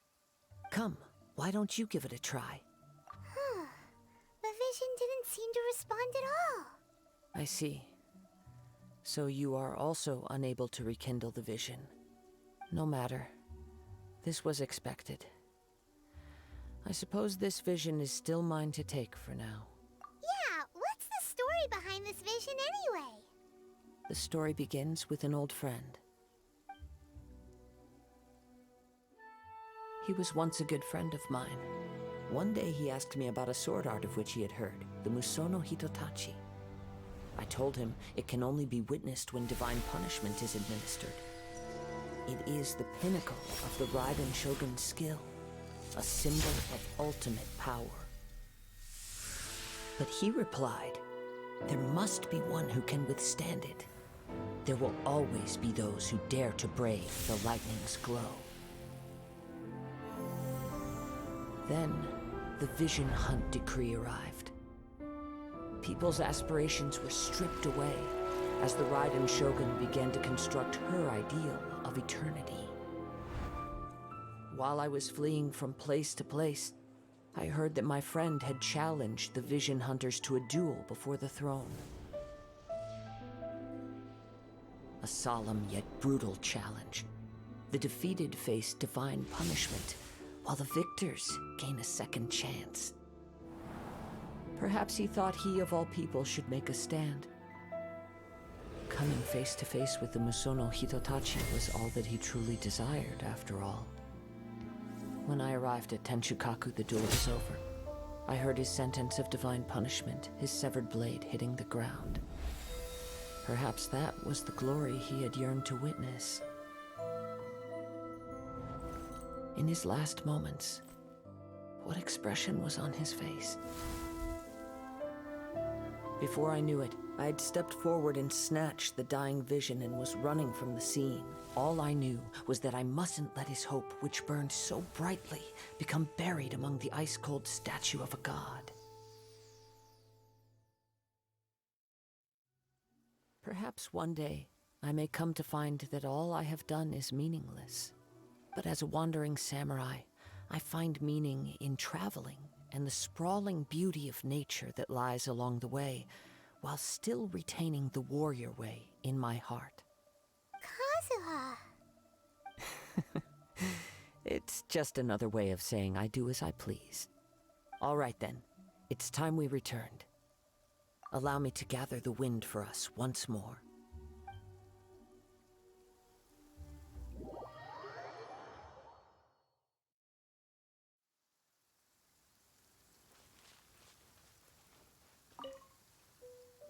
Huh? Did Beta leave already? Maybe she went back to her ship. If you're looking for the captain, she was summoned by Lady Ningguang. It seems that the Crux clash got out of hand this time and has attracted her attention. Captain Beidou was muttering something about Ningguang being a stick in the mud as she headed off to Liyue Harbor. It's not unusual for those two to be at odds with one another. But still, Captain Beidou was disappointed she didn't get to witness the crowning of the new champion. She had been looking forward to it for quite some time. The one who stole the vision was originally to be this hero's opponent in the final round. He knew he stood no chance of winning the match, thus the wicked idea of stealing the prize took hold in his mind. In which case, the Crux clash comes to a clear-cut conclusion. Huh? So that's what happened? If that's the case, then the rules stipulate that he is disqualified, and our hero here is the champion.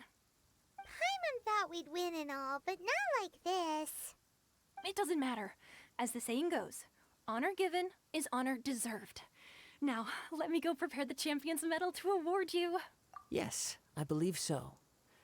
Though Captain Beidou is no longer present here, I'll be sure she receives word of it. She is a woman of her word. But the voyage to Inazuma is a treacherous one. You will be plagued by a perpetual tempest the entire trip. In fact, the relentless rain and wind are also an embodiment of the Raiden Shogun's will to close the nation. Hold on a second. You're saying she can change the weather just with the power of her mind? Let us not forget that this is one of the 7 Archons.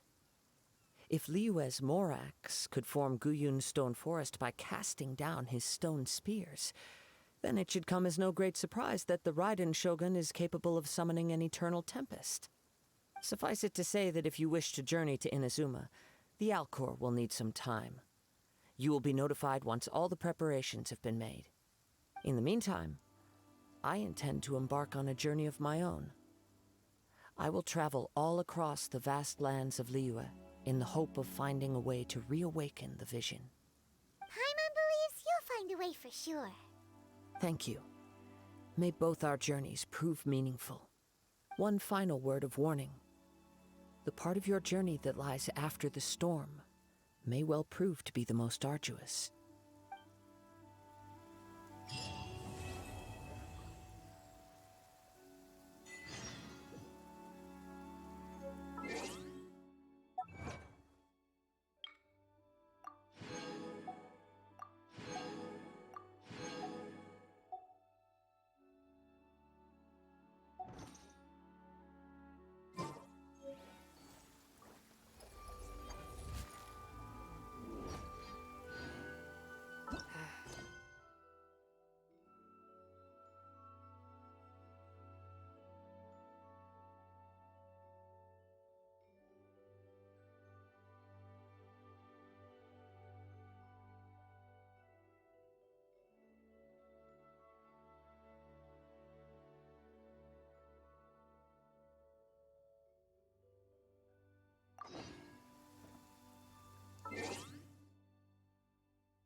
These are the perfect conditions for training.